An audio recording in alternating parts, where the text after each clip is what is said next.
And it's Delaney.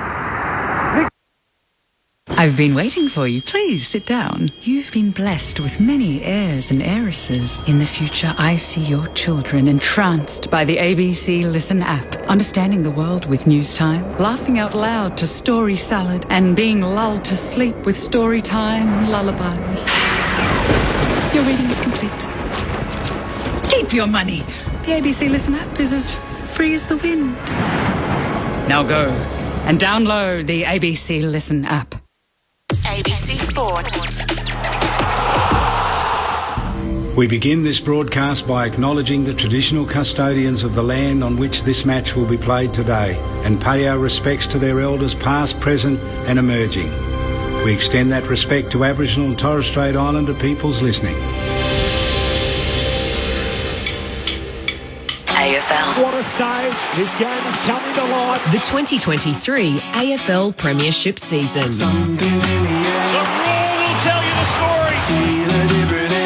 Fans are on their feet. This game is electric. Holds his arms out wide and tells them to get excited. Oh, the home fans like that. What a game. It's got everything. On the run. It's happening again. It's a whole new game. Cause here it comes, here it comes. One bounce at 60, one bounce at 40, one bounce at 20, and he goes. He plays on from 52 out. The package bangs it through. Something big is coming, something big is coming. On the left boot, he's welcome to the big time moment. Something big is coming, something big is coming. Turn steady, go. Something big is The coming. 2023 AFL Premiership season. Durham to win it. Goal.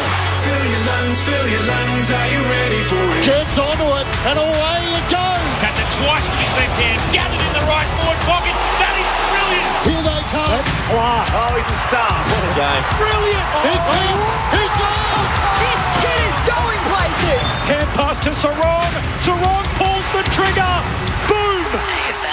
Rioli with some magic. The check side finish. He seizes the moment. Curls it around. What about that? And Buster Elliott back to Hill. Superb finish. 55 out. He's given this plenty.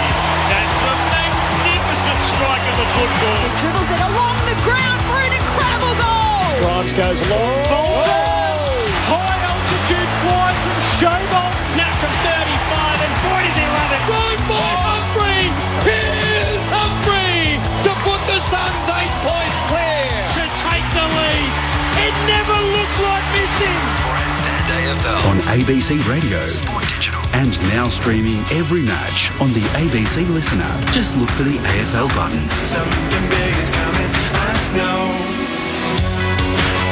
The team who wore the crown in 2021, the Melbourne Football Club, up against the team that looks set to ascend to the throne, the Premiership fancies Collingwood. It is King's birthday footy for the first time since 1951, back when King George VI was the monarch at that particular stage. We've had footy right throughout the history of our great game on this holiday, and so it is again today between Melbourne and Collingwood. It hasn't quite been like it has been the last 9 years since we've had the Big Freeze concept, all to raise vital funds for motor neuron disease. The slide is happening at the moment with the big ice plunge underneath, and that is set up in the southwestern corner of the Melbourne Cricket Ground. This is Grandstand AFL. Corbin Middlemass with you for Melbourne and Collingwood. There is a late change at the MCG as the two teams conduct their preliminary warm-up. Jack Ginnivan is out, a popular Collingwood small forward, so he's missing today for the Magpies. A late out. Reef McInnes takes his place in the Collingwood team, while Oleg Markov is the sub for the Pies, and James Jordan is the sub for Melbourne. A fascinating game in the context of the season as well, and the MCG looks a picture. It's filling up already. The sun is out, clear blue skies, and there's a heap of navy blue and red, black and white, and yet the most dominant colour is, of course, the pale or royal blue of the Big Freeze beanies, which are dotted all around the Melbourne Cricket Ground again this afternoon. Matt Clinch is here to call the footy with me. Good afternoon, Clinchy. Good afternoon, Corby. Good afternoon, everyone. It's a big game, first versus third, but as you touched on, it's all of a sudden become Neil's day, and it's incredible to think that since 2014 he's raised more than $50 million for Fight MND.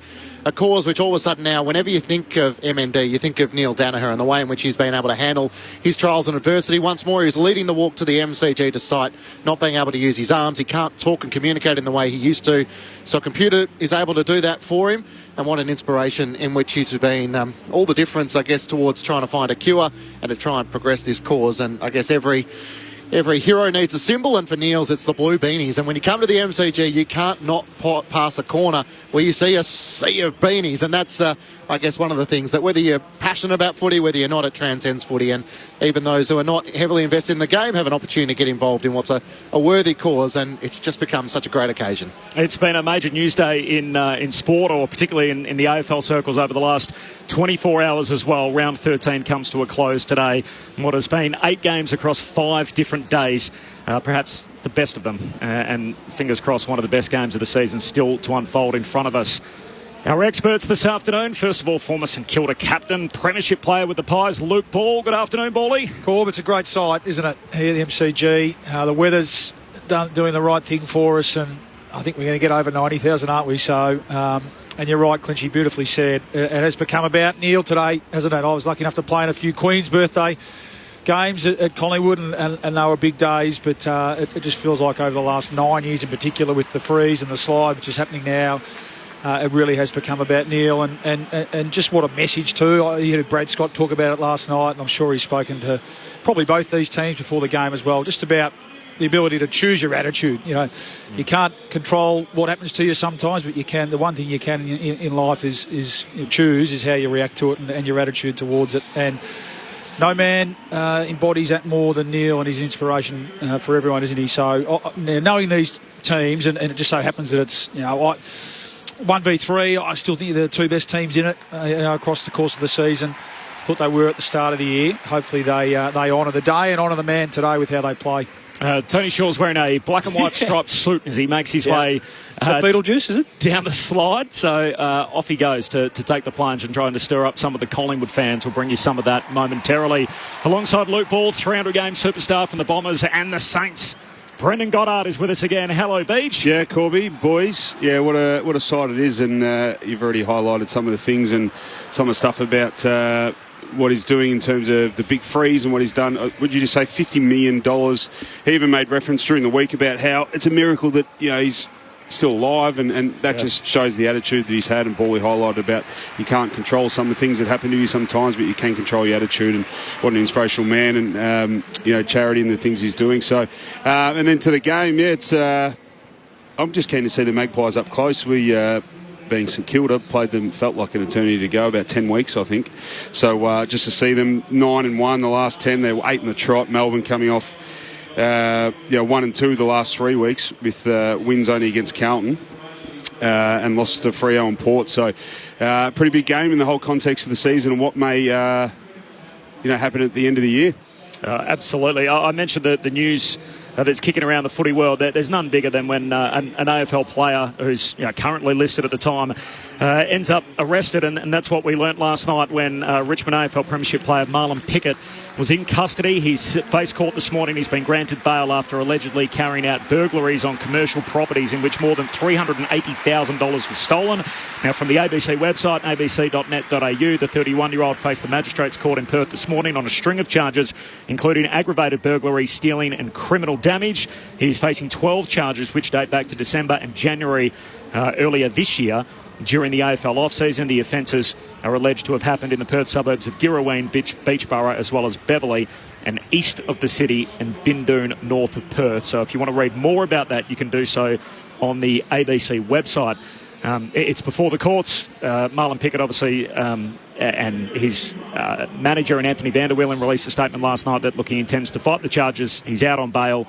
He's going to have to make regular appearances to a police station over the next period of time. But clearly, from a football point of view, Bally, it's something that's very much here and now, and that the Richmond Football Club have to work through. Yeah, it's come as a bit of a shock, hasn't it? Kicked the winning goal last week, and the story, I guess, of Marlon Pickett, going back to where he played in the Premiership in, what was it, his first or second, or he only first played a handful. It was his first game. It was his first game all the way back. So that's right. So it's been as you said, from a footy point of view, it's been an amazing story. But it just shows that they're people like everyone else. They're fallible, and you can only hope that that it doesn't signal a pause. Yeah, well, it just doesn't signal the end of the of a career that's really only just starting, albeit his age. Basher Hawley, unfortunately, was airlifted to the hospital after being involved in a car accident in regional Victoria.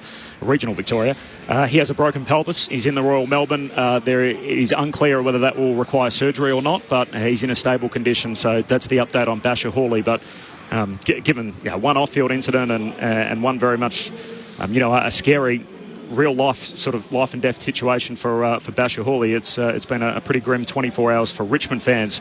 For the Carlton Football Club, thankfully the worst of what we're talking about is what's happening on field. So the Blues blown away in the third quarter last night as the Bombers kicked 7 goals to 2 to run away with that fixture. Michael Voss's future is very much front and centre, despite the fact he's only in his second season as Carlton coach. They are now 4 wins, 1 draw and 8 losses. I spoke with Brian Cook, the chief executive, pre-game last night. This is what he had to say about the Carlton senior coach. Michael Voss's future with us is a 3-year contract, and he will be with us until at least the end of next year. He will coach round 1 next season? Absolutely. Will you shake up the football department around him at the end of the year? We will just have to wait and see with that one.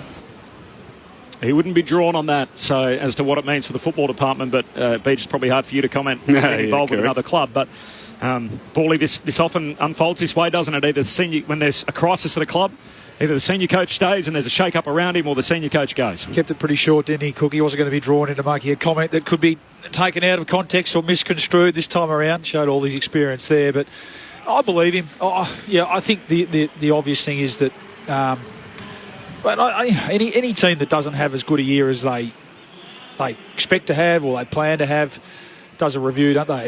At the end of the season, there's only one team happy, really, at the end of the day, and even then they review because they know they've got to get better. So I'd believe him. I'd be staggered if they were to move on another coach halfway through a contract.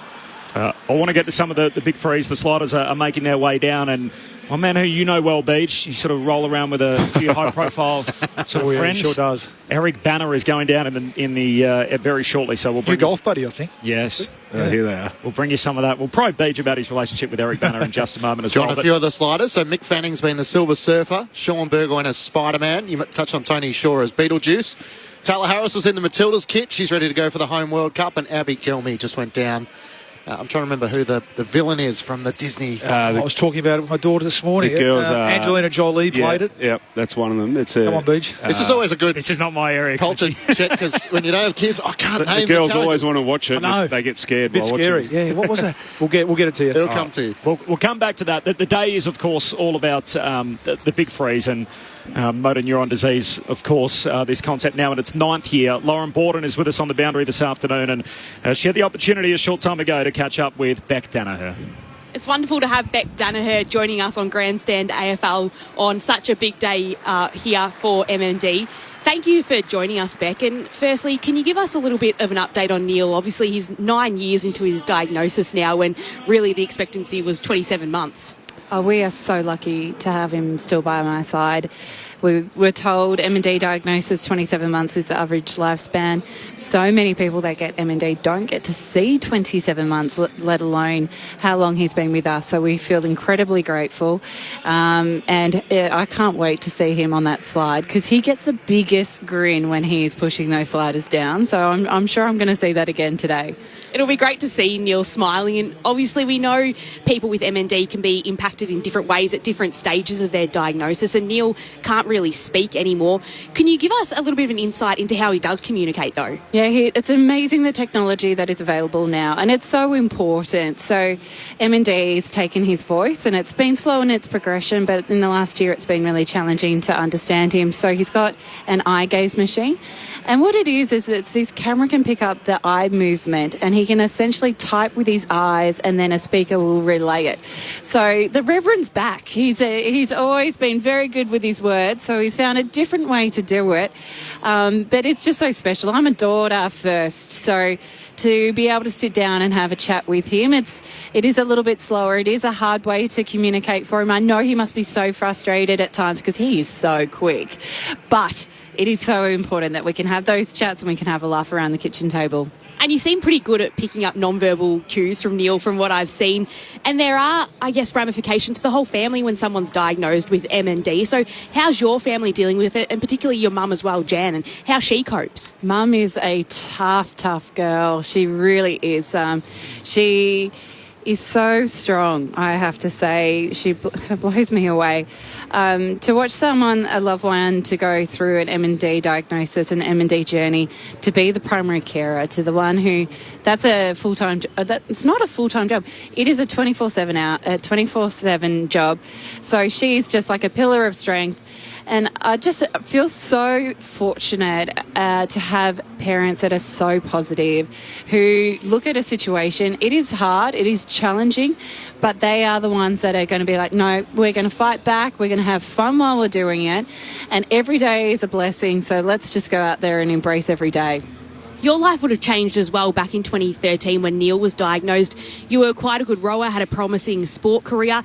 Can you take me back to that time and I guess how you initially responded?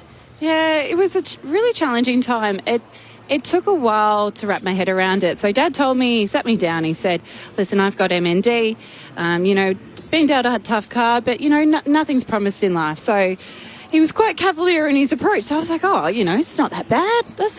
We're okay. Or I just had it in my head because I knew how much progress we'd make as a society into medical research. I thought that there was going to be treatments, it was going to be manageable.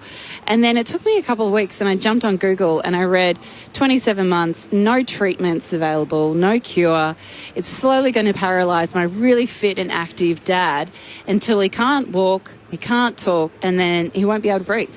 And it just shocked me. It really, really shocked me. And I was rowing and that was my career path. That's what I wanted to do. And I think it was just a bit of a reality check about what was my priority in life. I was spending a lot of time away from home.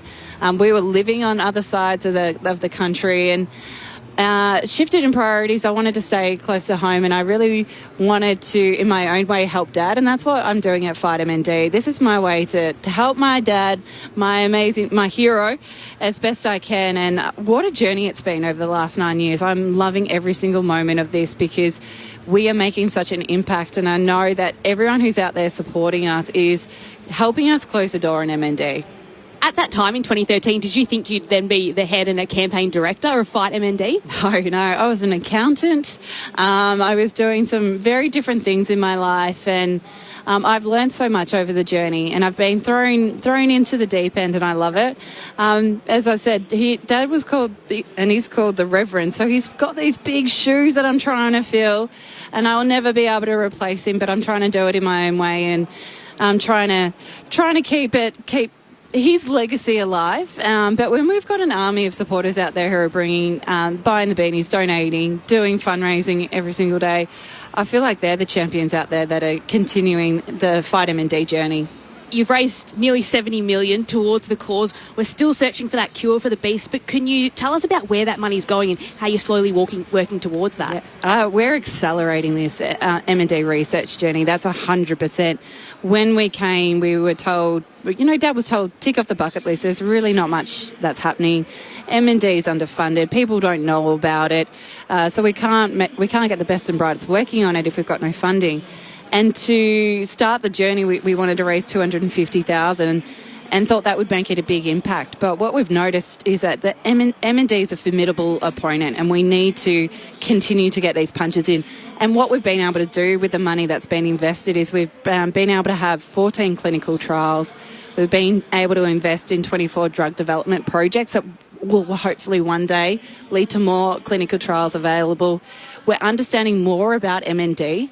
So MND essentially is an umbrella term. There's going to be lots of different versions of MND. So we need to know what they are, why people get it, and then we're going to be able to really focus in and find that answer. So we're getting to this point where the scientists were originally, we don't know when it's going to happen. It's going to be a while. We don't know enough about it. And then all of a sudden they're like, we are on the right track. We've just got to stay to the course and we'll get there, but we're on the right track. Well, that's really promising signs. And today, do you have a final tip for us? Do you go with your heart in Melbourne or? Well, the D's are looking good. The Pies are a little scary. They are. But I'm going to back my D's in. They are going to rise to the occasion. The Pies have knocked us up the last couple of years, but I'm hoping we've got a good game ahead of us. And at the end of the day, just seeing the crowd out there getting behind this game, I'm a very happy person right now. Thanks for all your time, Beck. Really appreciate it, and all the best for today. Thank you so much. Thanks to Lauren Borden, and importantly as well to Beck Danaher. What an absolute warrior she is. It's amazing to think that the media commitments that she has, and to think every time she's basically speaking publicly, she's talking about her ailing father. Tip off the old block, isn't she? Oh, just never see her but anything but smiling. Yeah, positive attitude. So amazing. Stoic, and the money that's been raised and the effort that they go to put on this event every year. And look at the support they get from the Victorian public and the footy community more broadly to see these blue beanies dotted across the MCG again today. There's sort of more people wearing them that aren't.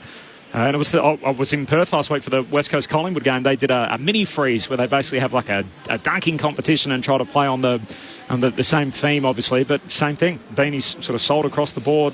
Stations everywhere outside sold out of beanies. So such great support for a wonderful cause in MND, and appreciate Beck Danaher's time with us on Grandstand AFL. Just resetting here at the MCG, Corbin Middlemass, Matt Clench, Brendan Goddard, Luke Ball and Lauren Borden on the boundary. Melbourne and Collingwood, there's no late change for the Ds. James Jordan is the sub, and for Collingwood there is a late change. Jack Ginnivan is out. Reef McInnes has taken his place in the team, so he'll play his first Monarchs holiday fixture. I think the old Queen's birthday game, which of course is now the King's birthday game. So he's involved for the first time today. Reef McInnes comes into the starting 22 and Oleg Markov is the sub. So that means that all the guys that were under doubt this week all play. So it means Maynard, Cox, Josh Dacos, all missed sessions with illness. Yeah, a few look sore, didn't they? You were there last week in Perth, so just maybe that extra couple of days and then just helped them get up. And then McCreary and Hoskin Elliott with the ankle complaints, both playing. Let's take you to Tim Watson, who's with Eric Banner, who's about to go down the slide. Gown off. I got a feeling I know who you are. Oh, there's the number 10. Can you remember watching Carl play? Big old Carl Dittrich. He was a hero of mine when he played for the Saints. He was a villain when he played for the Demons. Then he was a hero when he played for the Saints the second time, and he was a bloody villain again and played for the Demons. And I brought a ball with me, Tim, because apparently I'll lose a couple on the way down, so... Off you go. Eric, enjoy the ride. Suspended in 1966 grand final, Carl Dittrich. A massive Saints fan is Eric Banner, star of the silver screen. What a CV. The Chopper. He's been in the Hulk. Recently starred in the great Australian movie The Dry. He's about to star in The Wet. It's Hollywood superstar, Melbourne's own Eric Banner as Carl Dittrich. 3, 2, 1. Away we go. Eric Banner as Carl Dittrich. And the big man, yes, conquering all. He used to love playing here at the MCG. He's lost a few hairs, but other than that, he looks absolutely fantastic. Ladies and gentlemen, put your hands together for the mega superstar that is Eric Banner. I was going to say, no towel here, no towel, but I'm scared of Carl. Oh, yeah, so you should be. I remember watching him on the wing here at the G as a kid. Now he was a scary figure. I hope he's watching today. Hey, Carl. When did you fall in love with him? Immediately? Yeah, well, actually, Gorney reminds me a bit of him as well, I reckon. There's a bit of Carl Dittrich in Gorn. And he missed out on the 66 premiership, unfortunately, because he was suspended, so celebrating him.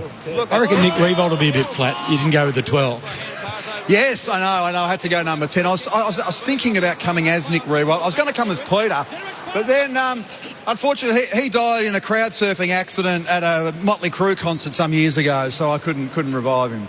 You've played some very difficult roles brilliantly. Have you ever seen anyone play a role better than Neil as he's playing his now, teaching us all? No, it is incredible, and look at this crowd, and every year it just gets bigger and bigger and bigger, and I'm thrilled to be a part of it, and good luck to both teams today. I'm jealous my boys aren't playing, but I'll watch as a neutral for a change. How are the Sainers going? We're going pretty good, aren't we, Home? I reckon you're going well. Good on Thursday night. Yeah. Thanks again for your support, Eric. Cheers, mate. Well done. Tim and Beck are going to join us here as Carl just... How good is that? That's Hamish McLaughlin with Eric Banner, a Hollywood superstar, of course. And as they set up perfectly from Melbourne himself, golf partner of Brendan Goddard's. Don't worry about the number 12 and Nick Rewald. I think someone might be a little flat. There was no number 18. 18. Oh, sorry, 18. Sorry. Getting rolled out there. No, mate, no. You didn't get well, it we thought he'd be Chopper, didn't we? We had a bit of a guess Who would he game come before as? that. But Had a few options. I suppose with the footy theme, he's a mad saint, as we know. There you go. Didn't know that Big Carl was his favourite. Good though. I think I'm up to speed. So Eric Banner as Carl Dietrich, Jason Dunstall as Aquaman, Aaron Finch was Captain Feathersword, of course, from the Wiggles. Michelle Payne was Wonder Woman with Stevie as well. Tim Watson said to Stevie Payne, 90,000, I hope you don't get nervous. He said, I've been here before. Melbourne Cup Day, knows what it's like. Taylor Harris was in Matilda's kit honouring Sam Kerr. Abigail Me was from the Disney cartoon, is it... Maleficent. Yeah, okay. What is it? Angelina Jolie played. Still don't know. Maleficent. She looked very good too. Tony Shaw as Beetlejuice, Sean Burgoyne as Spider-Man, and Mick Fanning as the Silver Surfer. Who's naming a children's film Maleficent? Why would you be possibly... I think it's an older film. Right, that's been renamed. Spin-off. It's the villain, isn't it, from Sleeping Beauty? That's correct. Yeah, right. Yep. Gotcha. That's as much as I got for you. I'm out now. If you want to donate to MND, to the MND research, of course you can. fightmnd.org.au. You can jump on there. You can purchase a beanie as well. So they're $25. They're everywhere here at the Melbourne Cricket Ground today as well as we count down to Collingwood and Melbourne. Eric Banner Beach and Bally, obviously know him as well, both from your days at He lives around the corner from him. Give us an insight into Eric Banner, because he seems... For a guy that's a Hollywood superstar, he seems very sort of everyman in the way he goes about it. Yeah, and look, Rui knows him best. Those two are best buddies. They're going on plane flights together. But no, that's my time spent with him, and obviously being on a golf course with him, you get to talk a bit of chop. But that's the best way to explain him. For a guy that is legitimately a Hollywood superstar, he's just a down to earth Aussie, and just loves the Saints. So out of 10, how mad is he in following the Saints? 11. I'd use the term nuffy. Yeah. He's a nuffy. Yeah. Just loves it. And so it's great. And So you want to talk Hollywood, he's wanting to talk Saints? Yeah, legitimately. Well, I don't talk Hollywood. Now we talk about golf, because he's got the golf bug and his wife, but which suits me just fine. But it's that's the best way to explain it. Just literally just down to earth, and we're all seeing the scenes from 2010 Granny, but a number of times at the footy here, sitting on the G in the second level, and all that kind of thing. But he's at Sydney. He's literally gets to any game he can whenever he can when he's in Melbourne. I think his schedule's pretty light on these days, taking a backward seat, hence why he's playing so much golf. But he's a very down to earth man, and very easy to. And it's funny that a couple of young guys, Mateus Philippou and Anthony Caminiti. You've probably seen this. It was on Twitter, I think, socials, a couple of months ago when Eric was down to training. He was there, it felt like every week at pre-season, watching the boys train. And he came in the rooms, and Eric was just in the weights room as we come in from training, and said g'day, and a few of the boys went up and had a chat to him and introduced himself to Mateus and Anthony Caminiti. And then the media boys are there and interviewed him, said, how was it like meeting Eric Banner? And they're like, we don't know who he is. Castle before their time. And a lot of others, mind you. But it's just funny just to see the generational change. But I had to explain to them pretty quickly who he was and what he's done, and and both of them hadn't seen Chopper either, which said, mate, do yourself a favour, obviously. But great man. Brendan Goddard alongside Luke Ball, Corbin Middlemass, Matt Clinch and Lauren Borden, our call team on Grandstand AFL. Big Freeze number 9 has just come to a close, so all the sliders have made the plunge. And if you'd like to donate, you can do so. fightmnd.org.au is the place to go for that. The footy's in front of us. We'll get the full preview from Bally and BJ in just a moment, but just recapping that there is a late change for the Pies. So Jack Ginnivan is out of the Collingwood team. Reef McInnes takes his place. There's been a whole lot of sort of illness, whether it's flu or COVID or whatever it may be, going around the Collingwood camp this week. But we had training sessions missed from Josh Dacos, from Mason Cox, and from also Braden Maynard during the week. All three of them are in the Collingwood team and playing. And McCreary and Hoskin Elliott, who both limped off with ankle injuries last Saturday against the Eagles in Perth, they too are part of the Collingwood team. Meanwhile, for the Demons, no late change for them, with James Jordan to be the sub. The other news, obviously, out of the footy world concerns Marlon Pickett, who faced court this morning. Just recapping, if you'd want to know more about this, abc.net.au is the place to go. But Richmond AFL Premiership player Marlon Pickett has been granted bail after allegedly carrying out burglaries on commercial properties in which more than $380,000 was stolen. So the 31-year-old faced the magistrates' court on a string of charges today. He's facing 12 charges which date back to December last year and January of earlier this year during the AFL off-season. So Pickett and his team plan to fight the charges, but he has been granted bail earlier today at a magistrates' court in Perth. Our focus will turn to the footy as the MCG is filling up ahead of the King's birthday blockbuster. Come in, come in. You desire diversion and entertainment. In the future, I see you entertaining yourself with podcasts on the ABC Listen app, going deep into conversations, delving into stories on days like these, and cackling away to Roy and HG. That is all. I don't want your money. The ABC Listen app is as free as laughter. Now go and download the ABC Listen app. Grandstand AFL. This is ABC Sports coverage of the 2023 AFL season. AFL. On radio, on digital. And now streaming on the ABC Listen app. Look for the AFL button. Every team has 23 home and away games, but they're not all created equal. And in front of a huge crowd, the King's Birthday blockbuster is the stage for Melbourne and Collingwood. The pre-season premiership favourites in the Demons up against the mid-season premiership fancies in the Magpies. The Pies are humming, having won their past 8 games. Meanwhile, for Melbourne, stuttery in recent weeks. They've lost 2 of their last 3 and averaging less than 70 points a game during that time. It is also Big Freeze 9. We've just sent a number of celebrities and media personalities down the slide, making the plunge, all for MND. Of course, the brainchild of Neil Danaher and his family, raising vital funds for motor neuron disease. Fightmnd.org.au is the place to go if you'd like to donate.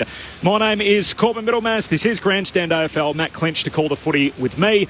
Brendan Goddard and Luke Ball, our Grandstand AFL experts, former teammates, current teammates on Grandstand AFL, and Lauren Borden is on the boundary. We'll get to Loz in just a moment. There is a late change here, Clinchy. Jack Ginnivan is out, Reef McInnes is in, Oleg Markov is the sub for the Pies, and for the Demons it is James Jordan. So not just a spicy game, given it's the 22nd annual event that these two teams have played, or the 9th time in a row that it's been a Big Freeze concept, but in the season itself, there's a fair bit in it. Yeah, no Clayton Oliver for Melbourne, no Jordan De Goey, and no Steele Sidebottom for the Magpies. And yet a lot of it is centred around Brodie Grundy, who plays against his former side for the first time. Max Gorn said he was happy to give him the first ruck battle, and Simon Goodwin reinforced that they value what he brings to Melbourne, and he looks forward to showing everyone what he can do today. It's a good backdrop. Collingwood have won 25 of their last 28. All of a sudden that started to tally up, and we think they've only lost 1 so far this season. Can they be stopped? Can Melbourne find their best? It's a long way out from September, but they are playing the best footy. Here they come, out onto the ground, led by Darcy Moore, predominantly in white with the black stripes and the white shorts. The Collingwood Football Club through a guard of honour of their fans and supporters who are lined up, the majority of them wearing the Big Freeze beanie. The Pies, the first team out onto the ground. So McCreary, Hoskin, Elliott, both there despite ankle concerns, and due to illness, Maynard, Josh Dacos and Cox all missed training sessions during the week, but they are playing. Jack Ginnivan is the laid out for the Magpies. Just before we go inside the Demons camp, Troy Chaplin's about to join us, Luke Ball and Brendan Goddard. How do you set it up? We'll give you a bit more chance to expand in a moment, but what's at stake today? I'm looking forward to it, B. I've got these two as the 1 and 2 seeds still. I think you mentioned stuttering. I think they've both been just going a little bit, and you can afford to do that when you bank early wins. We know that, and you mentioned scoring. I think Melbourne, clearly that's so, both 1 and 3 for defence, and we know that's where you need to be to win the premiership. At the other end of the ground, that's where they're still just tweaking a bit, both from a personnel point of view and a bit of a system point of view. Collingwood over the last 3 weeks, even though if you look at the final score, it doesn't look that way, but it just found it a little bit tough to score, and I think Melbourne certainly as well. But I think both of them have been waiting for a contest like this. I think we'll see the best of them today. I think they'll lift. It'll be 90-odd thousand here, or 90-odd thousand plus, hopefully, and I think they'll find a way both to bring their best footy today. We're not going to get the absolute best of them, Beach, with those names that aren't out there that you mentioned, Clinchy, but that'll bring opportunity, and I'm sure Troy Chapman will say that shortly, that that brings opportunity. No Oliver, that brings a chance for, say, a Tom Sparrow to go into the middle. Great to see Lipinski back into the team for his first game this year. So, no excuses for either team there in terms of who's not out there, but really looking forward to the contest. Beach? Yeah, I just think there's no better occasion. And Paul and I, we both know that you get to this time of year and coming up to the bye, they've got the bye next week, obviously, but it just becomes a bit monotonous. You get a bit of routine, a couple of weaker teams. You can actually win and actually go backwards as a team when you're in a position at Collingwood.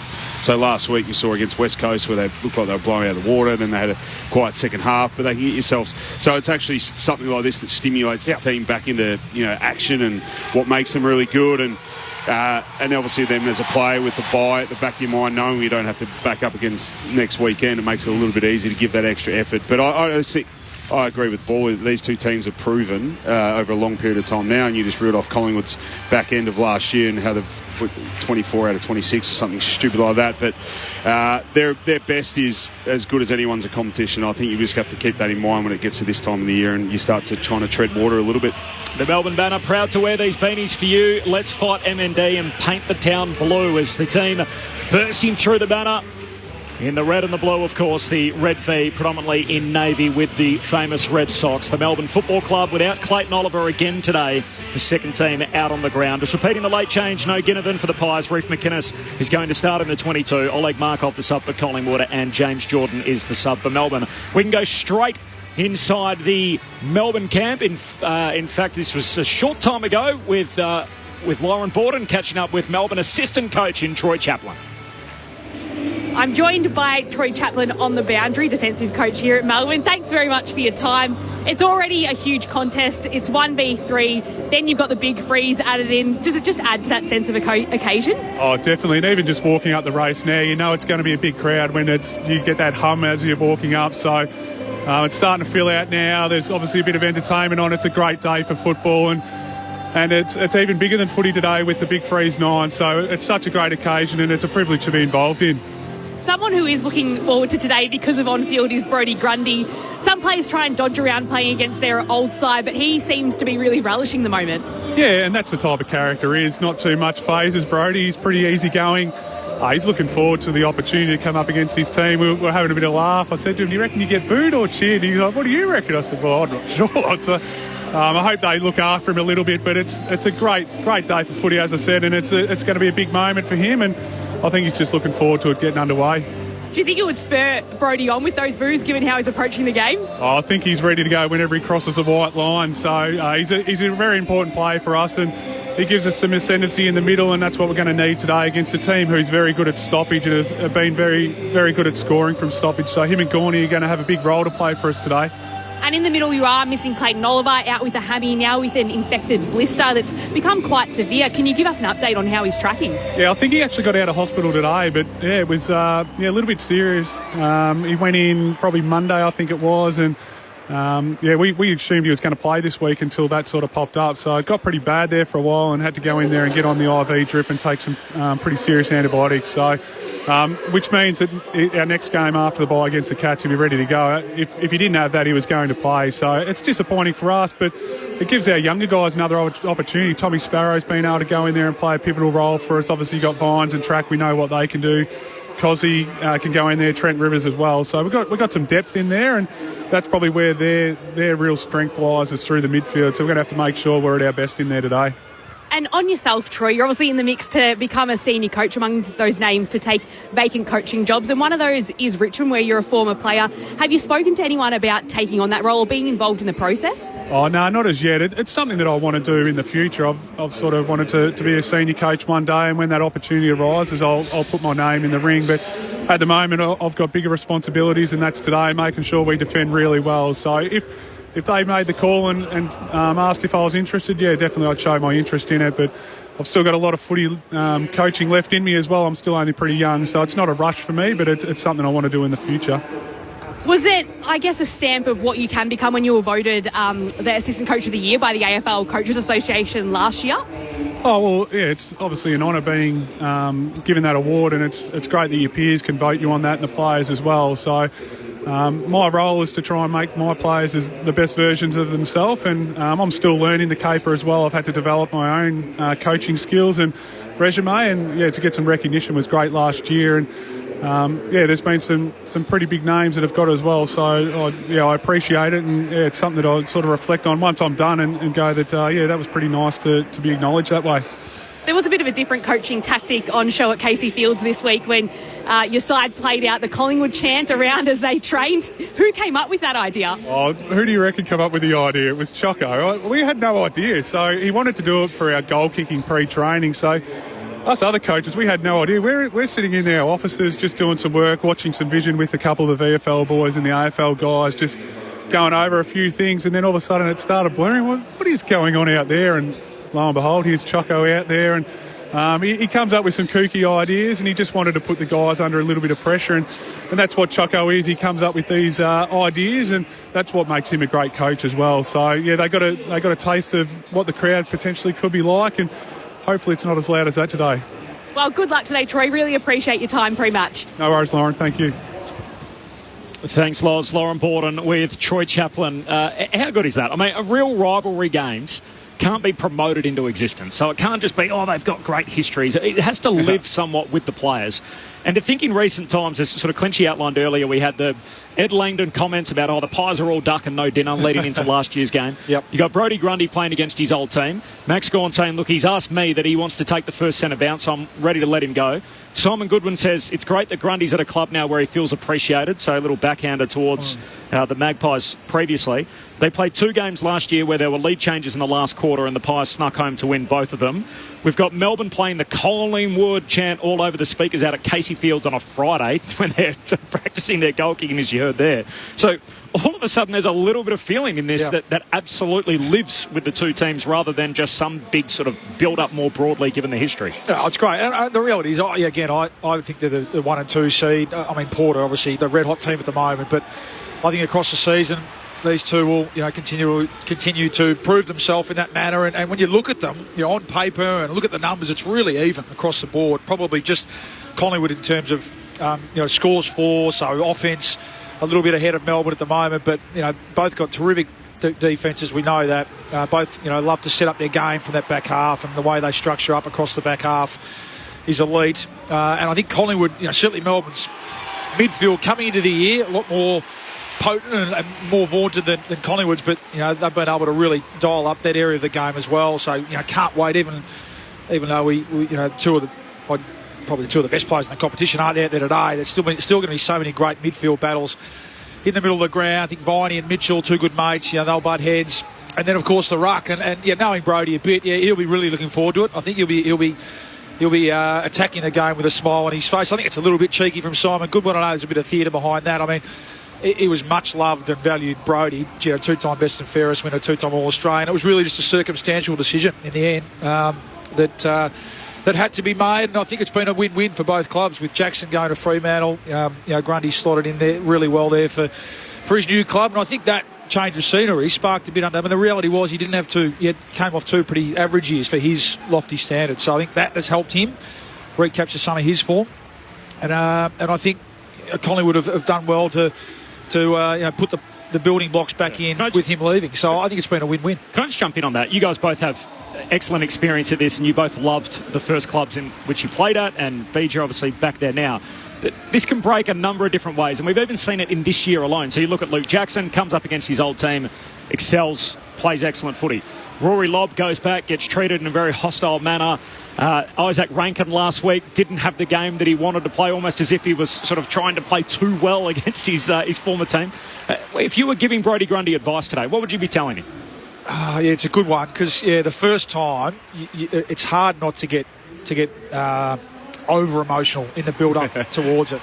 My first time was a NAB Cup game, which was probably a great result in the end, because it didn't matter. Yeah, that's right. So I think that would be the advice, that get the theatre out of the way at the start of the week, and then try and narrow in on it just being another game, and a big game, obviously an important game for the club. And once the first ball's bounce and once that first contest happens, you'd think that, I don't think they'll go after him physically. I don't think that works against Brodie. The message would be against Grundy, you got to work him, you got to run him. He doesn't have a massive tank, so that would be the message for, and we know that it's a combo there, but that would be the message for Cox and Cameron. Work hard forward when we get it, and really test him out the other way. So it'd be more around that, I think, rather than try try any sort of chicanery that might upset him. I don't think that'll work. Who are the Collingwood midfield will be calling for a tap from him?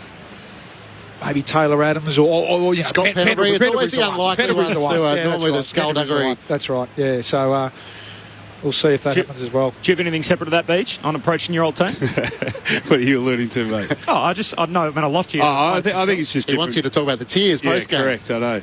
I think it's just different for everyone based on the circumstances of when they left and the circumstances which they were under when they did leave. So for me, I've got my own story about it. Didn't want to leave. Almost felt like I had to, all the sob stories. So I found it really difficult coming up against the boys and the club. As soon as the draw came out, first thing I looked for was when we were playing the Saints.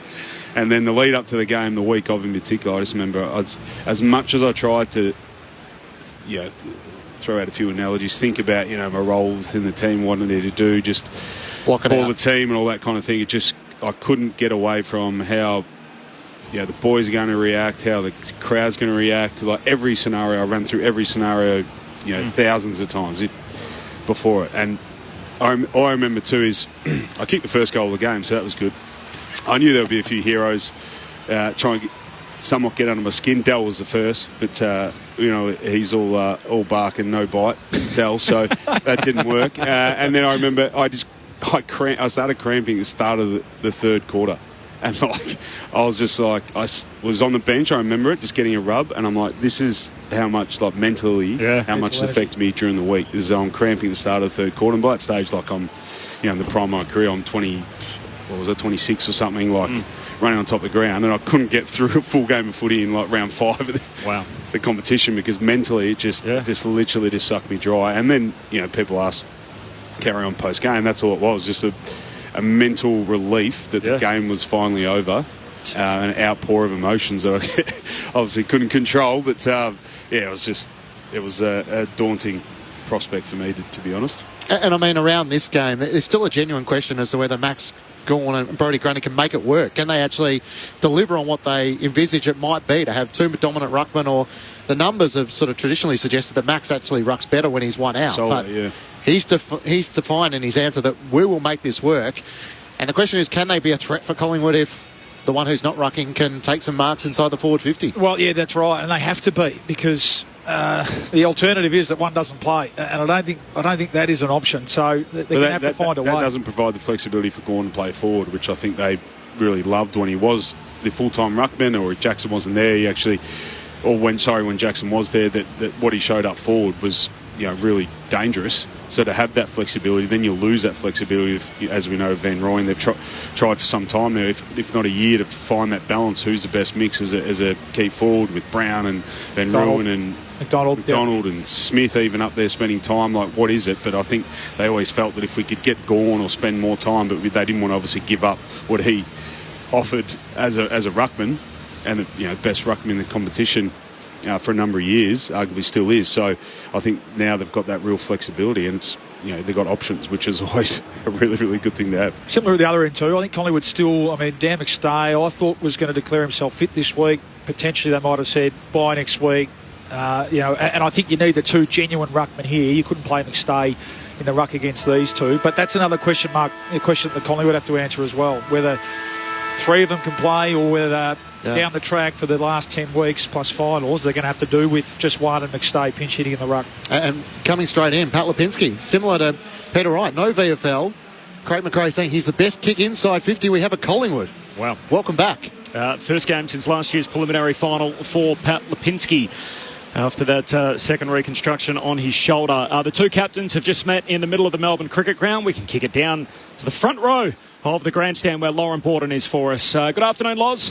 Hello, Corby. It's wonderful to be down here. I just had to stop as I was coming to my seat to look at the blue beanies around. It is one of those moments that you do just want to stand there and really appreciate that everyone's in one united kind of group at the moment, and they formed a guard of honour for Neil Danaher as he walked off, which was lovely to see.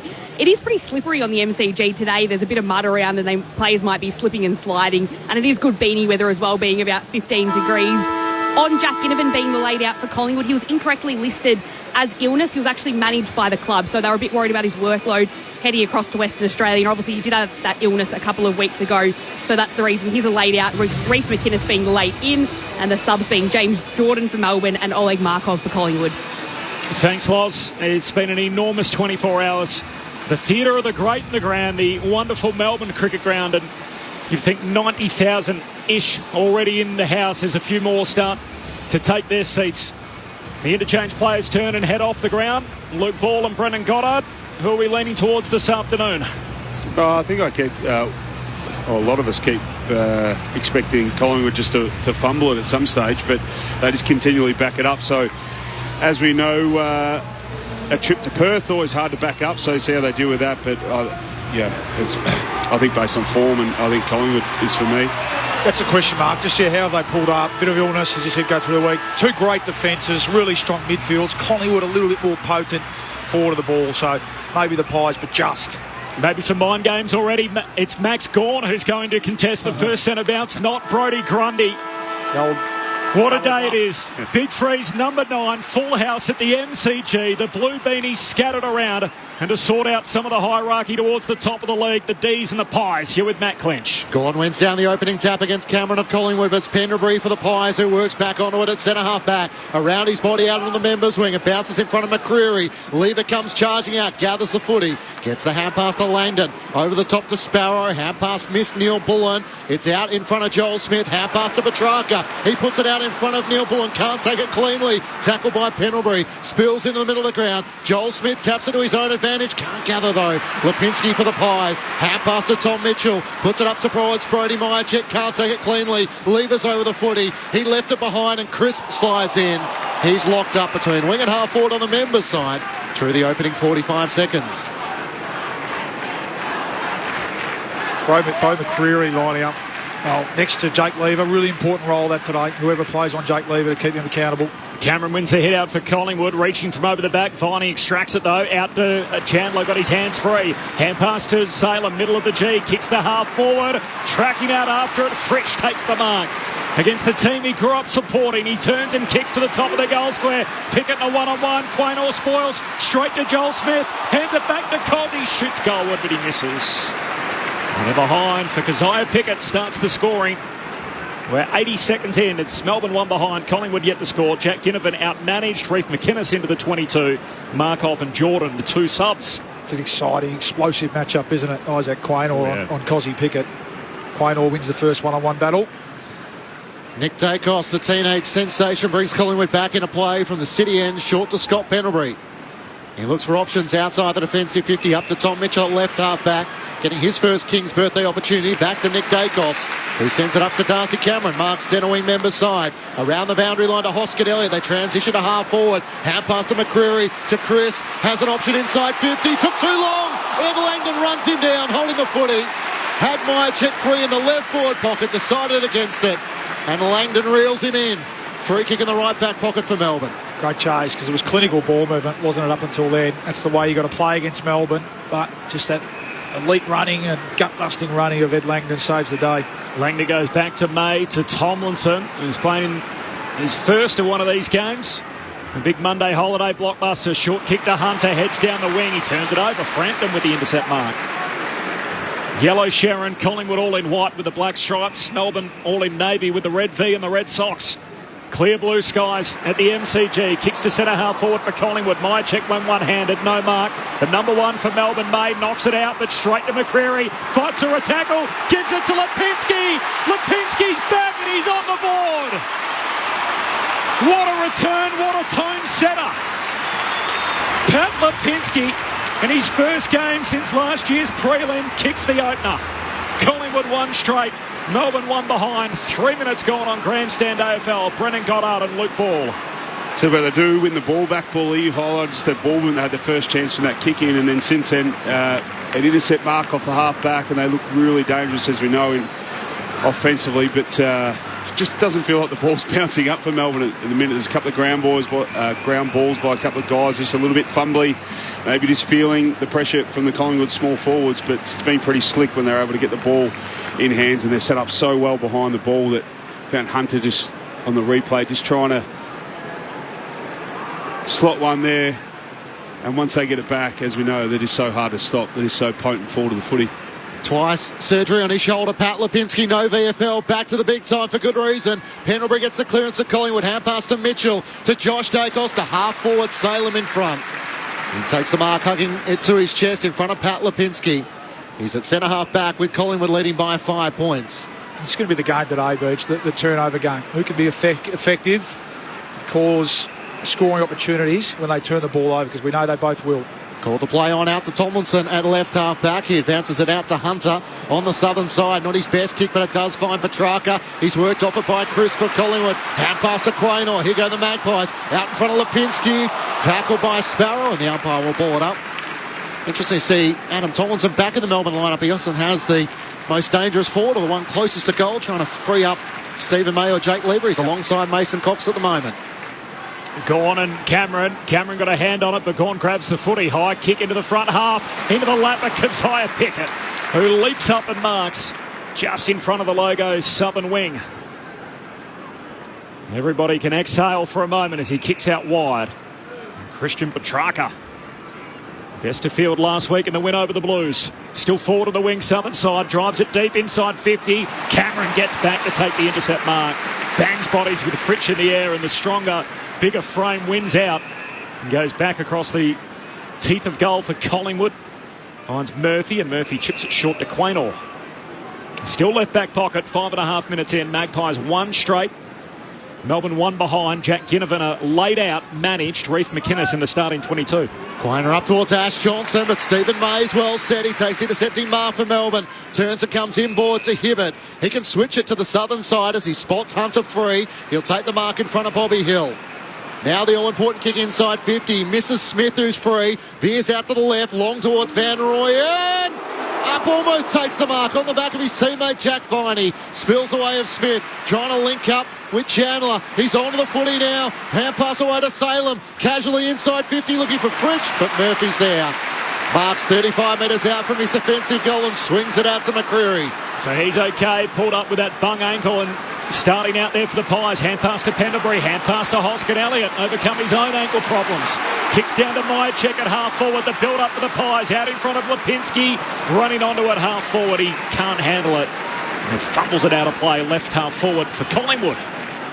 They had the outnumber in the back half, Collingwood, but again, Melbourne was was set up so well behind it that they actually had an outnumber and were able just to press and get some pressure on that ball and force that error from Myercheck.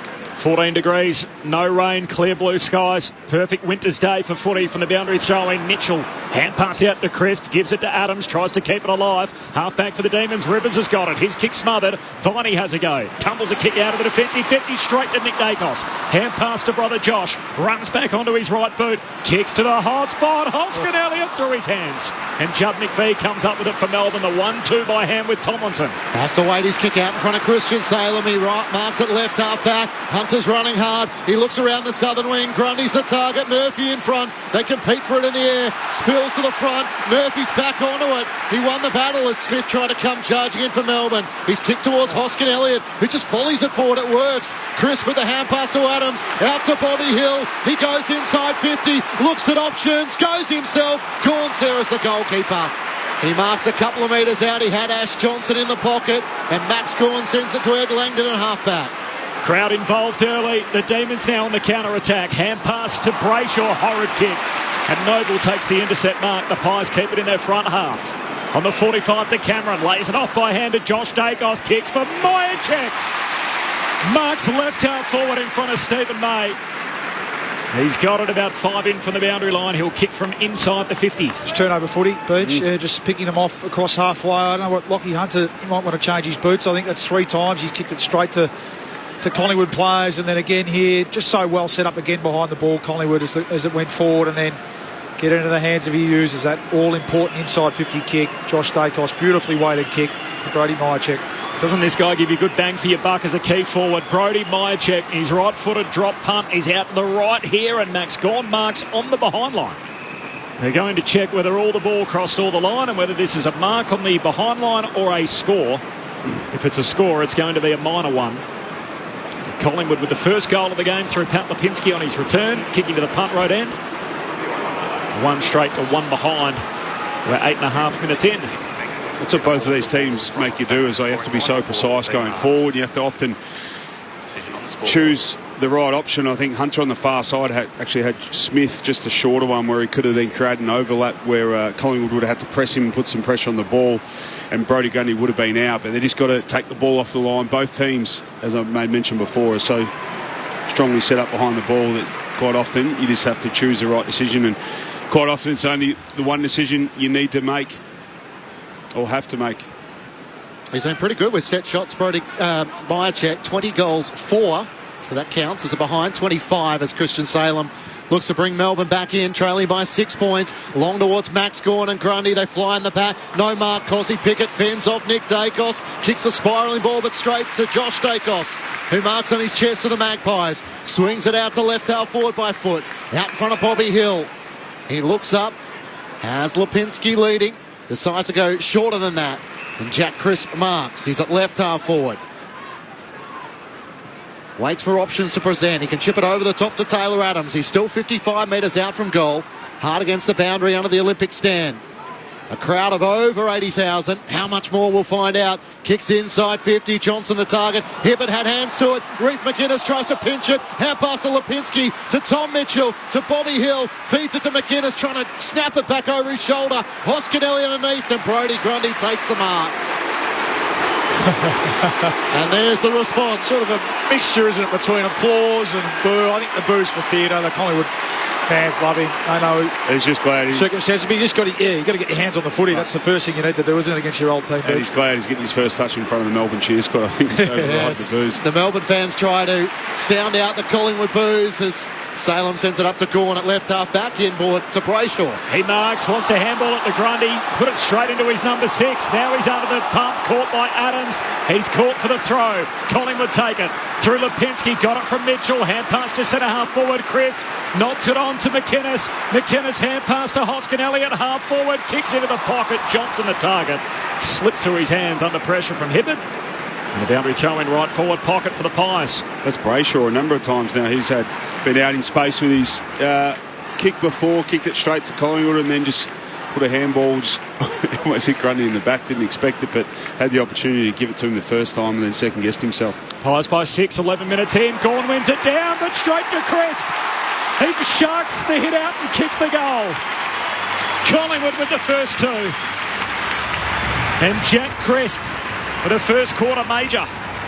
All of a sudden, Collingwood with the first couple. 2-1-13. Melbourne 1 behind through the opening 12 minutes on King's birthday Monday.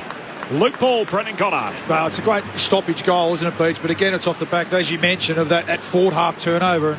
8 inside 50s to 3, the Pies, and a lot of those have been from turning the ball over in the front half. Yes, some mistakes from the Melbourne players, some poor execution, but very much being played on Collingwood's terms at the moment. And just having a look at the replay there. Oh, yeah, you mentioned Josie Brayshaw. You won't want to see that one again. Just way too much space for Jack Crisp, who hasn't had his best year. We know he never misses. Incredible record, but he started in the centre today alongside Christian Petrarca and gets on the end of one there. And stoppage goal inside 50. They're like gold in this competition. So great start for the Pies.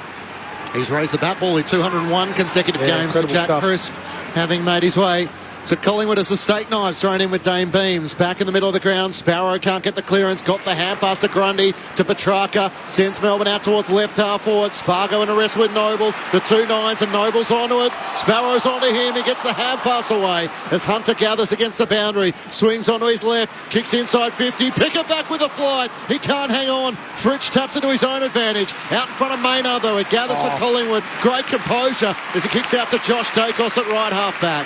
Collingwood by 12 points. Yeah, great composure. Good call, Clinchy. Under real heat there. Missed a couple of sessions during the week. Josh Dacos with the flu. He wants to switch play. Just got it to Frampton with a long kick across the half-back line. Darcy Moore, Collingwood's best defender, obviously starting on Bailey Fritsch. Interesting matchup. Probably Melbourne's, or certainly Melbourne's best forward, most dangerous forward. Not the tallest, but most dangerous. Frampton short to Murphy. A half-back flank. Kicks the Sherrin all the way down the wing. Mason Cox, the tall target, runs underneath it. Spills through to Nick Dacos. Hand pass to Cox, still with Collingwood. Handball to Adams, kicks in the centre square, they're out. And Crisp marks he's off and running, tucks it under his arm, kicks to Harrison, can't mark, gets back onto his left peg, snaps, Collingwood kicks it. They're just getting warm, the Pies, and they've put 3 past the D's already. It's taken less than 14 minutes, and Collingwood moved to 3-1-19.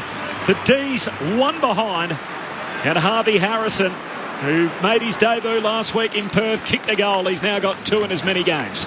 Well, it's a number of senior players, you could say, from Melbourne. Cosy Pickett won't want to see that again when he's snoozing as a high half forward, protecting that corridor, and he's just ball watching. They're able to get it to Chris, who was unattended really standing there, but and then get it deep inside 50. But it's great ball movement. Well, Melbourne did a good job to hold them up off the half back, kick to a contest, they win it. It's worst case scenario as defenders. When you get it in a slow play and then manage to win it at the contest and then switch it, get it back in the corridor, and that just opens up the whole field. So ideal situation, but a couple of senior players from Melbourne just snoozing at the minute for mine. Brendan Goddard and Luke Ball with you on ABC Sport. Mason Cox has the second go and it slaps it forward. Charging it hard was Taylor Adams. Hand pass to Mitchell. Taken high advantage. He paid. Harrison with the hand pass to Josh Dacos. Out in front of Reef McInnes. He can't gather. It rolls out in front of he and Hibbert. And a boundary throw in the right forward pocket for the Pies. They lead by 18 points. Lauren Borden on the boundary. Already good vibes on the Collingwood bench as well. Craig McRae's been smiling, just let out a fist pump from the latest goal. And Pat Lipinski's come to the bench, huge smile on his face. Now he's back and has the first goal as well.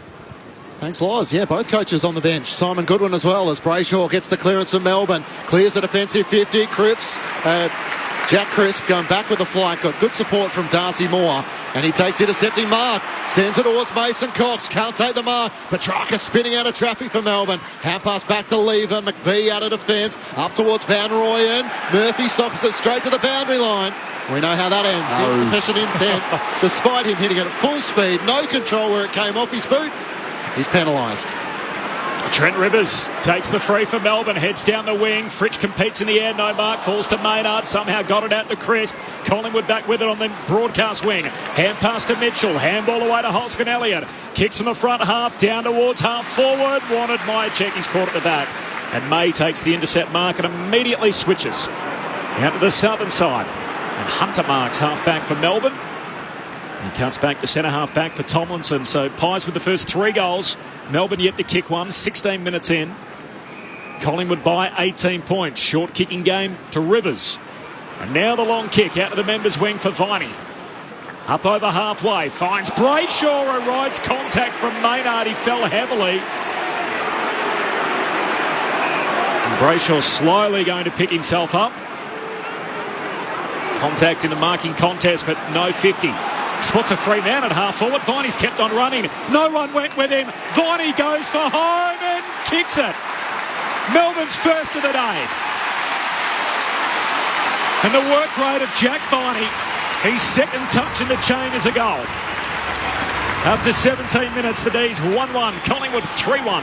Pies by 2 goals. 17 played. Luke Ball and Brendan Goddard. Yeah, great work rate. Unusually sloppy there from the Pies, and they had, as long as it was a fast play, originally there had been the double switch from the Demons to work their way through and create a bit of space on this open side. But yeah, they had plenty of time there to set up, and Jack Viney snuck out the back, didn't he, into all sorts of space. So that'll really disappoint the Collingwood coaching staff. But well done, Gus Brayshaw, senior players, both involved there, sensing the need to stand up here. Collingwood's been all Collingwood the start, 12 inside 50s to 5, and a couple of senior players standing up to be counted there. Lovely finish from Jack Viney too. Not a massive goal kicker as we know, but really nice finish. Such a crucial cog in the engine for the red and the blue. Grundy in the middle of the ground up against Cameron. Melbourne a chance to get the clearance through. Viney once more. Hand pass to Brayshaw for Melbourne. Looks towards 50. Chandler's all on his own. Lost Noble, he marks right on 50. He wants to send into the pocket where Fritsch is the target. Darcy Moore makes body contact. Umpire says all okay, and a throw in the left forward pocket for the Demons. Inside 50s, 12-6 Collingwood's way through the opening 18 minutes. It's the Magpies who lead by 12 points. Toss back into play. Grundy takes front position against Cameron. It spills down the way of Noble. Trying to get it to Hoskin Elliott. Awkward bounce for Pendlebury. Gathers for Collingwood. Looks for a clearing kick. Sends it out towards McCreary, who marks it left half back. It's not a whole heap up ahead, so he drops back into the slow play. And now McCreary will go long with a contest kick to Reef McInnes, and he outpoints Hibbert. Takes the mark in front of the interchange. A late inclusion for Ginnivan. He goes wide to Adams. Jack Ginnivan outmanaged. Markov and James Jordan, the two subs. And Adams goes back to Maynard. Right, Maynard, his dad Peter and his brother Corey both played for the Demons. Maynard in the black and white stripes for Collingwood. Heads down to half forward. Oh, in the end, a chest mark. Stephen May just held out McInnes. Hugs it to his chest. Half bank for the D's. Collingwood by 2 goals, 19 played. May sends it straight back to where it came. Van Rooyen's the target, but Darcy Moore over the top. It was touched. He feeds the hand pass to Hoskin Elliott. Up to McCreary at left half forward. Short kick won't get to McInnes. It's spoiled down by May. Salem's hand pass boundary side. And Neil Bullen takes Will Hoskin Elliott over the boundary line for a throw in under the Olympic stand. Braden Maynard, of course, with the number 4 that Brodie Grundy wore. We wondered whether someone might get into Max Gawn like Port Adelaide did. We haven't seen any of that so far. A throw in, Gawn tangling with Cameron. Gawn got a hand to it. Pendlebury had it for a second, lost it. Spargo tries to wrestle for it against him. At half forward for the Pies. Tom Mitchell tries to throw himself over the top. He can't break it clear. And the umpire will ball it up 60 metres out from Collingwood's goal. They're 3-1-19 to Melbourne 1-1-7. 20 minutes gone, opening term. Angus Brayshaw spending a lot more time in the middle of the ground with Oliver's absence, and likewise Chris with Tagoe not there. Right on cue. First hand pass from the stoppage away to Neil Bullen. He ushers it back to Sparrow. Kicks to the boundary line, and it's insufficient attempt. Free kick for Collingwood. Not sure about that one, Beach? No comment. Dacos returns back to Maynard. 4 of our better umpires on the job today. Cool. Yes, Stevic, Hosky, Gavine and Meredith. Back to Quaynor, now all the way back to Murphy. He's the only one in Melbourne's front half. Trots up to about halfway and then drives the kick to half forward for Collingwood. Oh! Bobby Hill upstairs, can't come down with the footy. Falls to Rivers. A 1-2 handball with Grundy. Rivers out in front of McVee. Hill's back and chasing, doing the work defensively. Melbourne work it out. Rivers, hand pass to Hunter. Little wayward early. Kicks for Joel Smith. Contested mark, half forward. Looks inside 50. He's got Van Rooyen. Deepers, can he get it to him? Fritsch flies as well. Maynard at the meat and the sandwich. He tries to knock it out for Collingwood. The reinforcements arrive. Pendlebury bumped off it. Fritsch is tackled. Umpire will ball it up 15 metres out from Melbourne's goal. A golden opportunity, a 2-on-1. Well, yeah, and I get it, Bailey Fritsch. When you play on Darcy Moore and you get an opportunity, your eyes light up, but he had to stay down and create the path for Van Rooyen to take an uncontested mark then. Grundy out of the ruck, but off the outside of the boot, it spills wide at Bailey Fritsch and out of play. Up against the right behind post, deep in Melbourne's attack. So one question mark on him, just that ability to see what's around him and play a bit more of a team role at times, and he had to stay down and create the block for Van Rooyen to take the mark. Has been closely scrutinised for not giving off the hand pass sometimes, as Hoskin Elliott's clearing kick is smothered. Van Rooyen trying to get the hand pass to Jack Viney. He only knows one way forward as he's been tackled by 2 Collingwood players. Spills to Noble. His kick is going to be chopped off. Chandler takes the mark under immense pressure. And Chandler with a chance to kick Melbourne's second. He's on a 45-degree angle. He'll kick from about 45 metres out. It was good pressure for Melbourne forwards. It's just forced Noble. They almost didn't rush him, and a little bit of pressure, but he had to take it out of bounds for mine. If he could just, although they're red hot on the delivery, aren't they? We'll take it through for a point as well, I think, which is Braden Maynard's advice to him. It's pretty good hands for Melbourne. Yeah, Cade Chandler has kicked 15 goals for the season, but none in the last 2 weeks. Melbourne need it. Out to the right. Good off the boot. Trying to work it left to right. Can't bend it back enough. And it clips the post. A minor score for Melbourne, and Collingwood's lead is 11 points at the 22-minute mark of the opening term. Yeah, kicked 14 goals in the first 8 games, just 1 in the last 4 for Cade Chandler. As Dacos brings it in quickly to the back pocket, Maynard drives it up to the wing for Collingwood, bursting through traffic. Adams got a hand pass going forward. Fresh air shot from Pendlebury, trying to soccer it away. Pack forms behind him, and the ump says, I'll have it. Ball up on the wing. Rory from Reservoir off the SMS. Blind listener enjoying your commentary. So happy Bo McCreary's been given the green light to play, avoiding a serious injury last week. Thanks, Rory. And the ball up. Harrison tried to soccer it forward. He missed it too. Salem grabs it for Melbourne. Hand pass to Petrarca, to Viney, to Gawn. Handball out wide to Brayshaw. He's getting involved. Loops a hand pass to Rivers. Drifts one inside 50 to Chandler. Loose handle. Lost it under pressure. Chandler knocks it on to Rivers. He soccers it but turns it over. And Noble away to Mitchell, to Lipinski, now to Harrison for the Pies. Off half back. Hand pass to Myercheck. Knocked down but maybe a chance for May. Hand pass set Hunter up. He's able to fend off Hoskin Elliott. Inside 50 to Grundy. What a big collision at half forward for Melbourne as Max Gawn and the Demons go to McVie for his encouragement, and the Collingwood players, not surprisingly, are straight to Will Hoskin Elliott, and the footy ends up in the hands of Brodie Grundy. Lockie Hunter, that's who they went to, who's not known for his physical play, BJ, to be honest, and he wouldn't mind me saying that. But, geez, it was Hoskin Elliott had to sit on him, didn't he? And it was one of those ones he probably was in two minds, whether to bump or tackle, and in the end he didn't either and just left himself open, and Lockie Hunter bounced off him, and Hoskin Elliott's come off second best. Brilliant bit of play from Hunter. The former Magpie. We'll see what happens here. Who Simon Goodwin said is coming to a club who really value what he brings. Heart rate to be high here, Beach. And that he would want to put on a show. Brodie Grundy with the footy in his hands from directly in front. 40 metres out. Comes in against his old club and misses to the left. Couple of opportunities for the Demons they haven't been able to take through Chandler and now Grundy. Collingwood's lead is 10 points at the 25-minute mark of the opening term. Lauren Borden on the boundary. Hoskin Elliott's been pulled off by the doctors. He's running to the bench now. He was still directing his teammates as he was coming off, but the doctors have brought him off. Thanks, Loz. Great bit of drama in the opening term with a set shot for Grundy. Maynard from the kick-out. Drives it out to half-back. Cox was involved. No mark. Mitchell lays a big tackle on Joel Smith. Ball spits out Collingwood's way. Nick Dacos floats a kick down the wing. McInnes competes. Spills front and centre to Lever, though. His direct opponent for Melbourne. Hand pass to Gawn. Handball to Salem. Swept in hand pass Langdon against the boundary line. Kicks a high floater to half forward. Van Rooyen in the contest. Ball bounces in front of him. They all miss it twice.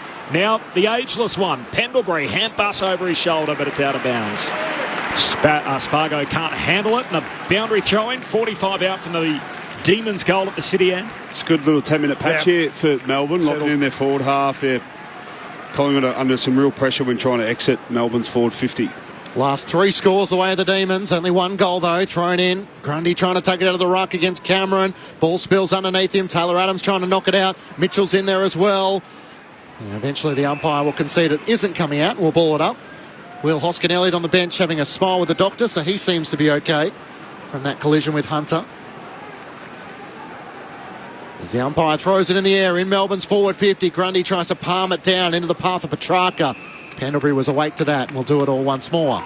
It's one of those ones too where he just grabbed the ball and kept on steaming through. There was nothing underwater about it, but straight up and down the middle.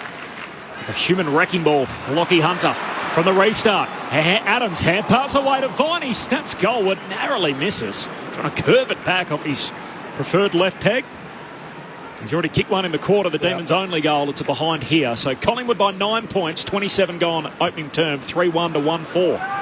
Maynard into Josh Dacos, up towards Cameron. Max Gawn reaches over the top, punches it down. Lands in front of Petrarca and Pendlebury. Hand pass to Langdon. Screws it back towards Grundy. Can't take the mark. Maynard in from the side. Ball spills clear. Nick Dacos onto it. He has to try and squirrel a kick towards Cameron. He gathers on the defensive 50. Swings onto his right. Bangs it in the middle of the ground. Ash Johnson underneath it. Bounced off his chest. He saw Rivers coming. Viney gets the hand pass to Lever for Melbourne. Inside 50. Cozzy Pickett. He's got it down low. Lunging forward directly in front, 45 metres out from goal. Forward, it's been a tale of two halves, isn't it? All of a sudden, as you said, Beach, Melbourne have been able to trap the ball in their front half. And that time, a bit of a mistake from Ash Johnson. He needs to commit his body a bit harder than that. Some of his teammates are leading the way in that situation. But front half turnover. Nice kick inside 50 from Lever, an opportunity. And really, they need some reward for the last 10 minutes of effort here, Melbourne. A goal in every game for Cozzy Pickett. Can he strike truly from 45? It's off to the left. It won't have the journey. And Darcy Cameron, well set, takes the mark in front of Van Rooyen. And Collingwood still hold a 9-point advantage heading towards quarter time. Cameron thought about going short of the pocket, then plays on by hand to Nick Dacos. Hand pass to Maynard, still back pocket. Short kick to Josh Dacos, marks half back. Josh Dacos along the line. McCreary, strong contested grab with pressure from Salem. Halfback for Collingwood. Just defending the corridor a lot better now, Melbourne. Really focusing on it. Collingwood having to go down the line, take their medicine. Pies by 9. McCreary long kick to a pack on the wing. May puts his fist through it. Loose ball. Sits up for Salem. Grabs it. Josh Dacos tackles him. Salem squeezes the kick out. Nick Dacos, a little deft touch. Goes back to try and collect. Pack forms around him. And a ball up. We've had 9 editions now of the big freeze game. So since it's taken over, of course, the brainchild of Neil Danaher, the biggest roll-up we've had is 83,500 back in 2018. We already, I think, have more than that here today. It's just a matter of how many. Petrarca's hand pass to Spargo. Can he get it inside 50? Not before the siren sounds. And Van Rooyen was on the lead. He would have marked, but not before the buzzer. Collingwood hold a 9-point advantage at the first break. 3-1-19 to the Demons, 1-4-10. Despite Melbourne having the last 4 scores in the quarter. But 3 of them were behinds. The goal kickers for the Magpies, Lipinski, Crisp and Harrison. All of a sudden living the dream. Harvey Harrison, 2 games, 2 goals. And Melbourne's sole goal has come through Jack Viney. There was a late change before we started. Ginnivan outmanaged. Reef McInnes is playing for Collingwood. The 2 subs, Oleg Markov and James Jordan for the Pies and D's, respectively. The thoughts of Luke Ball and Brendan Goddard in just a moment on ABC Radio, News Radio, Sport Digital, and now streaming through the ABC Listen app. This is Grandstand AFL. For exclusive access to extraordinary people, stream great chats on ABC iView. There's always 2 parts to every story. With intimate interviews from Louis Theroux and ABC Of. You can't afford to show weakness. Emotional insights on Take 5 with Zan Rowe. Music was always my way out. And probing questions in Stuff the British Stole. This is like art as a detective novel. Great chats and fascinating facts whenever you like. Stream it all for free on ABC iView. Grandstand AFL.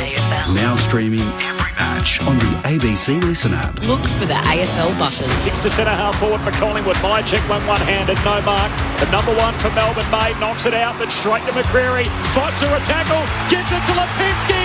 Lipinski's back and he's on the board. Gawn wins it down, but straight to Crisp. He sharks the hit out and kicks the goal. Collingwood with the first 2.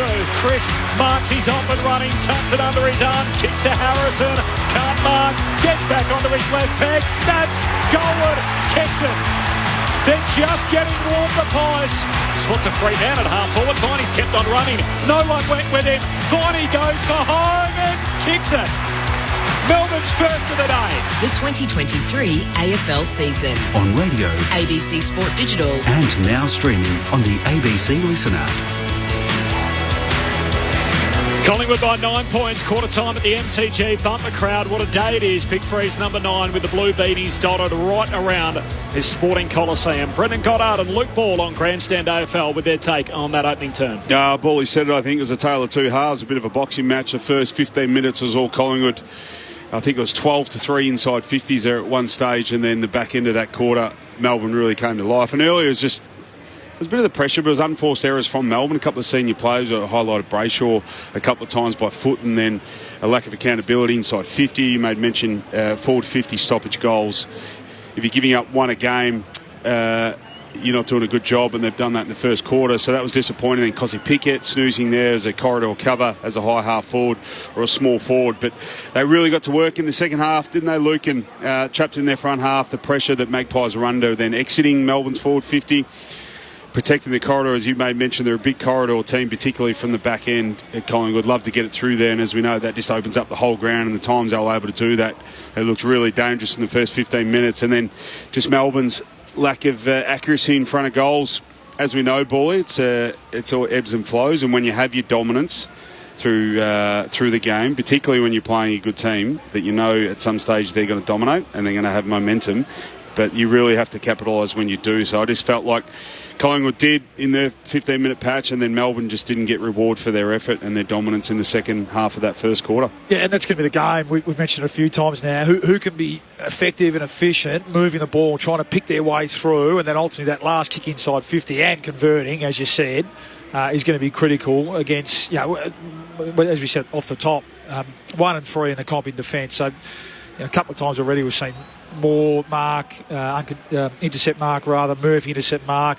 Mays looked really dangerous. A couple of times Mychek's just let him fly, and he's got to go with him. He knows that for an intercept mark or spoil. So we know the calibre of both teams' defence. I've loved the contest around the middle too. Contested possessions, dead level. Clearances, dead level. So really finals-like intensity around the footy there. Love Mitchell's game. He's had 11 possessions, 10 handballs, but that's his game. We know that. Been really tough and hard. I thought he got them going. And then Viney for Melbourne, in the absence of Oliver, really got them going. He kicked that first goal, obviously. I thought his second half of that quarter was superb as well. Yeah, that's right. Loving the contest in there. I think centre bounces, Melbourne have probably just looked a little, certainly in that second half of that quarter, looked a little bit more dangerous and been able to clear the initial congestion. So as the game goes on, that's one to watch. I think obviously the Grundy v Cameron Cox matchup, how that one plays out. But really even first quarter as it turns out, and the scoreboard clearly reflects that. The news in the footy world leading in was Marlon Pickett, of course, who was arrested last night. He's been granted bail after allegedly carrying out burglaries on commercial properties in which more than $380,000 was stolen. So fronted a Perth Magistrates Court earlier today on a string of charges. He's facing 12 of them, which date back to December and January of earlier this year during the AFL off-season. Now, the court was told the charges relate to burglaries on what were described as commercial properties, in which a total of more than $380,000 in Australian and foreign currency was stolen. The police prosecutor said that it would allege a camper van was hired in Pickett's name, which was then driven interstate, and along the way sums of $6,000 and $9,000 were deposited into his bank account. It is also alleged that Pickett had purchased some of the clothing that he is alleged to have been seen wearing in CCTV footage from the incident. Now, the court was told that Pickett had a record of committing similar crimes and served a 2.5-year jail term around 2010 and 2011. So if you want to read more about that, you can do so on the ABC website, abc.net.au. And also, Basher Hawley, the premiership hero from the Tigers, airlifted to hospital yesterday after a car accident in regional Victoria. He is in a stable condition at Royal Melbourne. He has a broken pelvis, which may require surgery. So our thoughts with Basher and his family. Second quarter upon us at the MCG. We didn't get Grundy contesting the opening bounce to start the game as promised, but he's there to contest the first bounce of the second term, and we get a wonky one. It's going to be recalled. Footy's too pointy, Beach, maybe. They're not good enough for the bounce. Judging by the deliberate out of bounds, I think we're playing with the soccer ball today.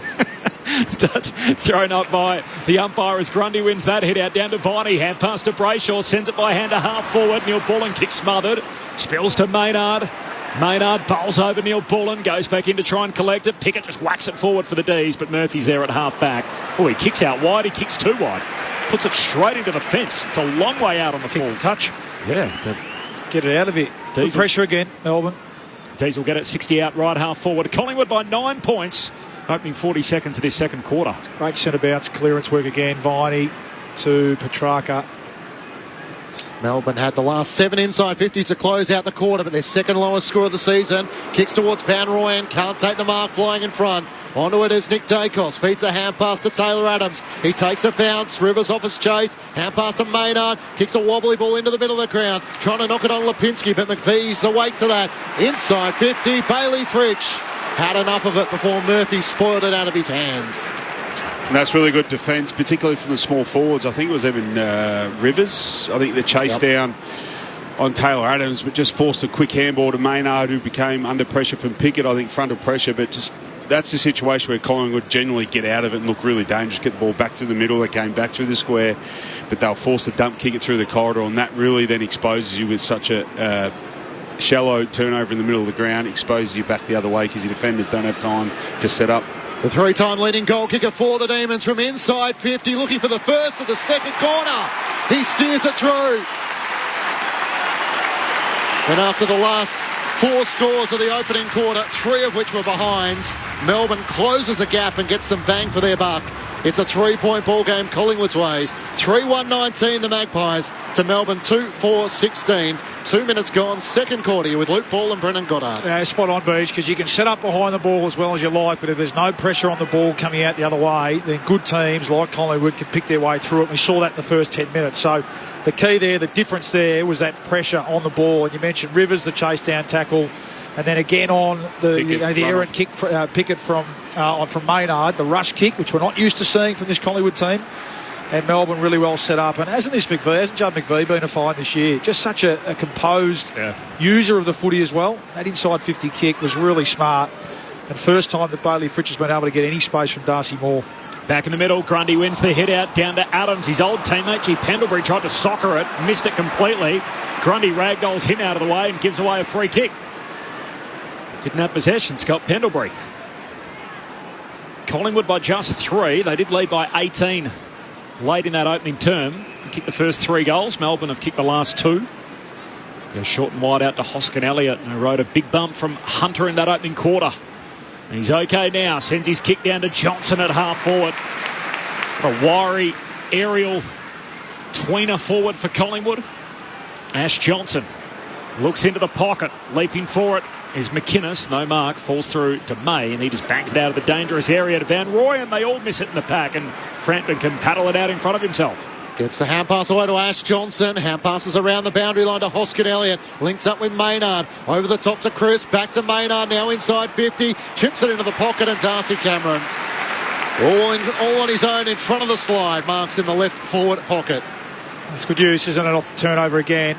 And tough shot for goal, but sometimes you've just got to take what they give you on that mark inside 50. And we know both sides, again, with these strong defences, are going to be playing a bit of chess today. He missed 3 matches with that knee injury. Here he is deep in the left forward pocket. Cameron can't quite work it from left to right enough, and through from Ina. Score Collingwood by 4 points. 4 minutes gone, second quarter.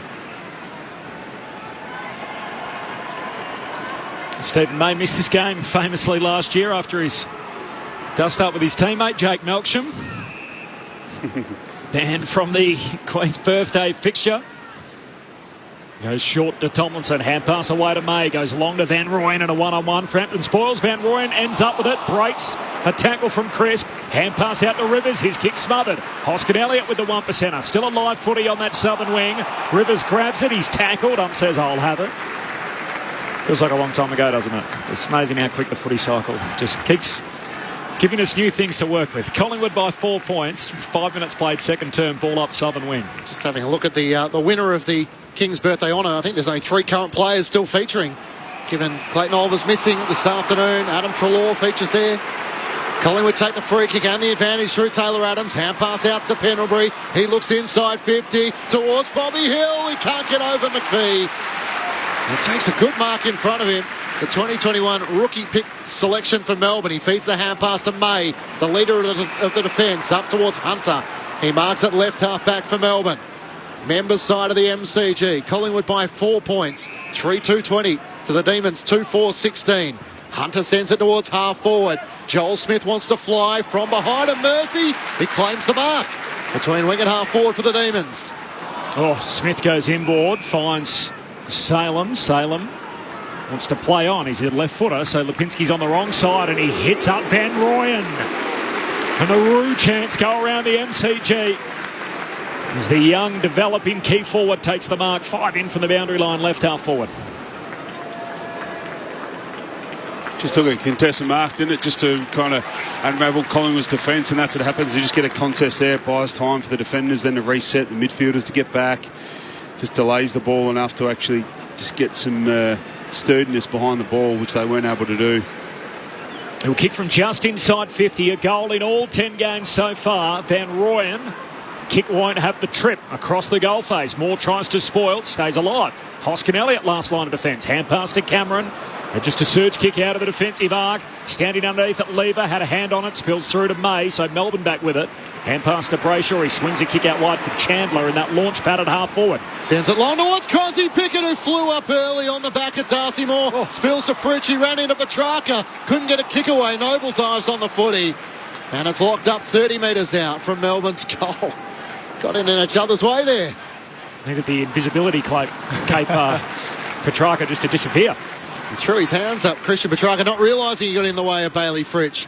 Mason Cox wins down the tap to Maynard of Collingwood. Links up with Crisp, and now Hoskin Elliott sends it over the head of Harrison, and Jake Lever with the intercepting mark for Melbourne. Thought about the hand pass to Gorney, now pushes back behind his mark. He's on the southern side of the MCG. Collingwood by 4 points. Jake Lever is a bit off the ball inside the forward 50. Cosy goes again. Ridiculous attempt. And Maynard took the mark behind Max Gawn. It would have been a free kick against Cosy if it wasn't a mark for Collingwood. Out to McCreary. Some of the runner's got to go out and tell Cosy that you're 5'9", mate. That's not your role. Every now and then, especially when Big Max is drifting forward. Stay down, get front and centre. McCreary's kick off the back flank, a turnover. Tomlinson takes the intercept mark, pulls the trigger inboard to Sparrow. Outer edge of the centre square. He's going straight down the pipe. Kicks to centre half forward. Fritsch bowled over. I think he might get a free. He is. He's on his backside. Had his hand up. The umpire, who wasn't in control at the time, spotted it. Said Nathan Murphy put him down illegally in a free kick for Fritsch. Quite see the contact. We'll see it here. Oh, goodness. I mean, how many times a game does that happen, Brendan? I'll leave that to you, mate. Oh, well. Sometimes made sure the umpire saw it. Yeah, and we know he's a crafty forward, and he's up against premier defender in the competition, although that time he had Murphy for company. So just found a way to con the umpire into a free kick. He grew up a Collingwood fan, Bailey Fritsch. He's kicked 2 goals in each of his last 4 games. He's waiting to double up today. Misses to the left.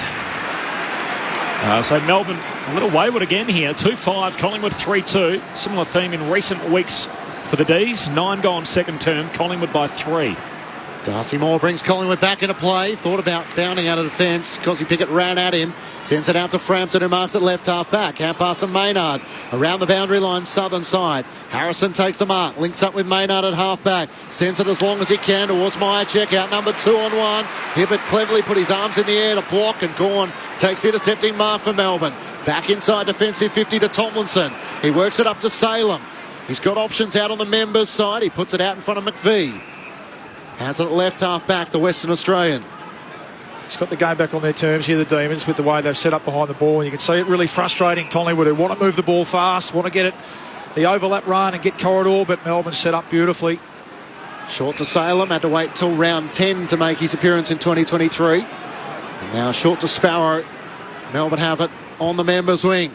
Sends it long in the direction of Gawn and Van Rooyen. Van Rooyen worked his way to the front. Cox knocks it down for Collingwood. Crisp tackle. Did he have prior opportunity? Play on's the call. Spills the way on Mason Cox, who picks it up in front of Pachaka. Bounce it into the middle of the ground. It bounces favourably for Myercheck. He doesn't have a lot further. Clever kick for Cameron, but lunging in front. Hibbert dropped the mark. Coming in different directions. Hibbert has to knock it clear. Adams tries to knock it onto Myercheck. He pinballs into Lever. Back onto it. Kicks towards the goal mouth and misses to the left-hand side. It's only one-way traffic at the moment for both sides, and it's a bit haphazard. But when it works, it looks good. Collingwood leading by 4 points at the 10-minute mark of the second term. It was really brave from both players. Cameron actually had to pull up because I think there would have been a collision, but it was just a quick kick out of defence though from Collingwood, which actually nearly fell in the lap, and they got an opportunity. But it's Melbourne for mine. They're just all over them here at the minute. Again, they just can't capitalise. They've been able to shift the ball. They look really sturdy behind the defence. And you alluded to, Boy, that Collingwood just can't get any speed on the ball at the minute to actually test and isolate the defenders of Melbourne. Maida Tomlinson to Salem along the boundary line northern side. So Salem off the back flank in a slow play, kicks down the wing. Frampton spoils for Collingwood. Pack forms in front of him and a ball up on the wing. There's no easy avenue to goal, was there, for both teams at the moment. Yeah, and again, number 1, number 2 defence. Pies by 4. They kicked the first 3 goals to lead by 18. Melbourne have kicked the last 2. It's a 4-point game. Magpies still in front. From the stoppage, Brayshaw extracts it out to Hunter. He turns it over. Surge kick forward, and Moore takes the intercept mark for Collingwood. Half-back. That's where you see, look how quick Melbourne are to drop into their team defence there. That's where you see Collingwood like to affect that turnover and bring the ball straight inside in the corridor and get overlap and go. Melbourne really well disciplined at the moment. Had those 10 intercept marks, Darcy Moore against Carlton a few weeks ago as the Pies swing it across half-back. Murphy goes short and Noble takes the mark. Left half-back for the black and white. Collingwood by 4 points. He points long around the southern wing, tries to get as much momentum as he can. Sends it long towards Mason Cox, levering from the side, put the block on. Umpire says illegally, despite Stephen May taking the mark. And Mason Cox will get the free kick, middle of the southern wing. Yeah, not much in that either. Brody Myercheck again gets away with one. He's got to work harder to bring the ball to ground against Stephen Mate. Mason in game 102. Kicks out to half forward. Kicks to Gorn. Takes the intercept mark for Melbourne. As opposing ruckman goes short inboard to Salem. Barely a cloud in the sky around the G all day, and it's got a bit dark and overcast. No rain on the radar. Kicks to centre half back for Sparrow. Hand pass to Spargo. Goes back by hand to Hibbard. Still defensive side of halfway. Kicks to half forward. Fritsch caught behind. Darcy Moore, as he does, and intercept marks. Takes a sprawling effort. Dropping to his knees. 13 gone, second term. Defence taking hold here. Collingwood by 4. Yeah, it's a heavyweight boxing bout, isn't it? Two boxers with good defences and no blows being landed at the moment. All of a sudden the scoring's dried up. Melbourne 1-1 to Collingwood's 2 behinds in this second quarter. Although Frampton finds a good option out on the southern wing. Hoskin Elliott takes the mark, was involved in that big collision with Hunter in the first quarter. Up towards Harrison at left half forward. In his second game for the Magpies, the South Australian. Now all of a sudden he's trying to look for options inside 50 and Big Mason. Mason Cox, the biggest man on the ground, comes leading out of the goal square. And he had to spot him up, and he marks on a 45-degree angle, 35 metres out from goal. Well, 3 seconds before that, I looked forward to the ball and thinking, as much as they did switch it and found some uncontested possession being Collingwood, but Melbourne just bought them time just to get back and then set up behind the footy. And then just before he kicked it, they looked really sturdy, but I think it was just a poor decision. I think it was maybe Sparrow that just ran out of that area to defend Taylor Haddams, which opened it up for Mason Cox. Mason Cox for his first. And Collingwood with their first goal of the second quarter. Answer back after Bailey Fritsch some 12 minutes ago. And it's the Magpies who lead by 10 points. 4-3-27 to Melbourne, 2-5-17. And Mason Cox, in his 9th season in the AFL, is up to 11 goals of the season and maybe playing his best footy we've seen as a 32-year-old. Yeah, it breaks the deadlock, doesn't it? And nice kick, you're right. I mean, unlike Melbourne on a slow play to leave that really the most dangerous space in the forward 50 open like that on a slow play, as I said. But and if you're scouting Collingwood, that's literally where it's going. That's where it's going to go, yeah. But well done, young Harrison. He's shown some footy smarts, kicking a goal in that first quarter on his left foot. Kept his spot in the team from last week, and really lovely kick. It just drew Cox into that space. Harvey Harrison, who's had the quickest 20-metre sprint at the Combine, which we love that kind of stuff. Third-round pick in 2021 as Gawn wins it down to Sparrow. Gets the centre break for Melbourne. Kicks to half forward. Fritsch, he came from 3 deep. Ended up in front of the pack and hugs it to his chest right half forward for Melbourne.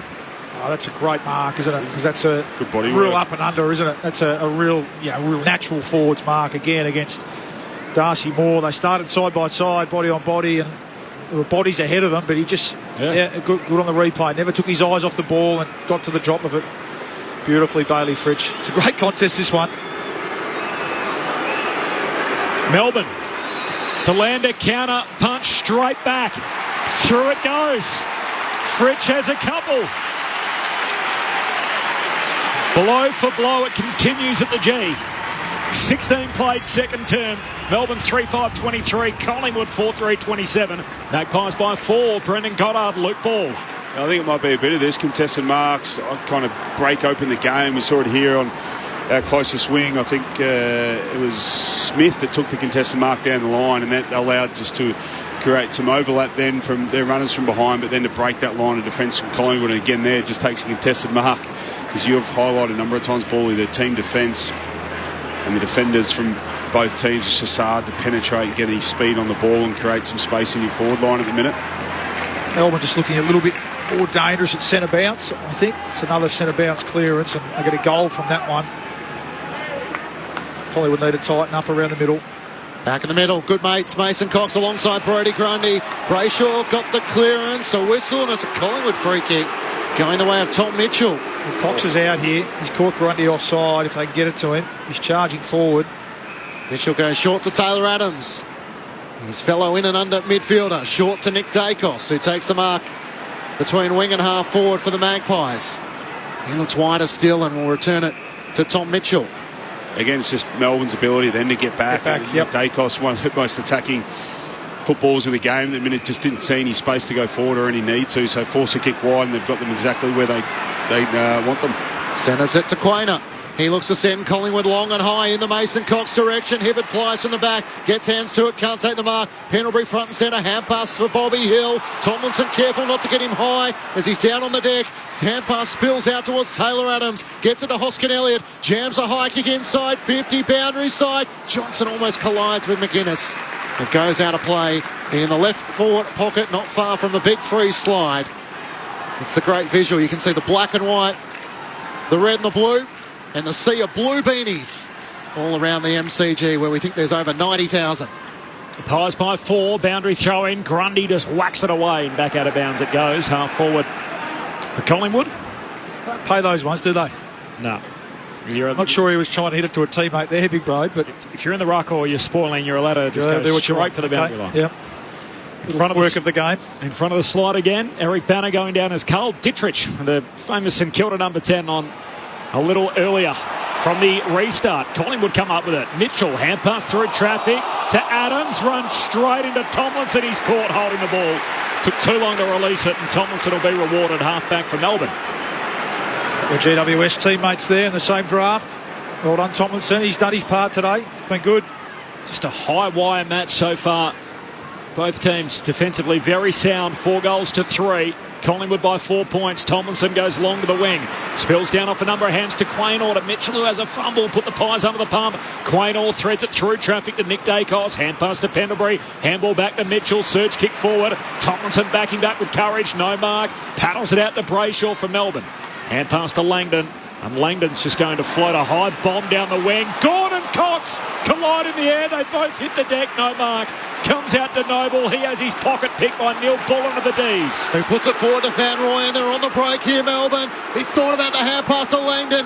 Now he's going to chip it forward for Petrarca on 50. He takes the mark as Darcy Moore. In fact, it's Murphy who peels off from Fridge. Gawn wants it in long and deep. Petrarca might be thinking, I've got the distance here.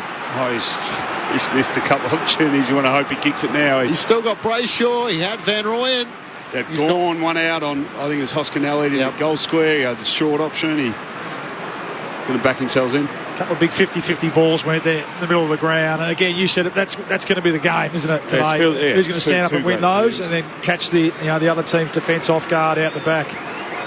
With no Clayton Oliver, one of the AFL's most influential, Christian Petrarca from 50 hits the very top of the right goalpost. Almost worked it from right to left perfectly. No problems at the distance. That was a bomb. Collingwood by 3 points. 20 minutes gone, second quarter. Great contest. Cox and Gawn on the wing. Fantastic stuff. Both okay. Both bounce back up. Max Gawn ran all the way down to be on the goal line for that Petrarca kick. Nick Dacos on the kick out, short to Pendlebury, gives it back to Nick Dacos. He's off and running. Hand pass away to Maynard. Goes straight down the pipe. What transition? Myercheck and May. They both miss it. May a second go. Myercheck knocks it from his grasp. On the deck, McInnes extracts it. Hand pass to Lipinski. He's tackled in the back. Says play on. And the D's get it out. Sparrow hand pass to Spargo. He kicks down to half forward. Van Rooyen competes in the air and it ends up out of play. Between wing and half forward for the Pies. Collingwood wanted a free kick from the Grundy tackle. They didn't get it. How good was Stephen May there? How good was the bit of play from Dacos and Maynard involved? So exciting. We haven't seen that a lot. Both teams defending so well. But Stephen May, 1 against 3 there, saved a certain goal. Pies by 3. Boundary throw in. Socket forward by Sparrow for the Demons, but straight to Nick Dacos, who can pump it inside 50 for the Pies. McInnes down there, forced to spoil into the path of Rivers, though. Loose look away, handball. Bobby Hill's onto it for Collingwood. He's tackled immediately. Lever drills him into the turf and a ball up centre half forward for the Pies. Collingwood by 3, 22 gone, second term.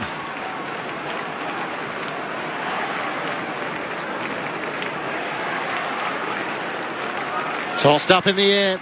Mason Cox and Grundy. Grundy slaps it down straight to Tom Mitchell. Swings onto his left. Can he clear the goal line? He can't. As Hibbert gets a hand onto it in front of Ash Johnson, through for a minor score. Collingwood's lead is 4 points at the 22-minute mark of the second quarter. Very good, Mitchell. 17 possessions, 4 clearances, 6 tackles. His sort of day, isn't it? We know that. That's why they got him here. Had 13 tackles last week against the Eagles, Tom Mitchell. 6 before half-time.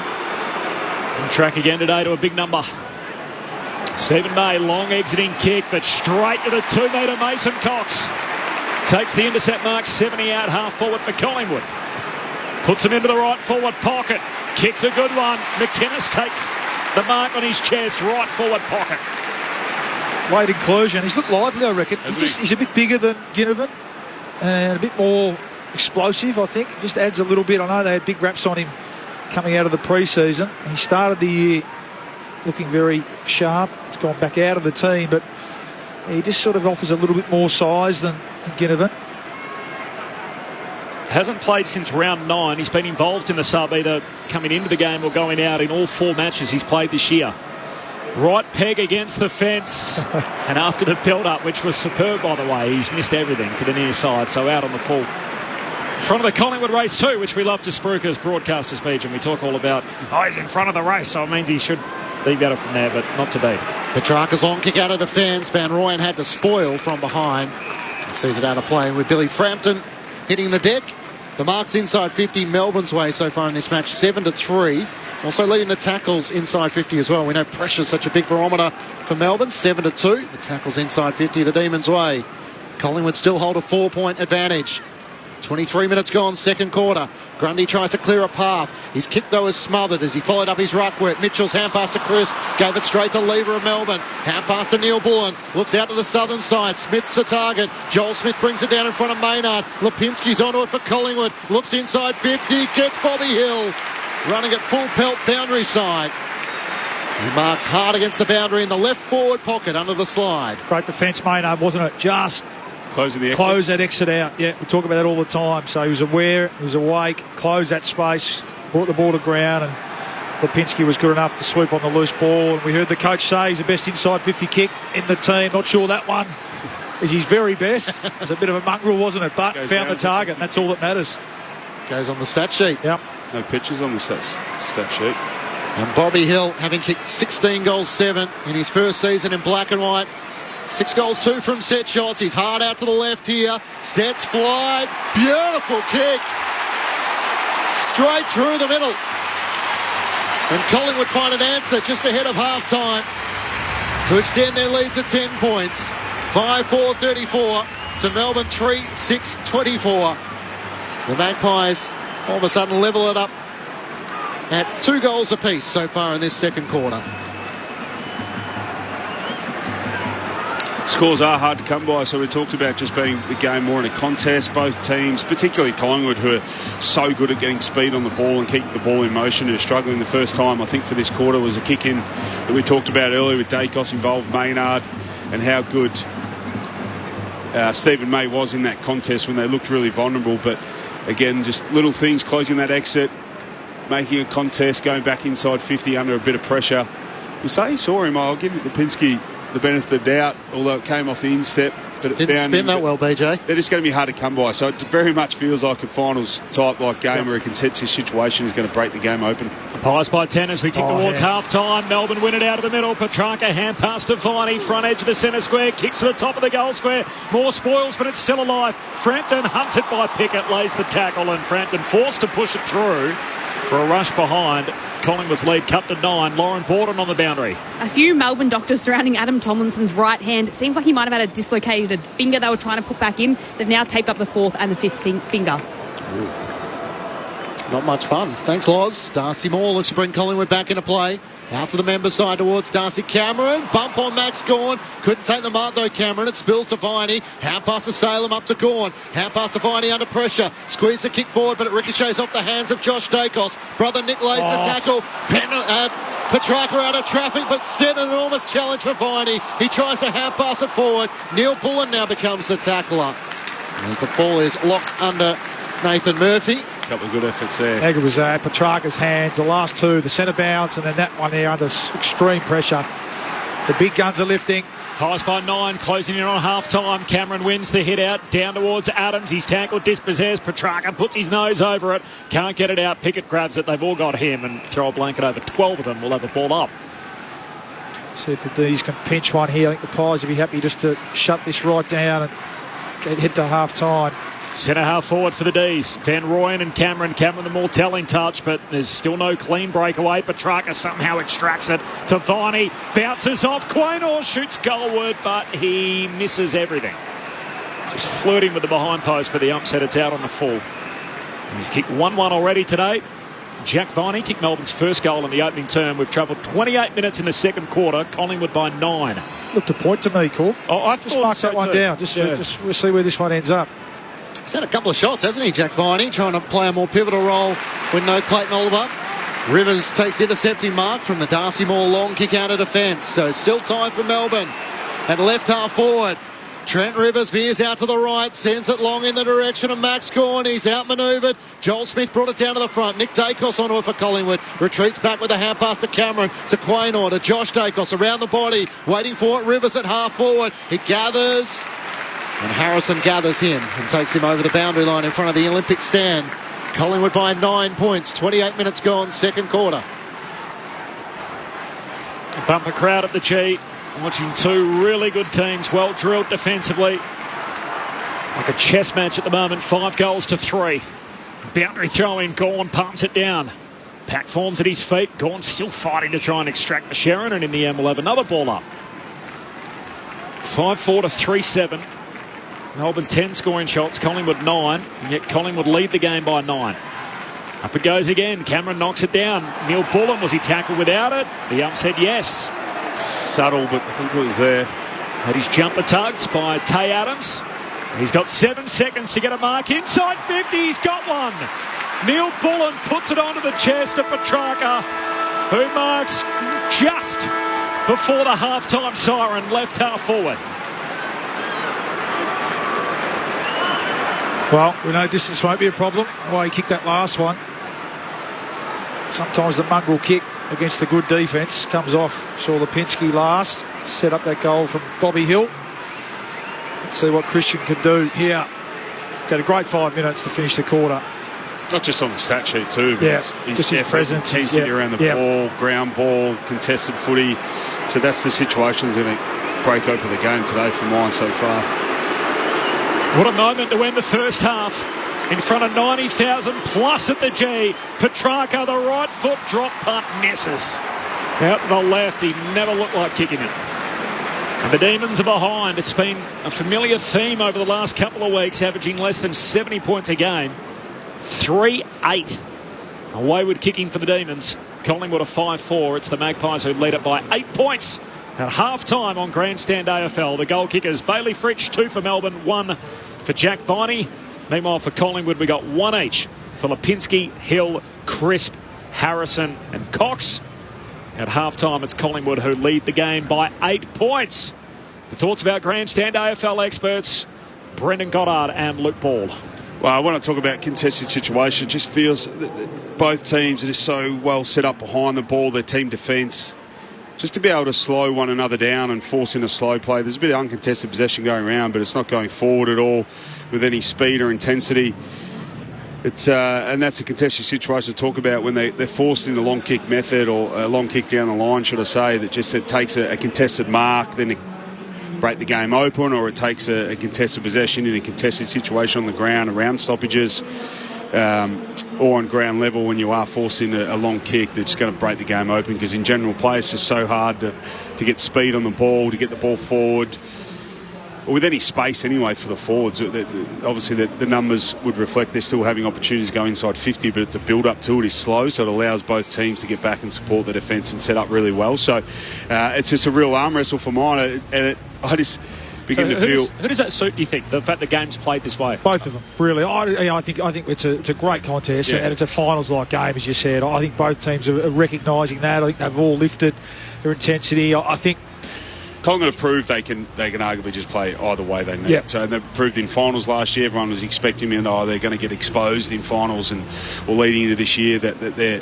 really offensive attacking game won't hold up, but it does, because generally they're so, well, not generally, but they're so good around the ball in the contested situation, particularly this year. Last year, the numbers didn't reflect that, did it? Because they'll pour in that, but they were just so good on the outside last year. But they've really found that balance, so they can play either way. At Melbourne, as we know, their plays inside, and that's why I just can't help but think about how good Clayton Oliver. Yes, to go, he's out today as well, but Clayton in a contested situation around here and his ability to be so clean below his knees and then so clean with his hands, they're the type of players that have a huge impact today. So, so it's not score sheet or stats wise they're going to have a huge impact like finals generally, but it's an arm wrestle that big players just in big moments are able to stand up to their effort intensity, and I think we just saw that at the back end there.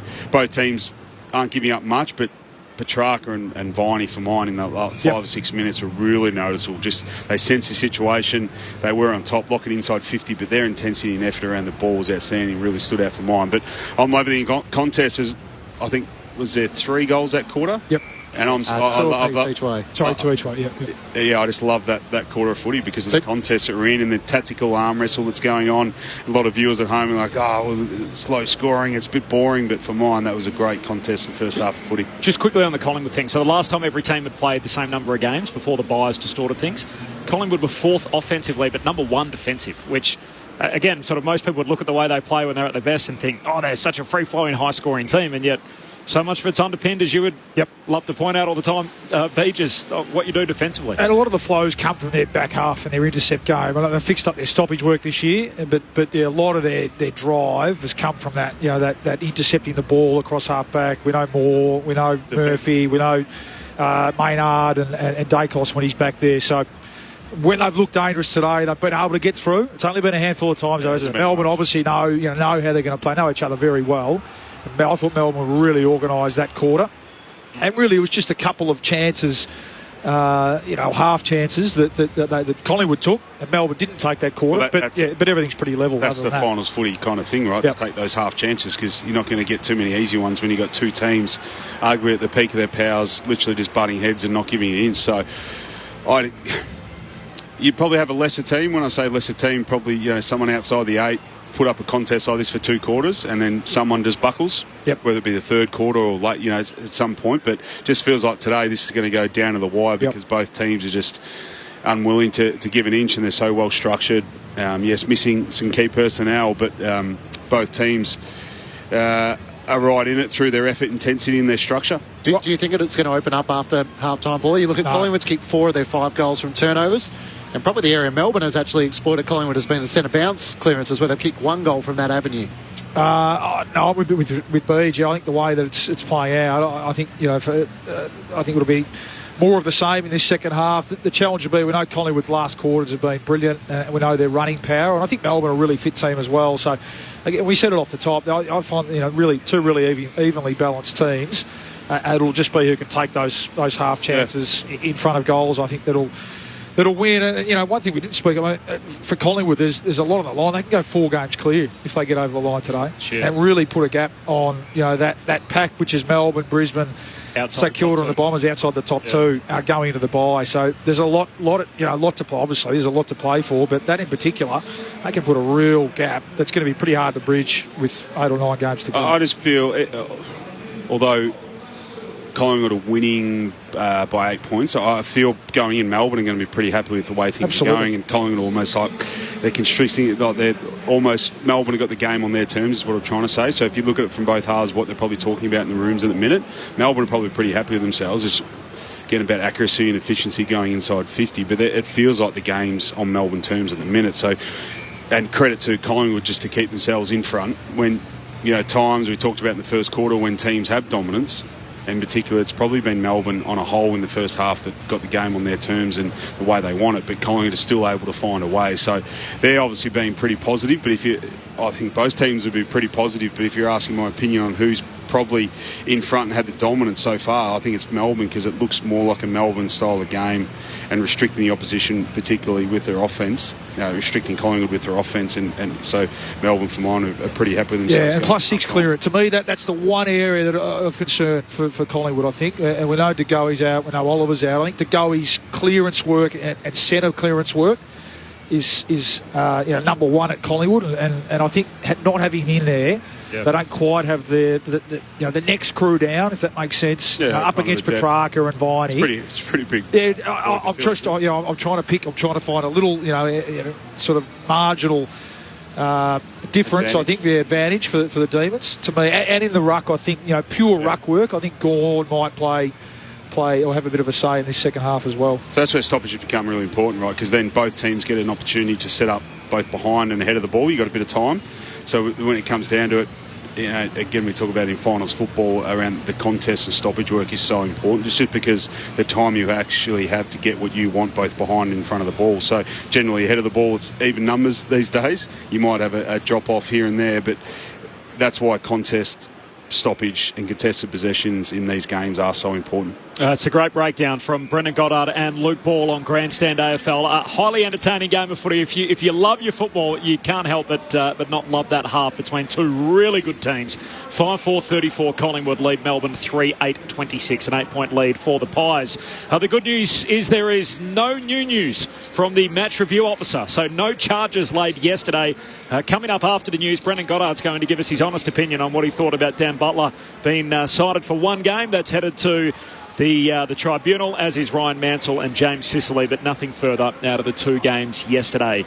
The thoughts of Beej and Bawley in just a moment, plus the second half here at the Melbourne Cricket Ground where the Pies lead by 8 points. But as we pause for the time being, let's see what's happening in the ABC newsroom.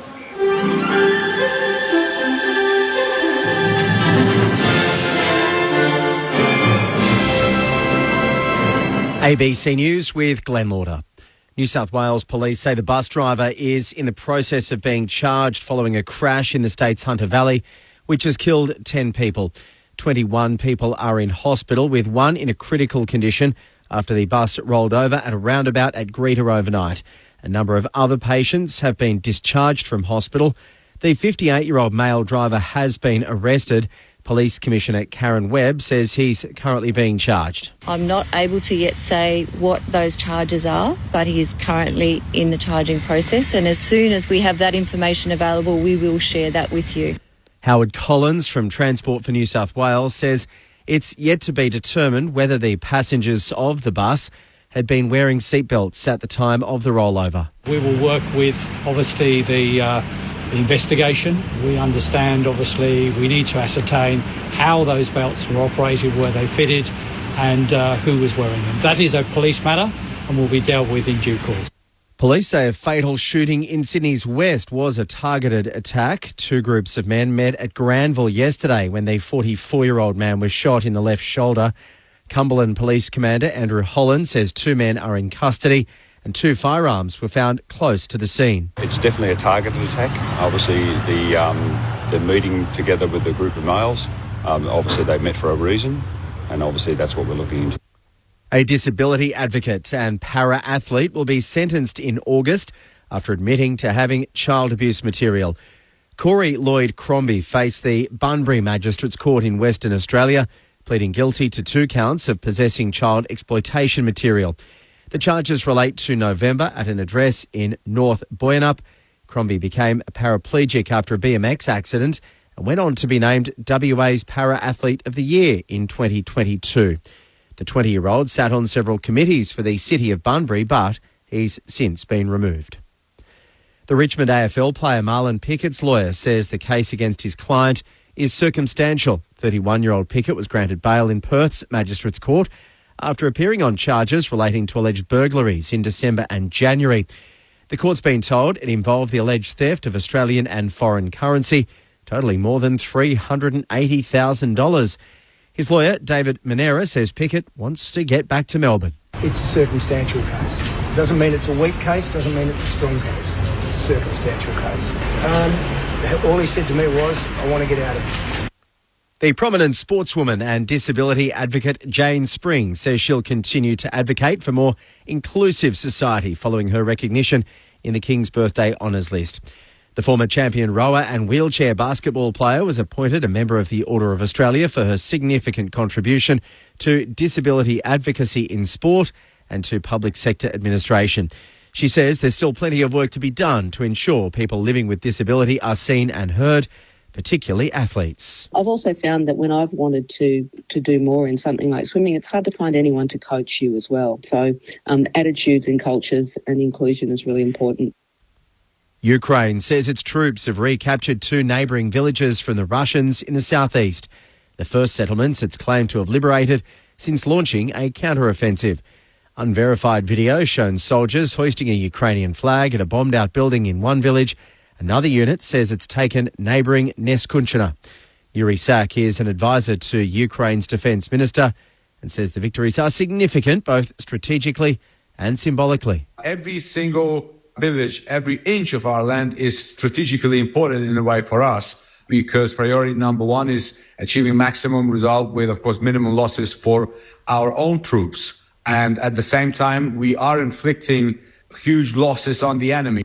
And the Queensland State of Origin coach Billy Slater says his side's determined to wrap up the series as his new lock squad is revealed.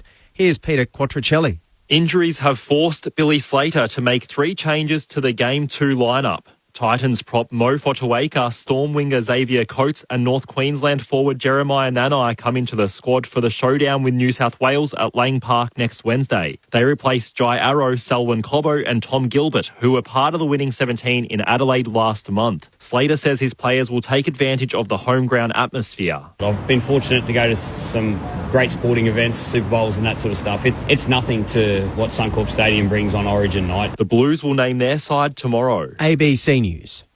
Your fortune awaits. Please sit down. You desire connection to your community, to be abreast of events and up to date at all times. In your future, I see the ABC Listen app. I see you up to date with current affairs, politics, and the latest conversations on your local ABC radio station.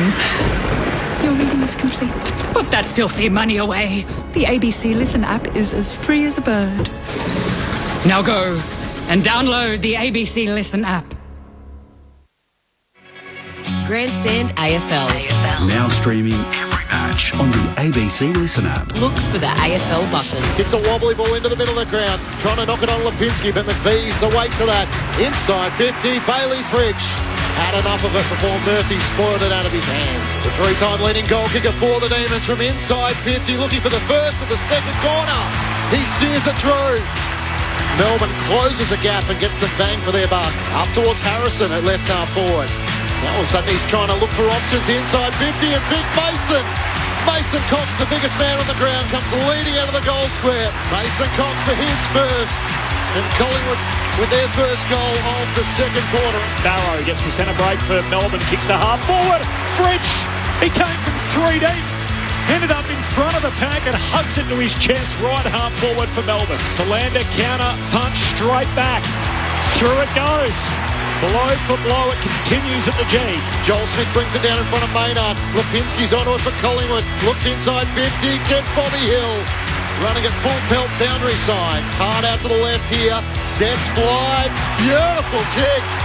Straight through the middle. And Collingwood find an answer just ahead of half-time. The 2023 AFL season. On radio, ABC Sport Digital. and now streaming on the ABC Listen app. Sounds there from the second quarter, a real arm wrestle here at the MCG between two really good teams. It is Collingwood by 8 points at half-time, 5-4 over Melbourne, 3-8. Corbin Middlemass and Matt Clinch. Lauren Borden on the boundary and our grandstand AFL experts, Luke Ball and Brendan Goddard. Some sport that's happening elsewhere. It is a holiday for most of the country, minus Queensland and Western Australia, who I'm pretty sure don't have their sort of monarch holiday today. So as a result, I'll get that a little later in the year. But there is a game in the NRL being played in Sydney. The Bulldogs trail the Eels 24-6. So Parramatta lead there with Gutherson with a hat-trick. So Clint Gutherson leading the way for Parramatta 24-6 over the Bulldogs. In the Super Netball, I actually saw a few people wearing their Melbourne Vixens kit, making their way over to John Cain Arena, just on sort of Melbourne, what are we calling this, Melbourne Park precinct? Yep. In and around the area. Big redevelopment. Collingwood played their final match today, so how's that for the timing? A similar time, obviously, as the men's team are playing here, the footy team, in front of over 9,000 fans, and the Melbourne Vixens won, so that's the Victorian Derby. The Vixens winning 64-55, so Collingwood, of course, their season over, and they're now out of the Super Netball competition after the club choosing not to renew that licence.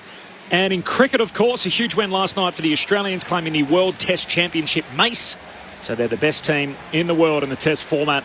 The first Ashes Test starts on Friday night. So no time to wait. Ball-by-ball coverage on the ABC Listen app.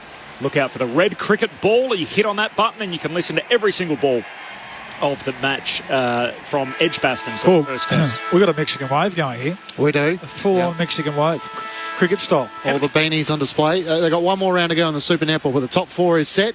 Collingwood will play away in Perth, so that was their last opportunity to play against their home crowd, against the Vixens. And the interesting part will be whether they can find a buyer for the 8th licence, and some of those players in a really awkward position as to whether they stay in Australia, head over to England, play in New Zealand. They're far lesser competitions. They probably won't get the same financial acquisition if they're to go there, but really challenging scenario for those players. The news in the footy world is that Premiership player Marlon Pickett has been granted bail after allegedly carrying out burglaries on commercial properties in which more than $380,000 was stolen. So the court was told the charges relate to burglaries on what were described as commercial properties in which a total of more than $380,000 in Australian and foreign currency was stolen. Now, the police prosecutor said it would be alleged a camper van was hired in Pickett's name, which was then driven interstate, and sums of $6,000 and $9,000 were deposited into his bank account.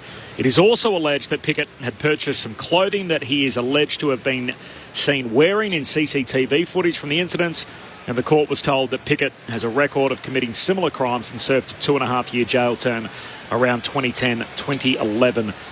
Pickett does plan to defend himself against those charges. So you can read more about it on the ABC website, abc.net.au/sport. And Basher Hooley is in Royal Melbourne Hospital, having been airlifted from regional Victoria after a car accident yesterday. So the Richmond Premiership hero has a broken pelvis, which may require surgery, but he is in a stable condition. So our thoughts go out to Basher. Both teams back out on the ground. I think I mentioned earlier the biggest crowd since we've been doing the Big Freeze concept is 83,500. What do you reckon we got here today?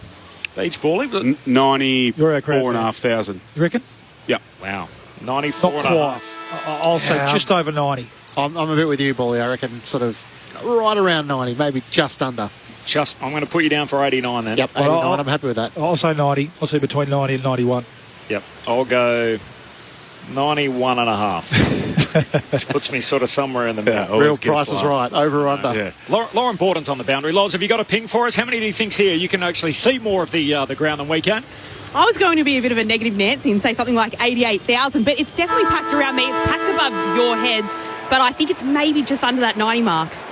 Fingers crossed we get a hell of a second half. What a game so far. Collingwood by 8 points on Grandstand AFL. You're with Matt Clinch. Second half underway. Brodie Grundy starting in the middle up against Cameron. Cameron trying to get the clearance for Collingwood. Hand pass towards Taylor Adams. Worked off it by Brayshaw. He's tackled by Jack Crisp and Taylor Adams, and eventually the umpire will ball it up. Yeah, I like Adams into the middle in this second half a bit more. I think Melbourne just started to look a bit stronger around the contest, around the clearances. Neither ruck get a definitive tap, and Jack Crisp is locked up by Viney and Petrarca. Still in the centre square, just to the left of the centre circles. Tossed in the air. Cameron brought down by Grundy. Ball spills towards Jack Viney. Petrarca's hand pass out towards Chandler. Kicks a spiralling ball inside 50. Fritsch on the lead. Getting there, Darcy Moore. He got spoiled to it and then claims the mark. Umpire said, yeah, that was off your hands. He pays the mark. 35 metres out from his defensive goal at the City end, although a few of the Melbourne fans didn't feel it was as compelling on the replay. Out to Quainer, who takes the mark at right half back for the Magpies. Collingwood by 8 points. A minute into the third term. Long around the southern wing. Tomlinson races over the top of Cameron. Spoils it down. Tom Mitchell's hand pass picked off by Hunter of Melbourne. He tried to link up with Viney. Eventually just socket off the ground by Hunter, but it missed Chandler. A chance here for Frampton, although he's locked up in a tackle. And Melbourne will be content with that. The ball locked at half forward for the Demons. Can't fumble today. Games like this, Beach. Collingwood have never lost under Craig McRae when leading at half-time. They're a perfect 19 and zip. We're protecting an 8-point buffer here as we'll have multiple ball-ups. Still on the half-forward flank for the D's. Cameron wins it down. Lipinski, who kicked the first of the day. Hurried kick forwards, a turnover. The D's well set up, keeping it in their front half. Rivers takes the intercept mark. He's going to go backwards to Hibbert. Now across the ground to Stephen May. Collingwood by 8 points. Short kick to Spargo. And the wide jumpers for Collingwood filling up the corridor. Spargo's going to go long and wide into the right forward pocket. They come from all directions. Hits the deck. Spills down in front of Smith. He runs into traffic. And he's tackled a ball up. 35 out right half forward for the Demons. Melbourne with a couple of inside 50s through the opening 2.5 minutes. Gawn wins down the tap. Cameron does the roving though. Sends Collingwood to half back. Meyer checks out number 2 on 1. May and Grundy collided. It spills down the way. McCreary threw a boot at it. Couldn't make contact. Lever's hand pass to Melbourne to Petrarca. His kick is smothered by Taylor Adams. And it goes out of play in front of the members' stand. Collingwood leading by 8 points. 3 minutes gone, third term. Which coach do you think would be more content? Bally with the first half. Craig McRae, no doubt, with the scoreboard. Simon Goodwin with the 10. Probably neither, Clinchy. Well sat on the fence. Yeah. Rivers inside 50. Pickett slipped over. Allowed Quainer to take the intercepting mark for Collingwood. Or both, I should say. Not neither. Both. Both are feeling okay. Out towards McCreary. Flying in front was Jake Lever. He gets a hand to it and it goes out of play. Both would feel like they're having some improvement still to come, wouldn't they? Yeah, I think both would feel like that at certain times throughout the game. And let's be honest, again, with two good teams, they know there's going to be momentum shifts. Can you absorb it when the other team has it? And can you capitalise? And that's the main thing for Melbourne. They haven't been able to capitalise as yet. Collingwood by 8 points from the boundary throw-in. Grundy wins it down to Langdon. Hand pass fed forward, but ends up out of play. Viney in a tangle. As we said, there's an argument to say there is more in it for Melbourne because they fall 4 games behind the top 2. It's a long way back. Brisbane missed an opportunity this week too, who are in that sort of log jam with them. Grundy palms it down and Petrarca's locked up. Real chess match or an arm wrestle, however you want to describe it. Two really good defensive teams duking it out at the moment. It's Lipinski, hand pass to Cameron. He's kick a turnover. Lever chops it off. Hand pass away to Rivers. G tried to change his mind. Dropped the footy. Put Viney under the pump. He's set upon. Says ball up. Front edge of the centre square for Melbourne. Yeah, ones who just got to get in with those half chances in that launch pad. We talk about between 50 and 70. Just get into your forwards and give them the best chance. Toss up in the air. Grundy slaps it forward for Melbourne. Josh Dacos races back onto it. Petrarca offers chase. Hand pass to Adams. Cuts back inside defensive 50. Pickett came charging at him. The kick out towards Maynard. It rolls out of play in front of he and Spargo. It's been locked on this members wing. Another boundary throw in. Collingwood leading by 8 points. The Demons will feel like their accuracy could improve. 3 goals, 8. As Bally touched on, Tom Mitchell and Taylor Adams both into the middle with no Jordan Ngoe. From the throw-in, Brayshaw's over the top of the footy. Cameron's over the top of him. The umpire's going to pay holding the footy. Tough one for Angus Brayshaw. There wasn't much he could do once he was stuck on top of the footy, but the umpire felt he had to try and knock it out. Adams sends it up towards his fellow midfielder and Tom Mitchell. Hand pass to Crisp at left half forward. Under the Olympic stand, inside 50, Meyer check the target, almost pulled in the one-hander, right up against May, hard against the boundary, Bobby Hill keeps it alive, swings out on the right, he misses. Hit the post, I think. And Christian Salem was pointing to the post, just making sure the goal umpire saw it, as it did clip the post on the way through. Collingwood leading by 9 points, 5 minutes into the third term. Salem brings it into Tomlinson, short kick to Hunter, half back. All of a sudden a bit overcast at the G after blue skies for most of the day. Floodlights on. At 10 to 5 local time in winter, it means it's generally pretty dark in Melbourne, with the forest shadows starting to appear on the players already. Short to Tomlinson. He goes long down the wing. Competing in the air, Cameron can't mark, spills to his teammate Hoskin Elliott, kicks into his own teammate's head in Mitchell. Ricochets back to Hoskin Elliott, handball to turnover. D's through the middle, Viney to Spargo, hand pass to Grundy, long kick forward, Pickett and Quaynor. Pickett has to spoil, keeps it alive for the D's. Quaynor knocks it on, still alive, Maynard gets back, saves the day for Collingwood, rushes it through. Tremendous footy. Series of one-on-ones, and in the end a minor score for Melbourne. Collingwood by 8 points, 6 minutes gone, third term. Cosy, Pickett and Quaynor in the cage. We don't mind that. One-on-ones inside 50. As Quaynor long out of defence, up towards Myercheck, but Grundy's in front. Takes a strong intercepting mark. He has it between wing and half forward on the members' side. And a shot in the first quarter. Brodie Grundy from 40 metres out, couldn't capitalise. He's had 9 disposals so far.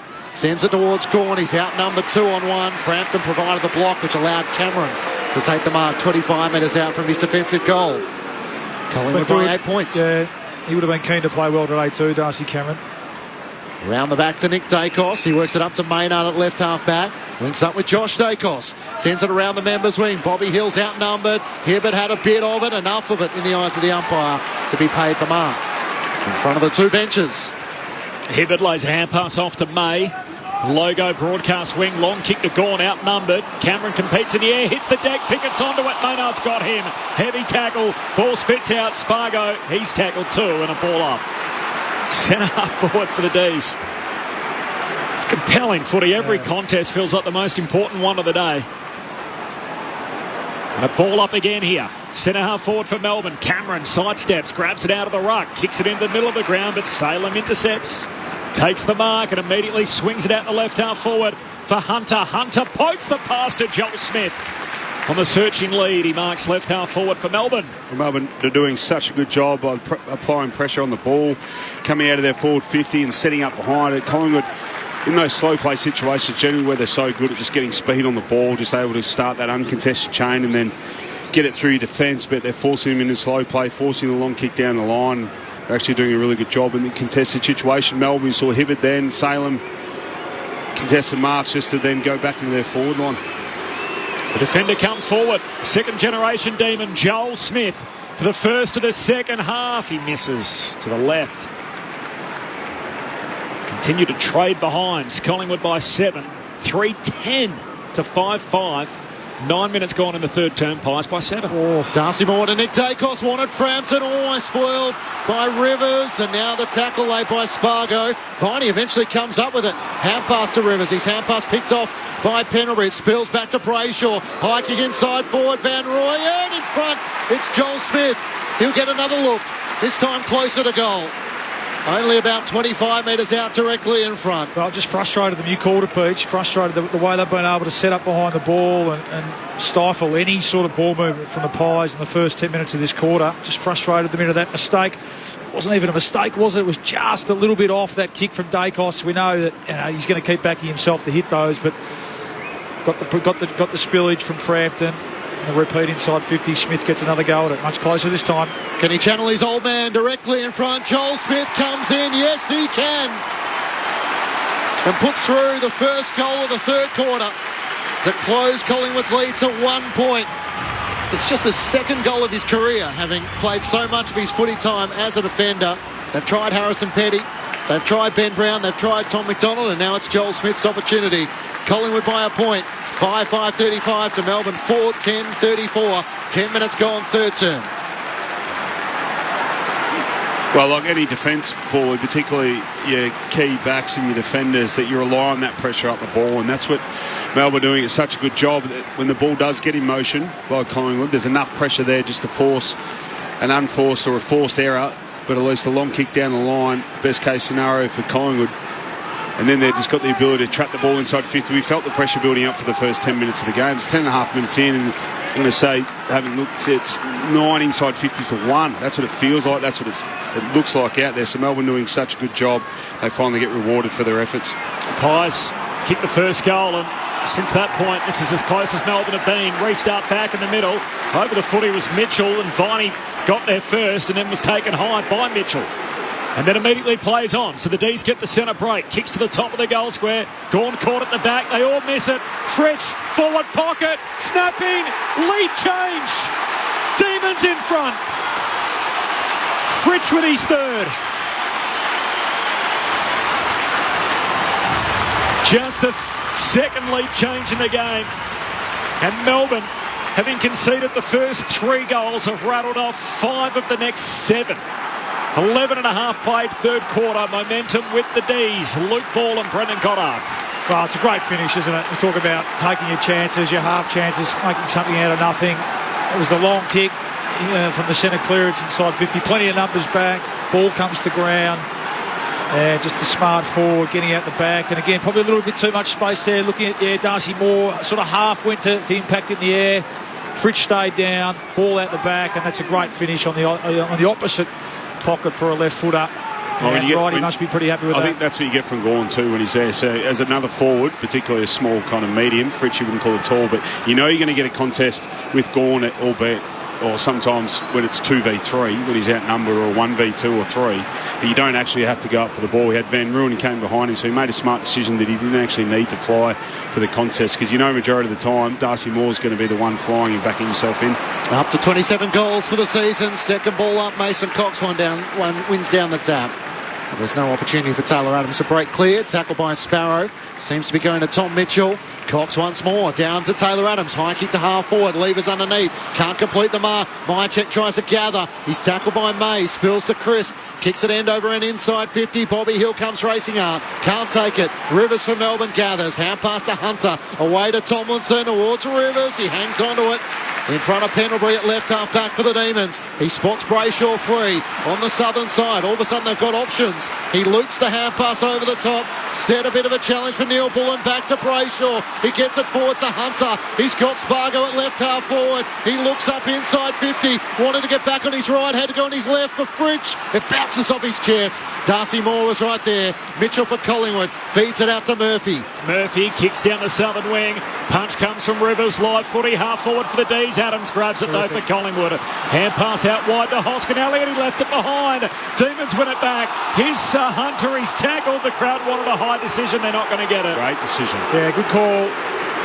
It was Noble who led the tackle. I think actually, on second thoughts, I went with good call. It's a free kick. You don't reckon, Beach? Can't say. Not for the faint-hearted. This footy at the moment, BJ. You've got to stay in line with the ball. From the ball up, Cox wins the hit out.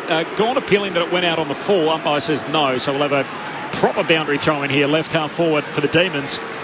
Bailey Fritsch, by the way, his last goal was his third. It's also his 200th of his career, so becomes the 26th Melbourne player to kick 200 goals or more.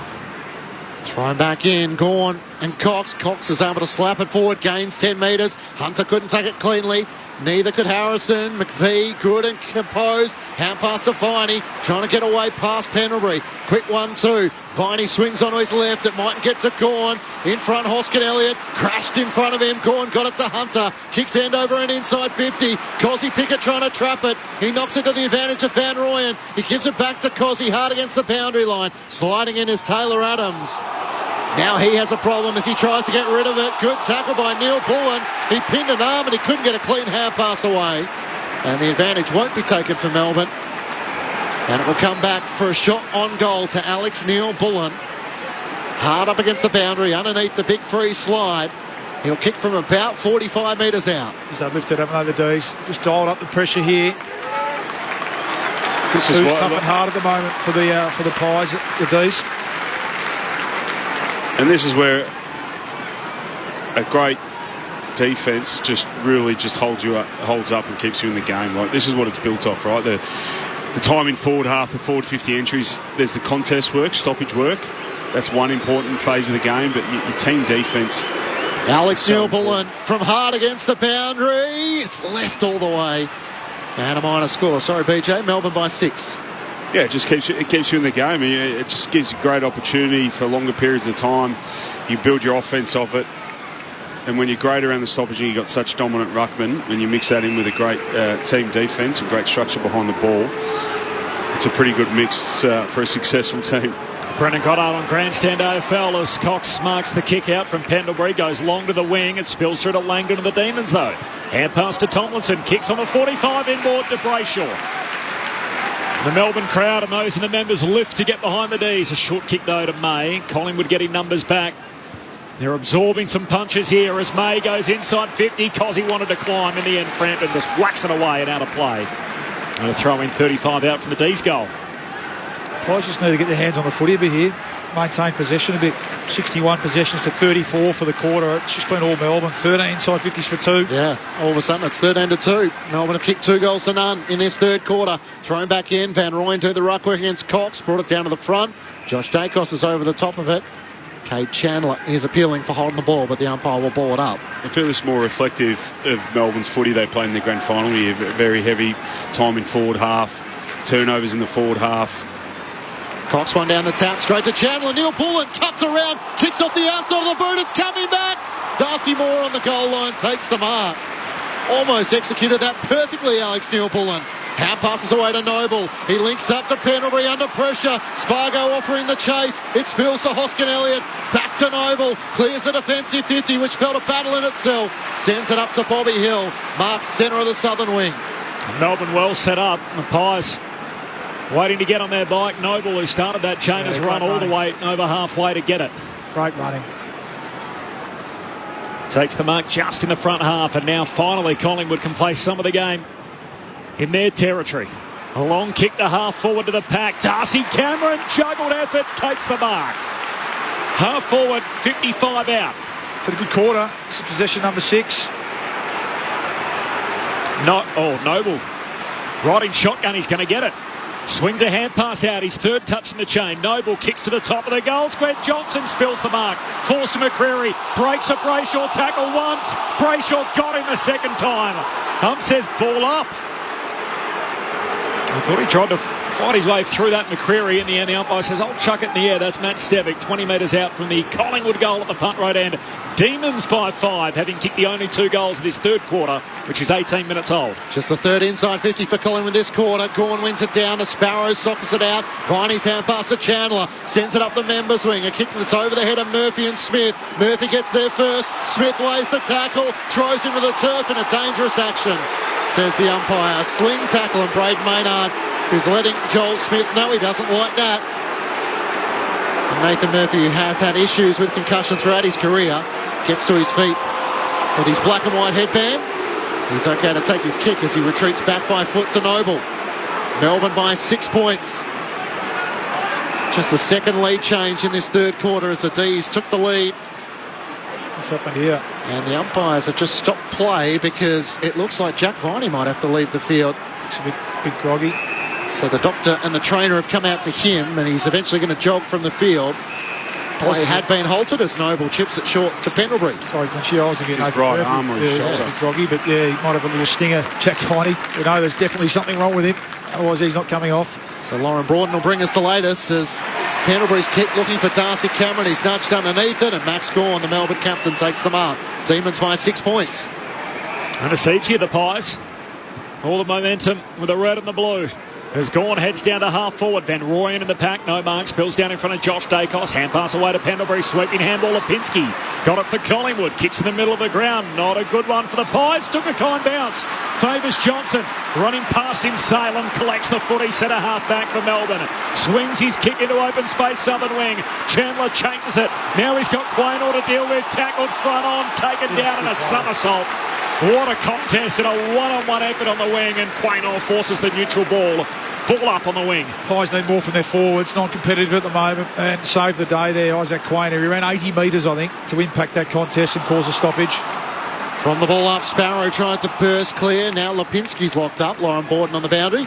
Jack Viney asked the doctors to have a look at his right shoulder, so they're helping him out on the bench at the moment. They haven't taken him down to the rooms as of yet. All right, thanks, Laws. So no doubt he'd be keen to continue on. It'll be interesting the doctor's take on it.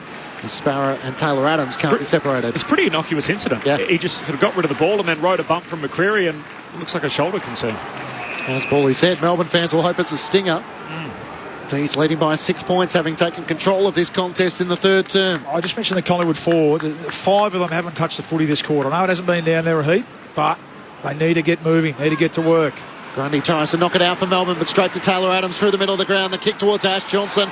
Back to Adams to Lipinski. It opens up for McCreary. No one inside the forward 50, but Myercheck. He tries to put it to his advantage. Out front of he and Hibbert. Myercheck missed it. Hibbert gathered. A crucial moment. He runs out of defence. Sends it up towards Joel Smith. He marks it right half back.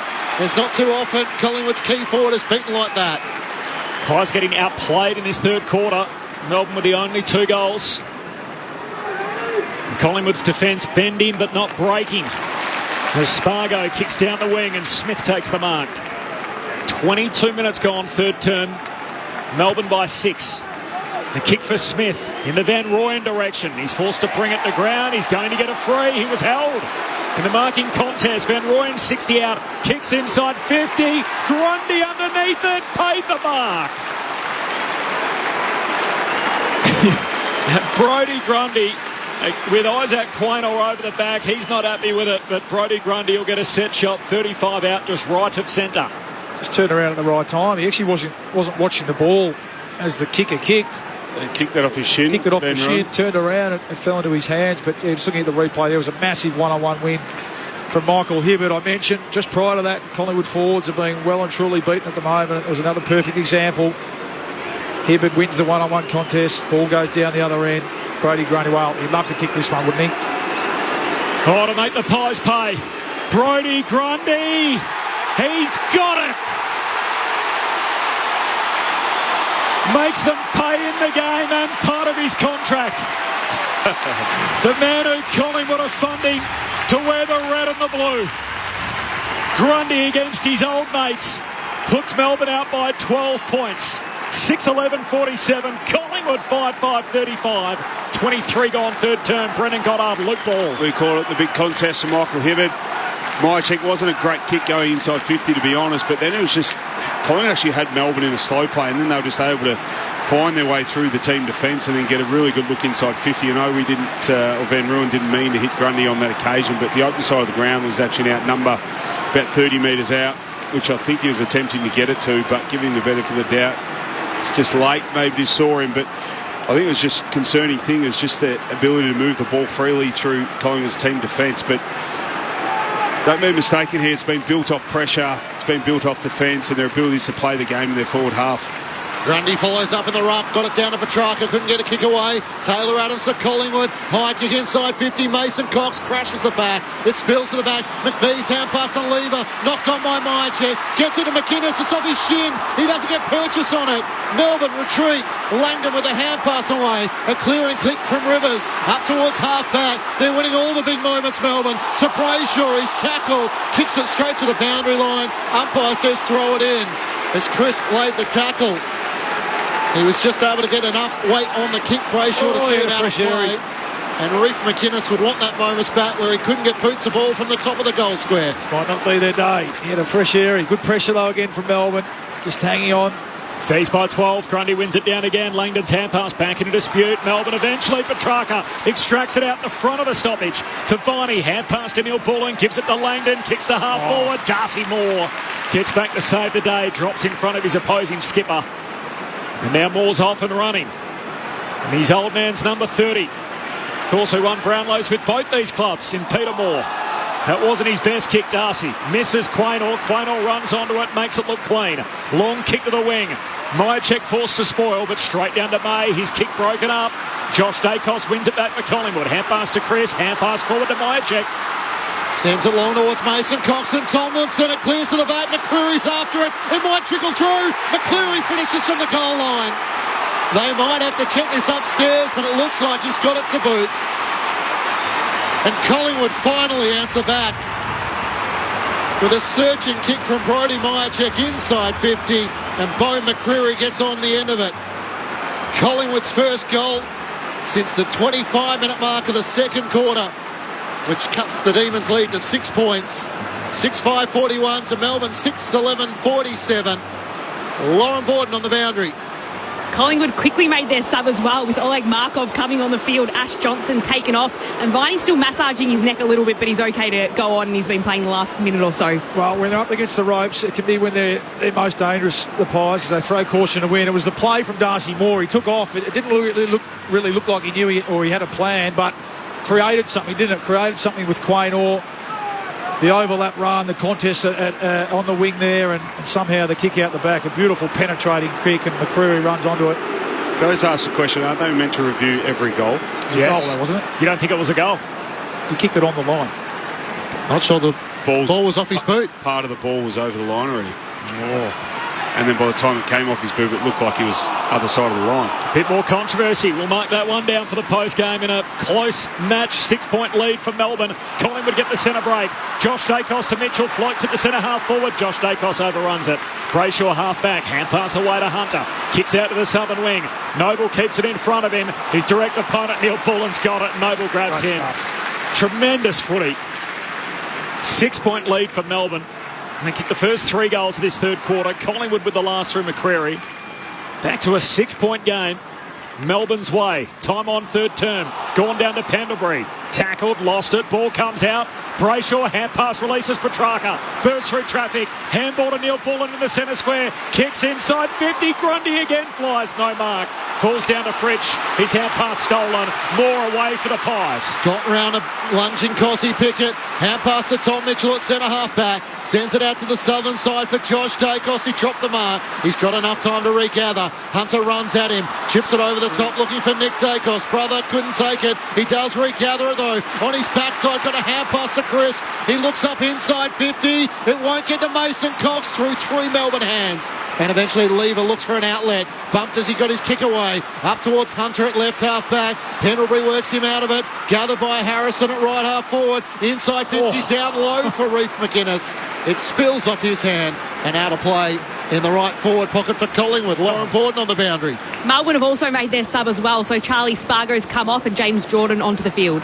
Well, it's interesting off, isn't it? Spargo off, Yeah. but geez, hasn't it gone up? What a game. Melbourne by 6. Boundary throw in half back for the D's. Gawn wins it down. Hunter's got it. He's tackled. Ball up. Melbourne by 6 points. 6-11 to 6-5. 28 gone in the third term. And the players very slowly picking themselves up. Yep. If you're looking for that three-quarter time siren now. What a game it's been as Gawn wins it down to Viney. Trickles a kick to half-back. Petrarca floats a hand pass out in front of Jordan with the fresh legs. Broken up though by Noble. Jordan tackles him. Taken to ground. Holding the ball, says the umpire. Gee, it's against Noble. Stiff. As soon as he grabbed it, set upon, and James Jordan's going to get the free defensive side of the wing for Melbourne. D's by a goal, approaching three-quarter time. He plays onto the right-hand side, sends it as far as he can towards Gawn and Grundy. Over the back, Maynard spoils it down. Front and centre, Hunters with a hand pass to Gawn. Out to Petrarca at left half forward. Pendlebury corrals him, kicks inside 50. Over the head of Joel Smith. Onto it, Markov. Smith has got him. He can't get a hand pass away. No prior opportunity. Because he was away, wasn't he? There's away, but how does both Pickett How did he miss him? Petrarca missed Joel had Smith. so much time and space from arguably a slow player kick down the line. Grundy up against Cameron, tapped it down to Petrarca, can't get a kick away. Crisp through traffic, got it to Noble. Kicks out to space on the members' side. Race after that, and they do. McCreary leads the foot race. Tomlinson after him. McCreary over the footy. Lever over him. Gathers, tackled, hand pass out towards Langdon. He works it inboard to Brayshaw. Over the shoulder, free kick advantage paid. High bomb down to half forward. Smith in the pack, knocked away by the Pies, but straight to Petrarca. Sends a floater forward, picked off by Quaynor. Last line of defence for Collingwood. He comes wide to Noble. And that'll see us out. What a third quarter. Two of the competition's heavyweights duking it out. And if you love your footy, you'll love what you've seen through the first three quarters here at the G. Just 6 goals each, but a high wire match. Melbourne 6-11-47, Collingwood 6-5-41. We got the second lead change of the game in that third term when the D's hit the front for the first time since the opening 3 minutes. It's Melbourne by 6 as we turn for home. 6-11-47. Melbourne, Collingwood 6-5-41. The goal kickers, Bailey Fritsch has 3. His last being his 200th goal in his 121st game, so becomes the 26th Melbourne player to the milestone. Brodie Grundy kicked one against his old team. Jack Viney with 1 and Joel Smith with 1. Meanwhile, for Collingwood, Lipinski kicked the first of the game. Hill, Crisp, McCreary, Harrison, Cox, all with 1 each. The subs have been made. Spargo out, James Jordan in for the Demons. And for Collingwood, Ash Johnson out, Oleg Markov in. Both of them tactical subs. The thoughts on Luke Ball and Brendan Goddard in just a moment. This is Grandstand AFL. You can find us on ABC Radio, News Radio, Sport Digital, and for the first time in 2023, streaming through the ABC Listen app. We are one.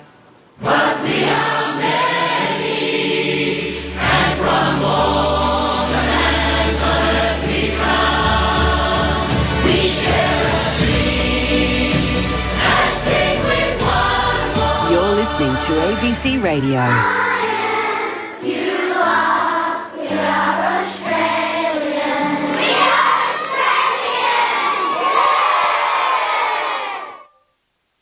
Australian. Grandstand AFL. Now streaming every Patch on the ABC Listen app. Look for the AFL button. Spills back to Brayshaw. Hiking inside forward, Van Rooyen in front. It's Joel Smith. Can he channel his old man directly in front? Joel Smith comes in. Yes, he can. And puts through the first goal of the third quarter. So the D's get the centre break. Kicks to the top of the goal square. Gorn caught at the back. They all miss it. Fresh, forward pocket. Snapping. Lead change. Demons in front. Van Rooyen 60 out. Kicks inside 50. Grundy underneath it. Paid the mark. Oh, to make the Pies pay. Brodie Grundy. He's got it. Makes them pay in the game and part of his contract. The man who Collingwood are funding to wear the red and the blue. Grundy against his old mates. Puts Melbourne out by 12 points. Sends it long towards Mason Cox and Tomlinson. It clears to the back. McCreary's after it. It might trickle through. McCreary finishes from the goal line. They might have to check this upstairs, but it looks like he's got it to boot. And Collingwood finally answer back. The 2023 AFL season. On radio, ABC Sport Digital. and now streaming on the ABC Listen app. We had high hopes leading in, and so far it's lived up to it. A real grind. Melbourne and Collingwood, and the D's lead it by 6 points. And a heavyweight tussle at the MCG. The thoughts of Luke Ball and Brendan Goddard. Oh, it is cool. It's a beauty. It was all Melbourne. They dominated that third quarter, and it was around the contest. They just got to work. They started to flex their muscles a bit. I thought a few of the younger, inexperienced Collingwood players didn't handle the heat, didn't handle the kitchen, and Melbourne were brilliant. Plus 14 contested footy. And 17 to 8 inside 50s. At one stage, it was 13 to 2 or 14 to 2. 3 goals, 3 to 1 goal, 1. But Collingwood did they do enough? Just to hang in there enough? And was that was that Melbourne's best punch, best effort? Now, and can they, are they close enough? Obviously, they're only within a goal. Was that Melbourne's best effort? Did they not capitalise enough? Did they leave a few out there? And can Collingwood run this last quarter out like we've seen them do so much?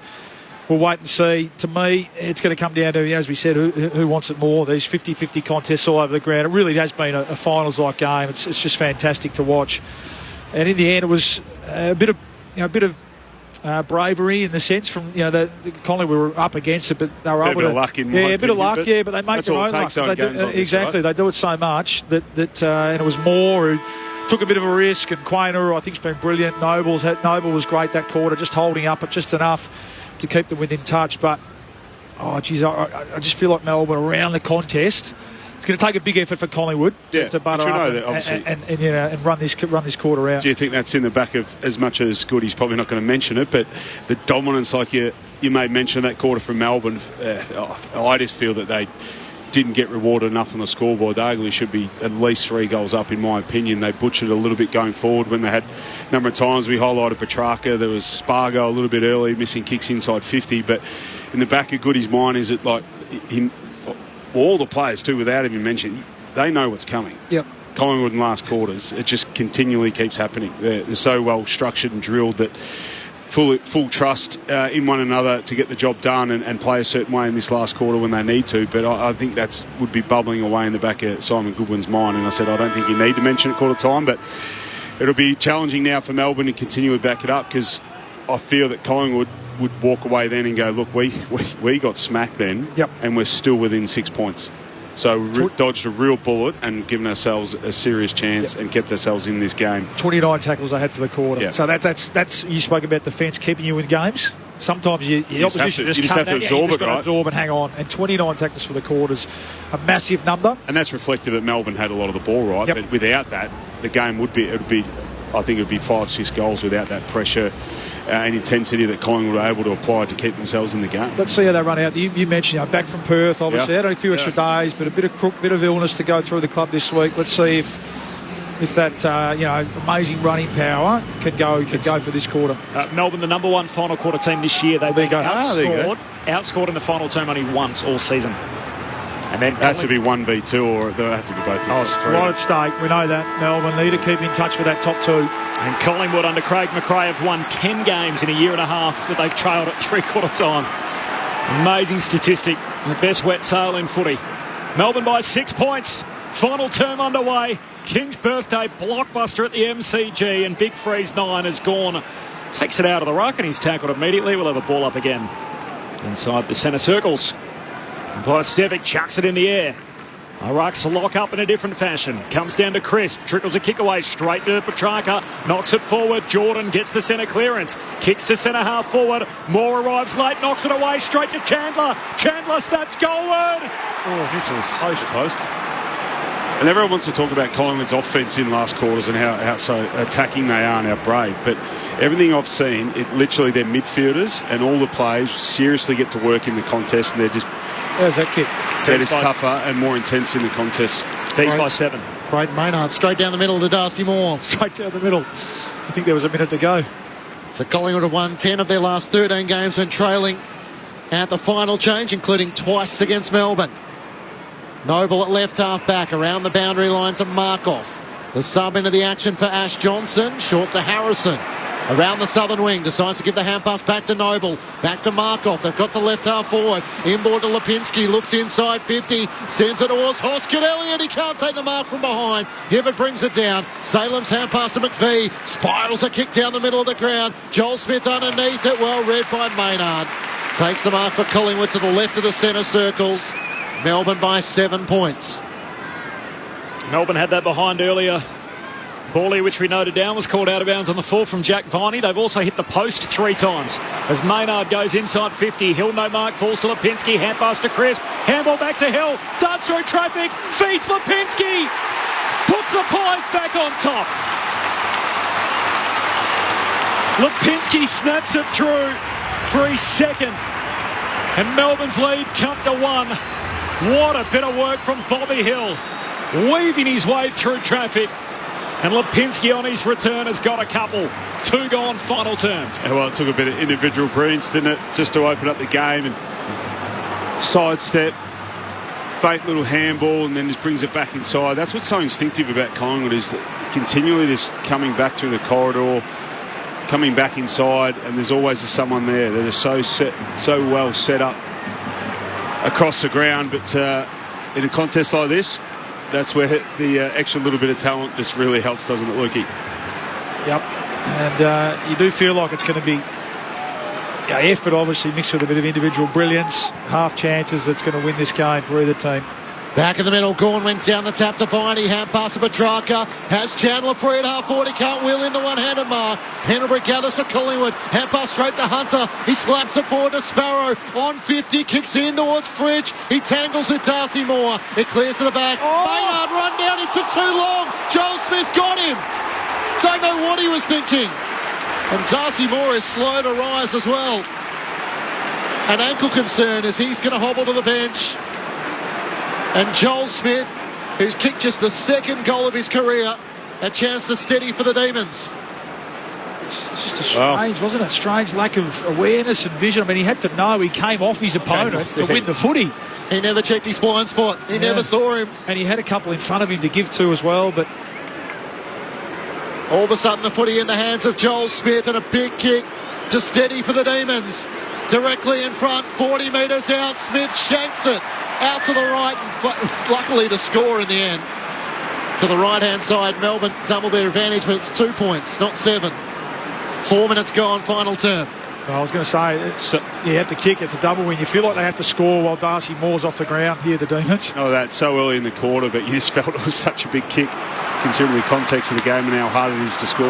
Kick goes out to half-back. Harrison gives it to Lipinski. Lipinski missed his handball. Chandler goes in, collects, got it for Melbourne. Hand pass out to Jordan, trying to break through tackles. Pendlebury lays one, ball comes out. Hump says play on. Langdon puts his head over it, knocks it to Petrarca. Petrarca stands up through traffic. Handball out wide to Sparrow. Feeds a hand pass for the Demons to Van Rooyen. Pokes it in more to Pickett. Keziah Pickett marks centre half forward, 35 out. Just a difference there. We mentioned fumbles, and Billy Frampton hasn't played a lot of footy this year. We know that, been in and out with injury a bit, but he fumbles. Petrarca, one touch, handball out into space, brilliant.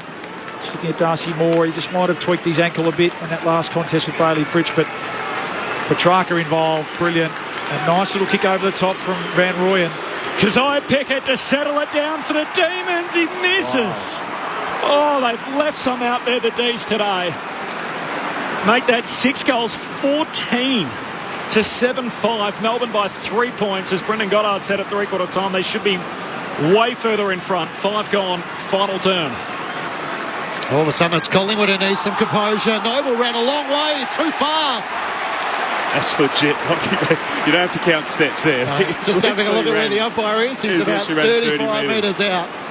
And Bailey Fritsch, the wrong man to have the footy in the hands of. What a blue. He's had a couple fall in his lap today, Bailey Fritsch. Remember Chaplin talked about what they did during the week? Do you reckon now Choco's going, if they learn anything during the week, I'll put him in this situation. Bit of genius, you reckon? Well, there we go. 3 goals, 1 for Bailey Fritsch. Smith couldn't take the chance. Pickett couldn't take the chance. Bailey Fritsch starts his approach. Hard in the left forward pocket. It fades left. He misses. 3 behinds to start the final term after Pat Lipinski closed it to a point. Collingwood's deficit. It's Melbourne by 4 points at the 6-minute mark of the final term. Lauren Borton on the boundary. Even Craig McRae went back to look at some vision of John Noble running too far. Darcy Moore still down in the rooms at the moment with that ankle injury. Thanks, Loz. Melbourne 4 goals, 10 today from the set shots. 6-15 overall as the kick for the Pies ends up out at half-back, and we got a stoppage as Rivers grabs it and the Pies all swarm to him. High half forward for the D's. They miss a couple of set shots early in this final term. Gawn wins it down. Viney. Hand pass through traffic to Neil Bullen. Turns it over by hand.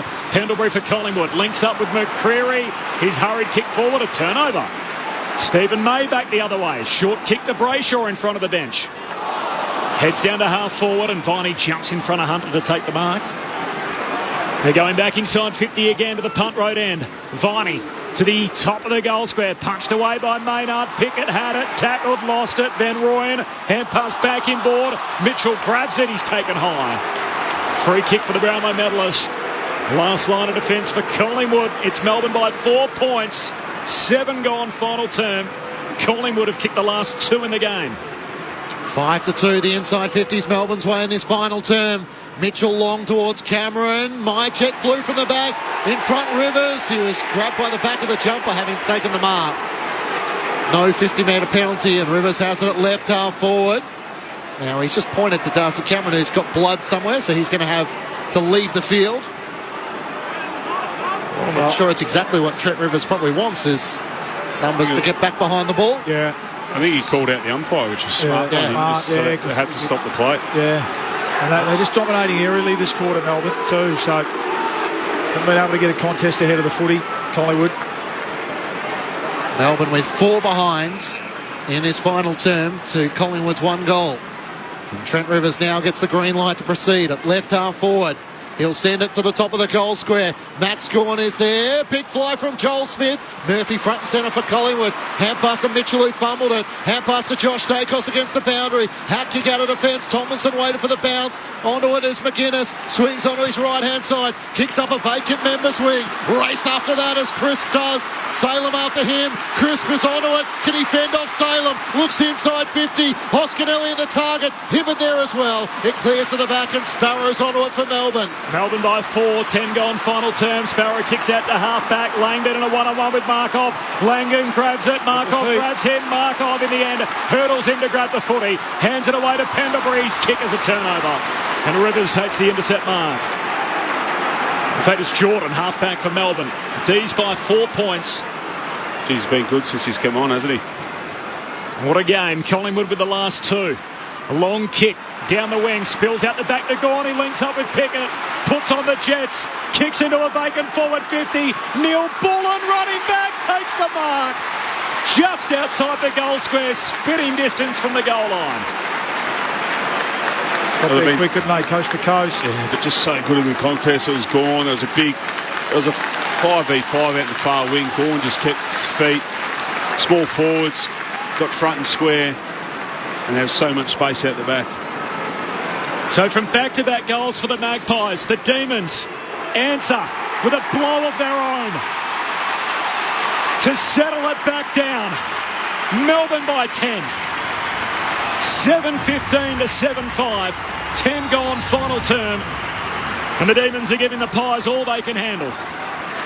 Yeah, good call, Beach. It was the intercept from Jordan initially, who, you're right, has injected himself into the game really well. Pendlebury maybe just taking the 50-50 option instead of banging long under pressure. And there was a long to a contest, and Gawn just keeping his feet. Really smart handball to release Pickett. Lauren Borden on the boundary. Darcy Moore's back up after getting his ankle injury fixed up. He's run straight onto the ground, onto the back line, and been yelling at his teammates and setting them up. Well, yeah, it's huge for Collingwood having back out there. He just felt like Melbourne had to put one on the board while he wasn't out there. Big centre bounces now. Mason Cox up against Brodie Grundy. Once teammates, still good mates. It spills away Petrarca. He's tackled by Crisp. Couldn't get boot to ball. Crisp with the clearance inside 50. Mind check out manoeuvred. Tomlinson sidestepped Hill. He gets the clearing kick. Out into the southern wing. Markov races after it. He gets there first for Collingwood. Rides the tackle from Chandler. Gets the hand pass to Tom Mitchell. Works it to Crisp. Hand pass to Taylor Adams. Out wide to Maynard. Just outside 50. A long kick. Brodie Grundy underneath. It clears him. Hoskin Elliott couldn't hang on. And Hunter's kick is straight out towards right half back. Collingwood have numbers, although Quaynor waited for the bounce. He then has to lay the tackle, and it comes off Jordan and across the boundary line. Yeah, big win. A throw in at right half forward for the Magpies, who trail by 10. It's Melbourne's defence again. Just it's hard to see an avenue to goal at the moment for the Pies. No one down there looking dangerous at all in the air. 7:15 to 7-5. 10-point lead for the Demons. 12 gone final term. Boundary throw-in comes down to Hunter. Hand pass out the back to Brayshaw. Another stoppage win for Melbourne. Handball to Petrarca. He gives it off to Grundy. Feeds it into the front half for Jordan. Hand pass back to Petrarca. Advantage applied? No. As Jordan was dumped after dishing off a hand pass. And he's going to get a free kick all the way back on the members' wing. That's another great result for Collingwood. The Pies rush numbers into their back half. Love to say Quaynor meant it to give away a free kick. It's one way to stall the play, because they did have a 2v1 in that marking contest with Fritsch up against Moore, and Collingwood's 8-game win streak in real jeopardy here as Jordan kicks to centre half forward. Spills down underneath Mitchell. He got a hand pass away to Adams. Chance for the Pies on the counter. He doesn't have a lot of options, so had to cut back inboard. Hand pass to Maynard. Searching hand pass to Quaynor. Petrarca takes it for Melbourne. Chris brought him down. He gets the hand pass away to Hunter. Kicks towards Fritsch on the lead. Big collision as Darcy Moore came the other way. In from the side, Neil Bullen. It spills to Quaynor of Collingwood. Trying to draw Hunter. Hand pass around the boundary line for Chris. He kept it alive around Petrarca to Darcy Cameron off the bench. Links up with Pendlebury. Normally a good user, not on this occasion. Over the head of McInnes. And the mark taken for Melbourne by Tomlinson. 40 metres out from his defensive goal. Short to Rivers. Melbourne by 10 points. 13 minutes gone, final term. Now to Jordan and Neil Bullen. He takes the mark. He turns and goes immediately to Fritsch, who marks it half forward. Oh, what a kick this is. Inside the forward 50, straight to Mason Cox. Turns it over. Cox at centre half back for Collingwood. Short kick to Adams. Pies to go the short way home through the corridor. Hand pass to Noble. Trying to link up with Maynard. Loose hand pass. Feeds it forward. Turns it over. Intercept comes from McVie. Tried the 1-2 with Viney. He's left it behind. Viney a second go. Collects. Heads inside 50. Van Rooyen! The young Roo's got it. In his 11th game, the 20-year-old will have a set shot left half forward, 30 out. Yeah, and again, they got the turnover, got it through the back of the square. Collingwood looking really dangerous. But when they did look up to kick and go forward, there was just such good stability behind the ball from Melbourne. That forced a delay. That forced the overlap handball, trying to invent something from Noble. I think Pendlebury was involved. The missed handball for Lipinski. And then the turnover, it's so then hard to defend back the other way. Big time kick for the 20-year-old Van Rooyen. Yes! The D's are running away with it. And all of a sudden, Melbourne have it out to a 16-point break. As big as they've led all day. 15 gone final term. And remembering, Collingwood kicked the first 3 of the match. So from that point on, the D's have kicked 8 of the next 12. 15 gone final term. It's a great call, Badge, because it's the way that Collingwood play. It's what's made them so good. But the way that Melbourne have defended today has meant that Collingwood have had to try and invent something. That one extra handball, which has brought them undone. And yeah, actually, McVie was involved again too. It does invite pressure. And Viney again. Viney got barreled over, got up, and he's been just magnificent. Viney. He was the one that got him going in that first quarter when they were up against it. And we thought he might have had a bit of a shoulder injury, but he's come back on, and he's just been magnificent, as have all the Melbourne leaders in the second half. Collingwood got out by 18 points early, Melbourne's biggest lead in the match.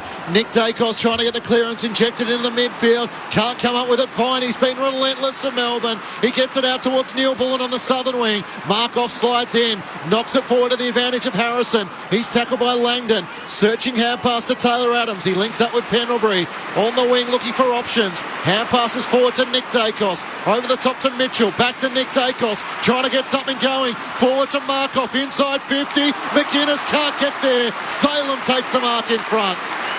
Christian Salem well set. Another intercepting mark for Melbourne inside the defensive 50. He rolls the dice through the middle of the ground for Chandler, who spots Brodie Grundy free and centres it to him. A run still coming for the Demons. Hands it off to Sparrow. Kicks out wide for Hunter. They're finishing all over the top of the Pies. Even for Collingwood to win from here the way they're playing, having kicked only 4 goals since the 14-minute mark of the first term. There'd be some sort of David Copperfield type stuff if they can pull it off. The kick heads down to half forward. Gone, hand pass to Petrarca. Blazes goalward. It's through for a behind. It's Melbourne by 17 points. 17 minutes gone, final term. The official attendance posted at 83,578. Oh, I'm only 10,000 short. Which is a record for the big freeze games, the 9 that we've had, only marginally. And Lauren Borden's our winner for nearest to the pin with 88,000, and even that was 4,500 too many. So the 8th time past 80,000 in attendance in 2023, but not quite the number we thought we'd have for a game that fits so many more into this ground and probably deserves it. Pendlebury receives it from Harrison at half back. A high kick showing the pressure of the moment. Mychek had to spoil it down, but it's straight to Neil Bullen. He gathers it half forward. Hand pass inboard to Chandler. Free kick Melbourne's way, and Chandler cleverly didn't take the advantage as Markov made contact late. Even though Chandler was streaming inside 50, it's going to be downfield as well. So it's ended up being a very smart decision in the end. Yeah, it is smart because he can take his 30 here. He's got the leg on him too, doesn't he? And late in the game, maybe not. He'll have to kick it well, but he can certainly take his time and take valuable time off the clock. 2 behinds this afternoon for Cade Chandler. He'll kick from outside 50, veers to the left, gives it everything he's got. It won't quite have the journey. Cameron's there, can't mark for Collingwood. Frampton wants to rush it through. He does so in the end. A minor score for the Demons, an 18-point lead at the 18-minute mark of the final term.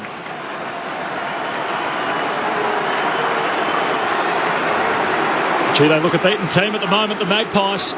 On the end of an 8-game winning sequence. They've lost only once this year. Nick Dacos trying to bring it in. Wanted to link up with Pendlebury. Turns it over the young star. Fritsch onto it. Fritsch hooking. Missing. A behind. Gee, that would have shook the G. A 19-point lead for Melbourne. It's a game high in the match. 19 gone, final term. There's 6.5 minutes on the game clock. We got bodies down. We got a delay. Tay Adams is lying on the playing arena at the moment. And lunged at Fritsch. Kicked it. We know his history with obviously tearing his groin late last year. He's been helped off the ground. Out of himself here. Just watch how he lands on the ground here. Oh. And the elbow digs into the ribs.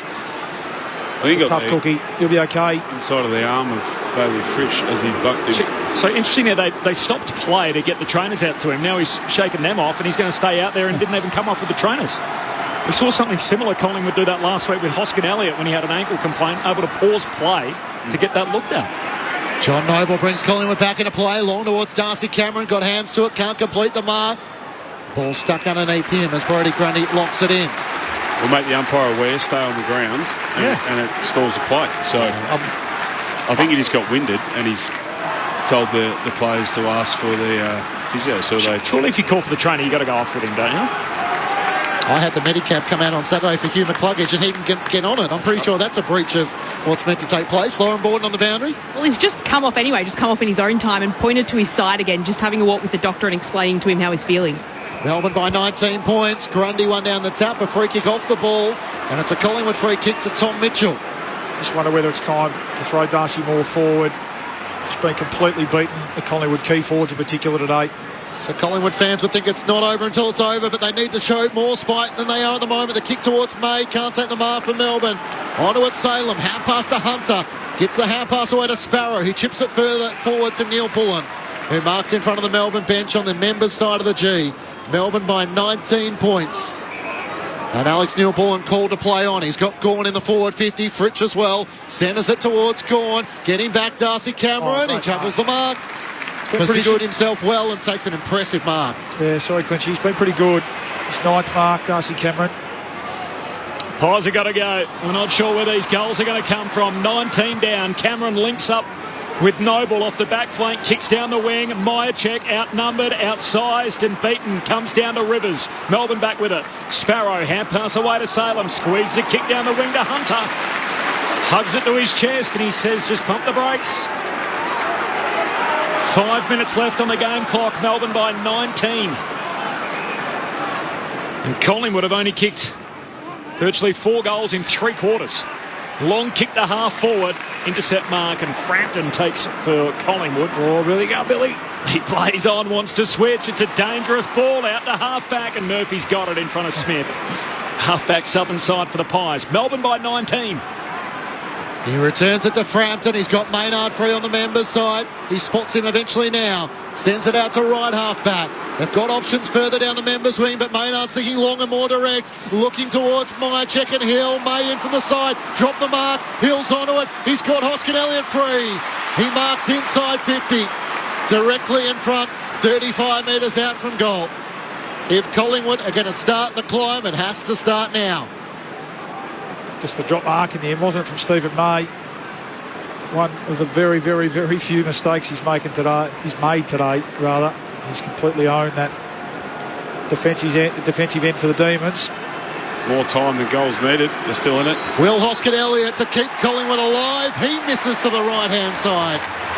And it's an 18-point margin. Melbourne have had their issues, 8-18, but Collingwood now 7-6, 48. Trailing by 18 points at the 23-minute mark of the final term.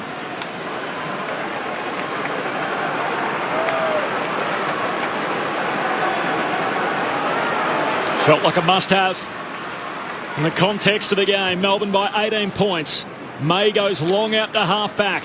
They all compete. It carries the pack. Oh, in the end, Maynard goes the bump on Brayshaw. Ball comes out. Nick Dacos gives it to Lipinski under the pump. His hand pass back into dispute. Brayshaw gets a second go. His hand pass a turnover. Adams surge kick inside 50. Oh, flying through May. Can't complete the mark. Harrison, hand pass to Hoskin Elliott. Gets a second go at it. The 7-point play shoots goalward on the goal line. McInnes, no mark. And in the end, it bounces off his chest and through for a minor. Melbourne's lead 17 points, spilling it outside the goal square. 24 gone final term. Just doesn't look like it's going to happen today. There's the Demons through Rivers. Long kick up towards Max Gawn. He takes the mark in front of Darcy Cameron. They all kind of looked at each other, and Gawn was able to pluck the mark at left half back. It's been a really good battle, hasn't it? Across the 4 of them. No one really dominated. Gone up towards Van Rooyen. Darcy Moore floats from behind, punches it out of play in front of the Melbourne bench for a boundary throw in. Melbourne by 17 points. 24 minutes gone in the final term, so just over 3 minutes remaining in front of 83,578 for this King's birthday clash.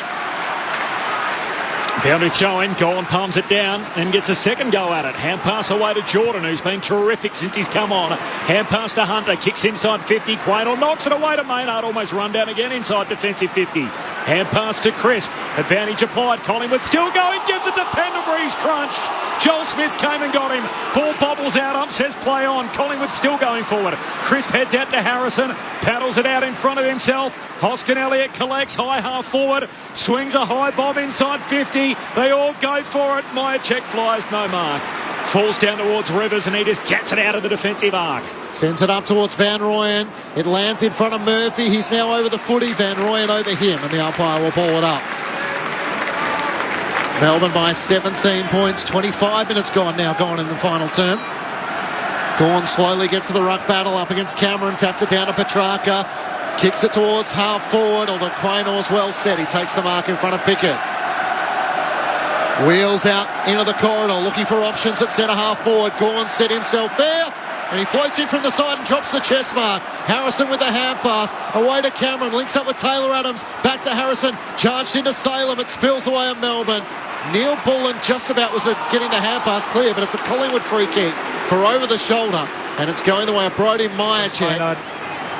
He's 50 metres out, slightly left of centre. And the clock is now starting to become the enemy for Collingwood. Tough day, Brodie Myercheck. Harrison still down on all fours. As Brodie Myercheck, with 2 behinds for the night, fires from 50 and it's out to the left. An 18-point margin Melbourne's way at the 26-minute mark of the final term. 16 points, I should say. Oh, and all players with trainers. Again, it's a Collingwood player. Looks like young Harvey Harrison, who's got 2 trainers with him. And so the umpire grabs the footy again and holds up Stephen May. This is a growing trend, and there's one team in particular in the competition that is central to it. The D's fans celebrating, the Pies fans heading for the exit. Long kick from May at the half-back. Crisp, hand pass to Adams, he's crunched in the back. Free kick for Collingwood. Goes inside the forward arc. Lays it out in front of Myercheck, who arrives late and takes a juggled mark. Centre half forward for Collingwood. He'll kick from 35 out. Well, he's going to go back and kick it quickly, and it might suit him because it certainly hasn't been his day today. But can he give them one little sniff here? Myercheck got it. Through it goes. And one back late for Collingwood. With time the enemy. 8:56 Collingwood. Melbourne 8:18-66. Tells a bit of the story of the day. 28 gone final term. Melbourne by 10. Both teams will know how long's left because of the signs going up from the bench. Good, I'm surprised Darcy Moore hasn't gone forward this last couple of minutes. That ankle might be a little bit sore, but who knows? Quick centre bounce here, you never know with this Collingwood team. It's been a pretty tough day though, dirty day for Collingwood's forwards. There's going to be a 666 warning. No, blood rule. And Darcy Cameron again will have to come from the field. So a bit of an anticlimax for Melbourne. Gawn will do the ruck with Petrarca, Viney and Brayshaw. For Collingwood, they've got Mitchell, Nick Dacos and Jack Crisp in there. I say not ideal having your number one ruckman out of the centre square bounce with a minute left and down by 10 points. You trained for this though, wouldn't you, BJ? Absolutely. Last roll of the dice. Yeah, 2-minute drills. So Pat Lipinski's gone all the way to half forward. On the wing, Markov as well. That's their starting positions. Bailey Fritsch is up onto the wing for Melbourne. Melbourne by 10 points. Last roll of the dice for Collingwood. Mason Cox up against Gawn. Gawn wins down the tap. Charging in is Josh Dacos. Rides the bump. Hand pass to Mitchell. Kicks Collingwood towards half forward. It won't quite get to McCreery. Lever lunging forward. Markov's onto it. High kick inside 50. Can they get a flyer? Hoskin Elliott up. Can't take the mark. McPhee's there. Tries to knock it down. Fritsch is in defence. He's locked up. And they all turn to the umpire who will ball it up. 25 metres out from Collingwood's goal. Melbourne by 10. Yeah, just needed a mark, didn't they? Brady Fritsch went back behind the ball. Good contest by him and Hoskin Elliott, I think it was. Cox wins it down. Bobby Hill through traffic. Hands it off to Nick Dacos. Nick Dacos brings Collingwood within a kick. Oh, surely not. What kind of David Copperfield lunacy is this? Collingwood are within 4 points with 27 seconds left on the game clock. They couldn't, could they? The Pies 9-8-62. Melbourne 8-18-66. And if you're part of the 30,000 that have left, why? You want to rush back in because we're not done yet. Darcy Moore starting up on the wing. He's going to go forward. with Bailey Fritsch. All in the centre clearance here. What can they do? What a time for Nick Dacos to deliver. Well, the game's well lost, but one here for Melbourne if they win this centre square bounce. As simple as that. 27 seconds to go. Melbourne by 4. What a finals preview we're getting. Here we go. Gawn and Cox. Gawn slaps it down. Mitchell charging through. Trying to get a half pass clear. Viney lays the tackle. It spills towards Gawn, who dives on the footy. Nick Dacos trying to knock it out. Jack Viney over the top. The umpire will ball it up. Slightly Collingwood's way, but they couldn't get out from the centre square. Thrown up in the air. Cox and Gawn once more. Spills towards Viney and Maynard. Viney gets it forward. That'll probably be enough. It clears Smith. Quaynor races after it. He'll gather inside the defensive 50. Long up the middle of the ground. Josh Dacos underneath. Taylor Adams onto it. The siren sounds. What a thriller. Bring on September. Melbourne land the right side of it, and there's no Cinderella story for the Magpies this time. The Demons by 4 points. It's a grand old flag, it's a high-flying flag, it's the emblem for me and for you. It's the emblem of the team we love, the team of the red and the blue. Every heart beats true for the red and the blue, and we sing this song to you. Should old acquaintance be forgot, keep your eye on the red and the blue.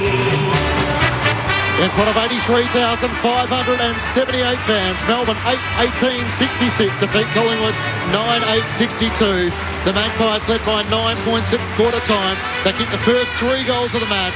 The Magpies by 8 at half-time, Melbourne by 6 at three-quarter time, and the Demons seem to have the game won, leading by 16 points before the last 2 goals the way of Collingwood through Brodie Myercheck and Nick Dacos, and 27 seconds of pain, but Melbourne fans are smiling. Grand old flag, it's a high-flying flag, it's the emblem for me and for you. It's the emblem of the team we love, the team of the red and the blue. Every heart is true for the red and the blue, and we sing this song to you. Should old acquaintance be forgot, keep your eye on the red and the blue. The Demons deliver their best when they needed it most, winning by 4 points against the Magpies, who head to the bye now having been reeled back into the chasing pack. 11 wins and 2 losses, and their 8-game winning streak comes to a close. And it's hard not to see those 2 sides in September thinking, righto, let's shake hands and we'll see you again at the business end of the season. The Demons by 4 points. The presentation to come in just a moment of the Neil Danaher Trophy, but hell might have just big freezed over, where Melbourne have been beaten Collingwood at their own game. They had 27 seconds left. The Pies with the momentum late, had a chance to try and steal it and win it late. And in the end, it was Melbourne who were able to navigate the close finish and hang on to win by 4. What a game of footy. Great game. And it would have been a steal. The right team won, I think. Absolute steal. I think, but we know that, I can't believe any Collingwood supporters would leave, given the ride they've been over the last couple of years. But yeah, really impressed with Melbourne's second half in particular. I just thought we spoke about how much this game means to them in a sense of the context of the season, staying in touch with that top 2. And I just thought they were a little bit tougher and harder for longer in that second half, and thoroughly deserved their win. A lot more scoring shots, so you could argue they probably could have been 2 or 3 further ahead, and just left the door slightly ajar for the Pies. But terrific game of footy. Yeah, real finals-like game. It had a prelim final type feel, I thought, Corb. And in the end, I thought, Viney, Petrarca, and Melbourne and May at the other end just were magnificent for the Demons.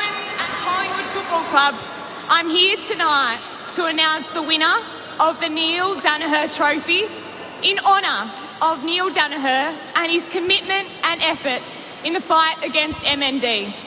Awarded to the player deemed best on ground. The trophy will be presented by Ben Danaher, Neil Danaher's son.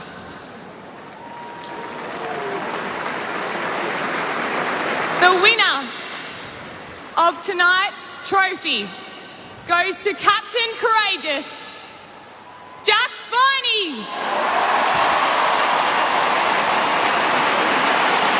He played a hell of a game. He's not the captain, but he was excellent. I was going to say, is Max Gawn winning this? 32 disposals and a goal. Here he is. I'd just like to say massive shout out to Neil, his family, Beck, Ben, all the work you guys done with Freeze MND. It's truly inspirational.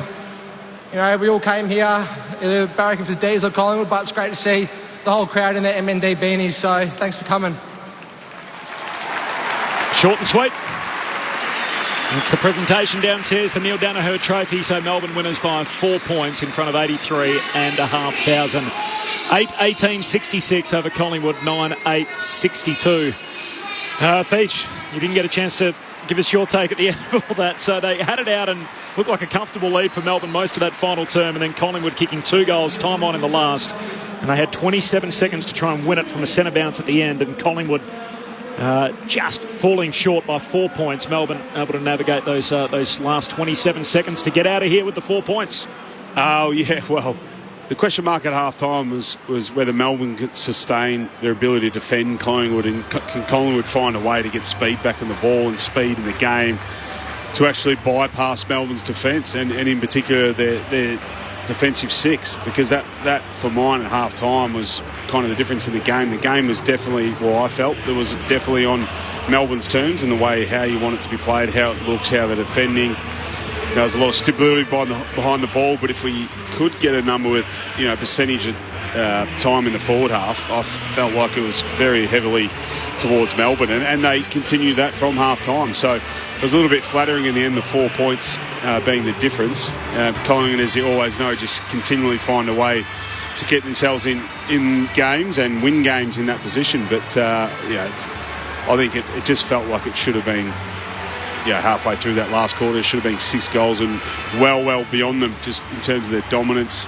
Melbourne, in particular, last quarter, again, how it started, how they played it in the contest, got it forward, locked it in the forward half.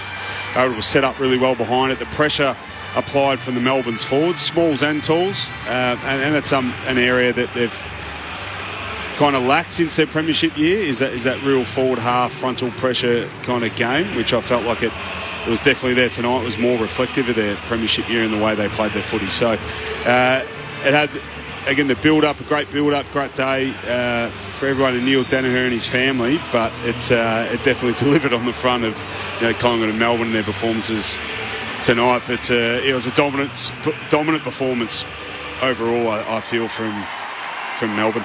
And key pieces missing for both teams. Obviously, there's a heap of guys that we hope will be back and available come September, but obviously Oliver and De Goey, the 2 name brand guys, missing for both teams. So Melbourne by 4 points, 8-18 over Collingwood, 9-8.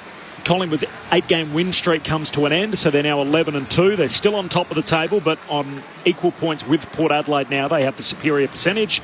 And it was a big win for Melbourne to move to 9-4, so they go outright third on 9 wins. Albeit they do have a game in hand on Brisbane and St Kilda, who are on 8 wins, a game behind them. So the Saints and the Lions both to play next weekend, while the Demons have the bye.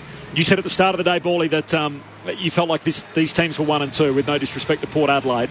I can't imagine you saw anything today that probably changed your mind. No, I think so. And again, built off that strong defence. Still, none of them. Both have got stuff to work on clearly, and a few things to fix. I think you certainly in that front half of the ground in particular. I mean, Collingwood's front half today, and look, maybe they needed the bye. Maybe it's been a big campaign. They've come back from Perth, and there's soldiers to come back. Elliott, McStay would probably come in, you'd think, and stiffen up that forward line. But they were completely outpointed today by Melbourne's Onewood. Their strength, their back six, who I just thought were magnificent across the day. But I think I've got them 1 and 2 seed, especially here. I mean, if they can get here on the big day, we know that. Port's still to be proven here. I mean, round 2, it's a long way away now. Yeah. Port came here and got absolutely flogged by Collingwood. So I don't know. Again, they, at the moment they're probably the most informed team in terms of the 3 facets of the game. But from what I saw today, it really did feel like a preliminary final type contest, and I'd be really surprised if we don't see it again, as you said, Clinchy, at some stage. And I think you just saw the level of respect from both teams after the game as well. I think they know that that they belong at the top end of the ladder, and they will, well, hopefully for us, they'll meet again. I love the banners and the themes that teams kind of put up on the walls in the dressing rooms. And interesting to see where Melbourne run out onto the race. The 3 words, win more moments. And they were able to win some big moments in that last 27 seconds to hold off Collingwood. Melbourne by 4 points into the winners' rooms with Lauren Porton. Loz. It's absolutely packed down here. You can probably hear all the family, friends, assistant coaches, players who haven't played today. Kind of in a slow clap, actually, at the moment, as the team comes in to make their way into the circle. Just one of 2 sides now to have beaten Collingwood this year. And they're getting to a large circle, and all the assistant coaches are getting in a circle as well and getting stuck in it as they are coming in to sing the song.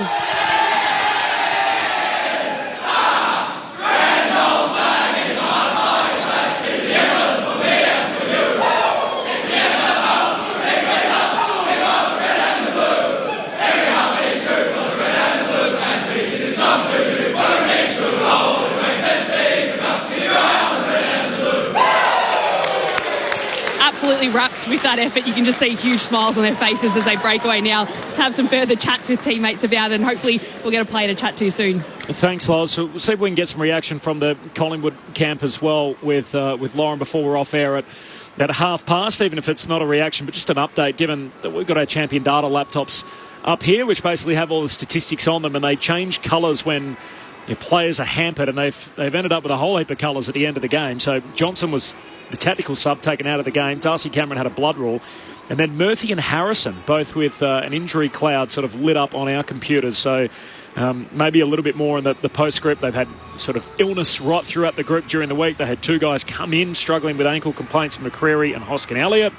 Both ended the game on the ground, but in the end it's Melbourne who end in front, a 4-point victory over Collingwood. I'm not sure. George Gawn, the son of Max Gawn, enjoyed it just as much as the Melbourne players did, and Jake Lever with a young boy there as well. But you touched on it at the start of the broadcast, Paul. It felt like the question around Melbourne is, could they find that intensity again to challenge a side like Collingwood, especially given the recent form against Carlton the week before, and it felt like they were able to, well, it wasn't pretty, they were able to match them in intensity and in the end prevail. Oh, I thought they did more than match them. I thought they really dialed it up, and I thought it was Collingwood, in particular Collingwood's, let's call it their bottom 6, their younger players, maybe less experienced players who still aren't proven in big games, in tight games. I thought they didn't handle it in that, well, probably really after quarter time, to be honest. Certainly in the second half. I mean, the numbers are reasonably similar around contest and pressure and clearance in that first half. But after inside that, 50s after half time. After half time, and it started around the contest though. And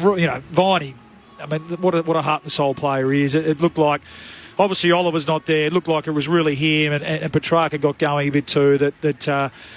That rolled up their sleeves and said, righto, boys, jump on with me. And, Brayshaw went in as well. He had his moments. I thought, Salem was really strong across half back. And then we know, May and just generally that back 6 really dominated Collingwood's forwards. And when you look at Collingwood's, front half, Ash Johnson, inexperienced. McInnes came in today, inexperienced.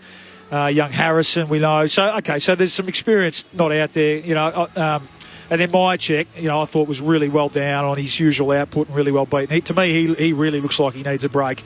And we know he's got a really heavy workload. So that was the story of the day a bit for mine. That Collingwood for all their efforts and never really looked like, after that first 15 minutes of the first quarter, never really looked like penetrating Melbourne's defensive structures at all.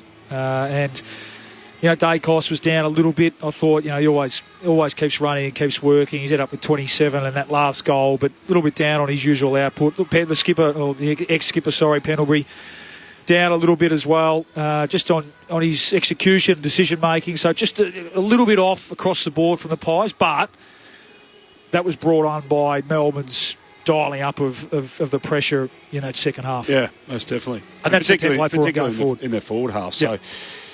And that's why the contest and stoppages are so important. When you have a team like Melbourne, when their forward pressure and their pressure in the forward half in particular is so visible and it's so intense that it's so hard to score against them, where if you win the contest then and get it forward, other teams, Collingwood would have been able to, break open today, find a way to get through their defence, get the ball live again, get speed back on the ball, particularly in their back half. But Melbourne and we know they've been for a long time, right? They're probably not as consistent as they have been since their premiership year, but when they're so stingy in that side of it, then the contests and the stoppages come like so important. And then that tonight and this afternoon, that's just where Melbourne had complete dominance. And then that's where the Gawn-Grundy combination really comes into itself. I think Grundy had the most tap-outs tonight, 26, Gawn second with 17. So when they're continually getting their first hands on the ball, giving their mids the first opportunity, they're able to get ground position. And then when they're so well set up behind it, and then there's pressure on the ball in the front half,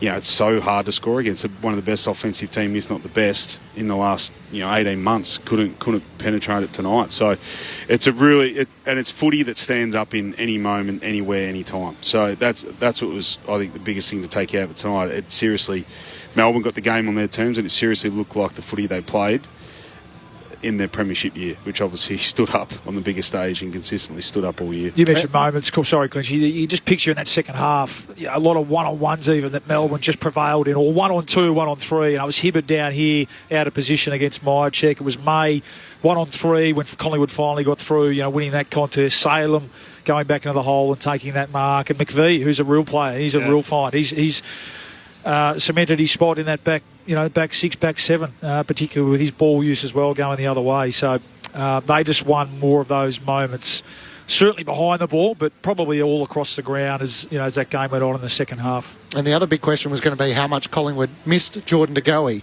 And when they were looking for a spark or an X factor in the middle of the ground, and maybe this is the previous Geordie, but the consistency he's shown this season, it was noticeable with Jack Viney and Christian Petrarca, just how strong they were around the footy and their ability to deliver it to their outside players. Yeah, I thought they just looked a bit more explosive. Tom Mitchell, I thought, really tried hard, did what he had, 30 possessions, 10 tackles, 5 clearances. I thought Crisp had his best game for probably for the year. I think he's been a little bit down this year for the Pies, 28 possessions.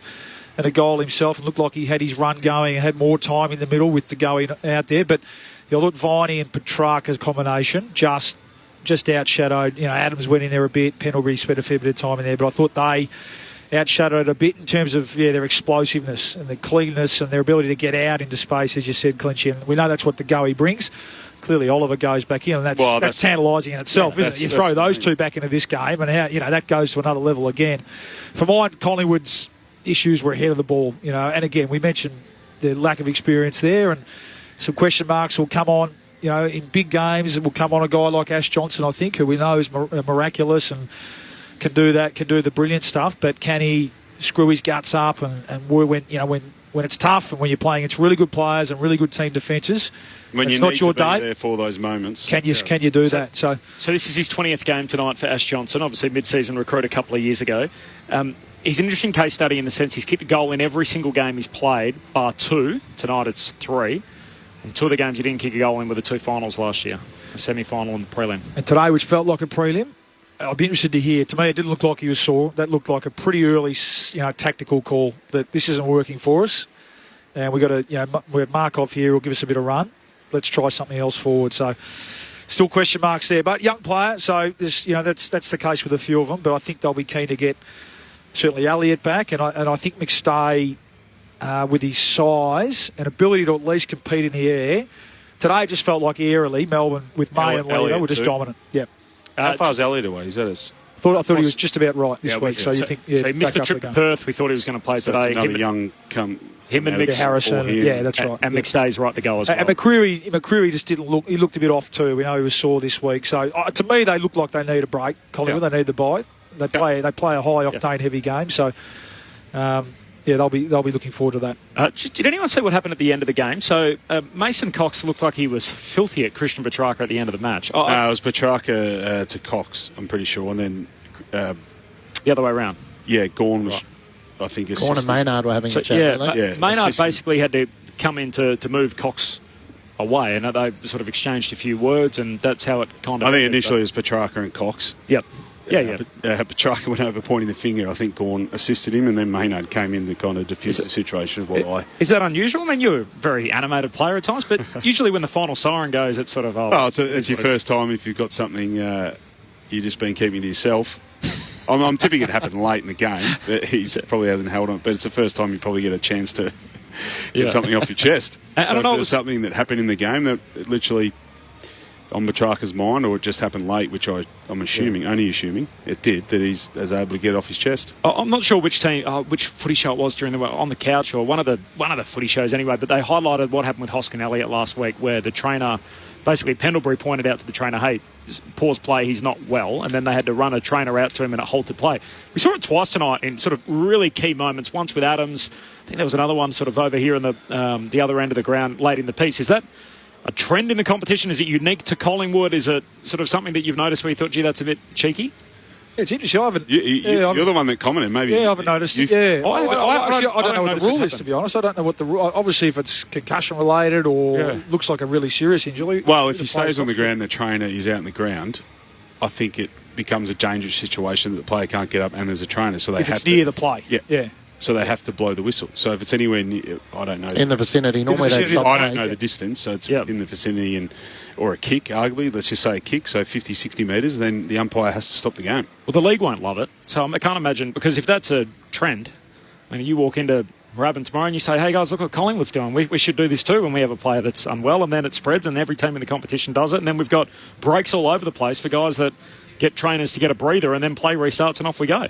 And in soccer, they have to go to the sideline and wait for the next stoppage in play to come back on. I mean, it's... Well, I just had flashbacks to St Kilda Port Adelaide prelim final when Fraser kicks his 100th and we're dominating the game and literally had all the momentum. It literally halted momentum. So if you want to cause a stop in play and slow everything down...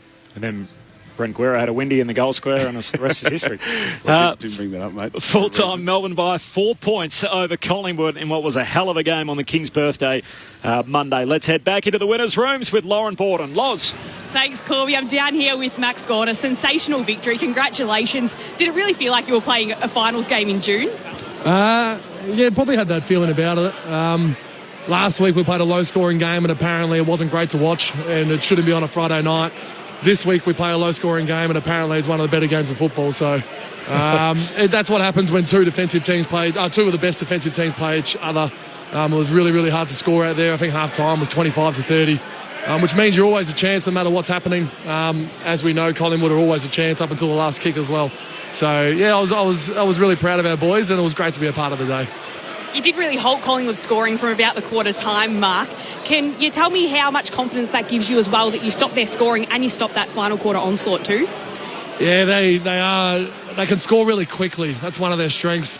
I'm not sure how high they are in actual total points, but they do score very quickly and they do cash in on momentum. And I feel like they might have kicked 2 in a row at one point, but I doubt they kicked 3 or 4. And that's where we were able to hold our heads high with how we defended the ground. I thought Adam Tomlinson was absolutely superb. He missed the grand final in 2021 with a knee reco. He got dropped a couple of times in 2022. He's already been dropped this year, and he's come in with another chance at the age of 30, and he's really getting the job done. I'm really excited to see what he does against Hawkins in 10 days. You were spurred on at training too by the Collingwood chant going around while you were training. Did you hear the Melbourne chant in the last quarter? You don't often hear that. Yeah, it was a miss from Choco at training. He throws a lot out there. I reckon he's about 90 on 10 off, and that was one of the 10 that were off. But it was supposed to put us off during our goal kick, and he's thrown a couple of things.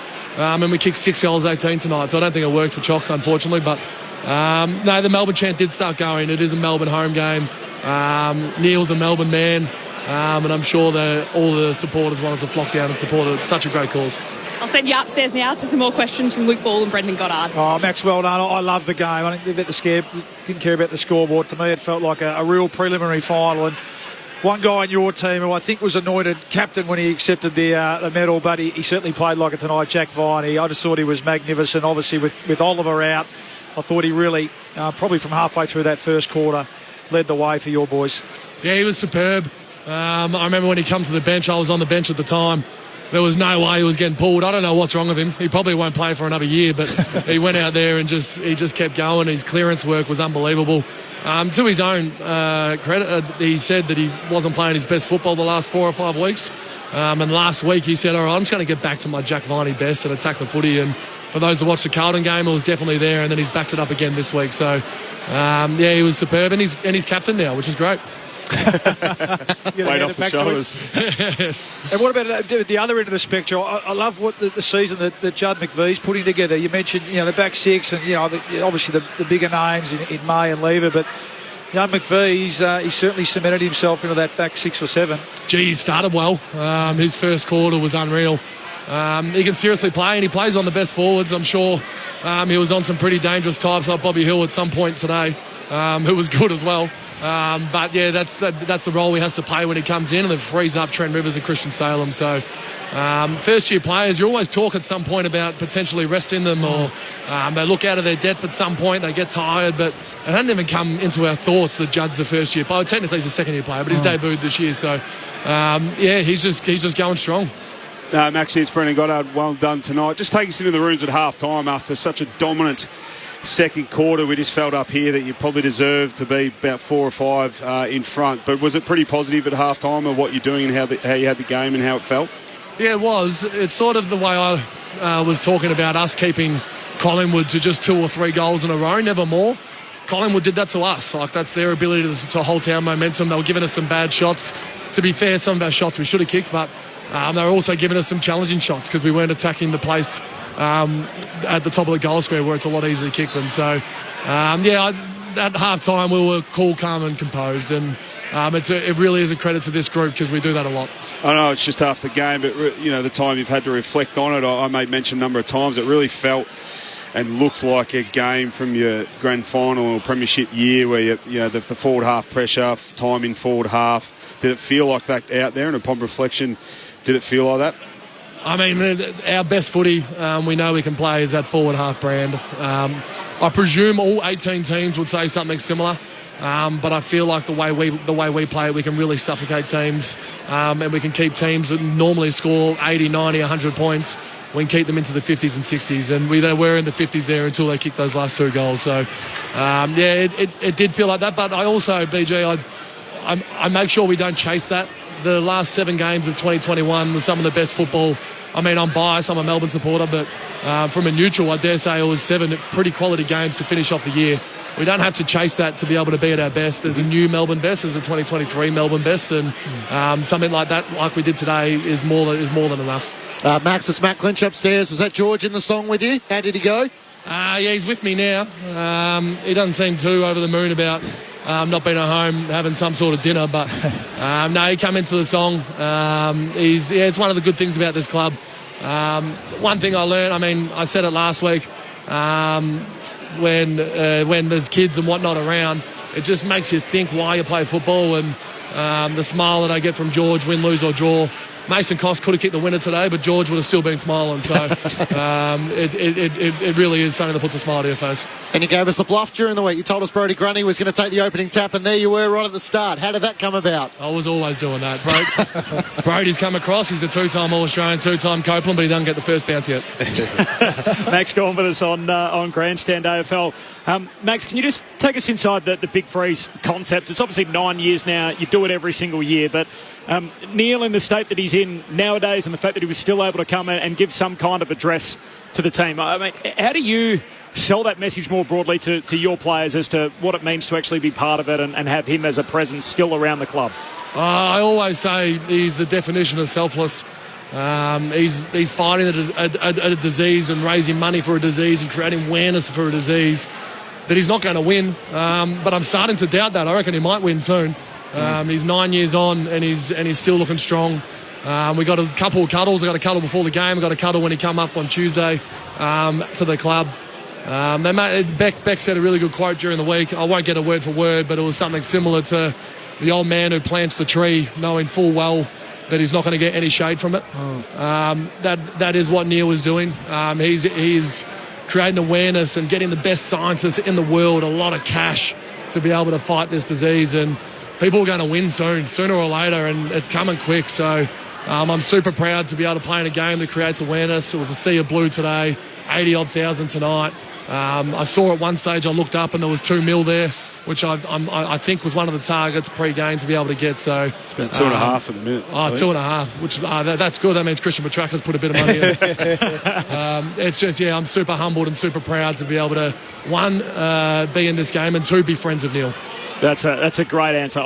I had a couple more footy questions to ask. I'm not even sure I want to just segue back to some meaningless footy stuff. But we're watching Clayton Oliver, Max, run around at the moment. Have you seen his blister? Is he outside, is he? Yeah, he's having a little trot. Good on him. I popped into hospital a couple of times this week. And, yeah, I didn't get my timings right. He was asleep both times. And I must say, I mean, there's some sort of privacy that should stay in a hospital room, but he was asleep, passed out with a leg off the bed, his computer in one hand and his phone in the other hand while wearing headphones. So, he's going well. Obviously, he got on the bad end of a blister, and it just took him a little while to get over it. Even with the hamstring coming back, it would have been a bit dicey to come in and play without doing a proper training session. So. Yep. We'll get him ready to go. One man down, but Tom Sparrow comes in, plays his role. Angus Brayshaw has a bit more time in the midfield, so he'll come back, and he plays some really good footy down in Geelong. He loves it down in Geelong. Very last one, I promise. You mentioned Mason Cox earlier. I don't know if you saw him and Christian Petrarca. They looked a little stroppy with each other on the full-time siren. You didn't get to the bottom of what was going on there? No, I tend to stay out of that. Mason's got a thick Texan accent. I can't understand what he's talking about anyway.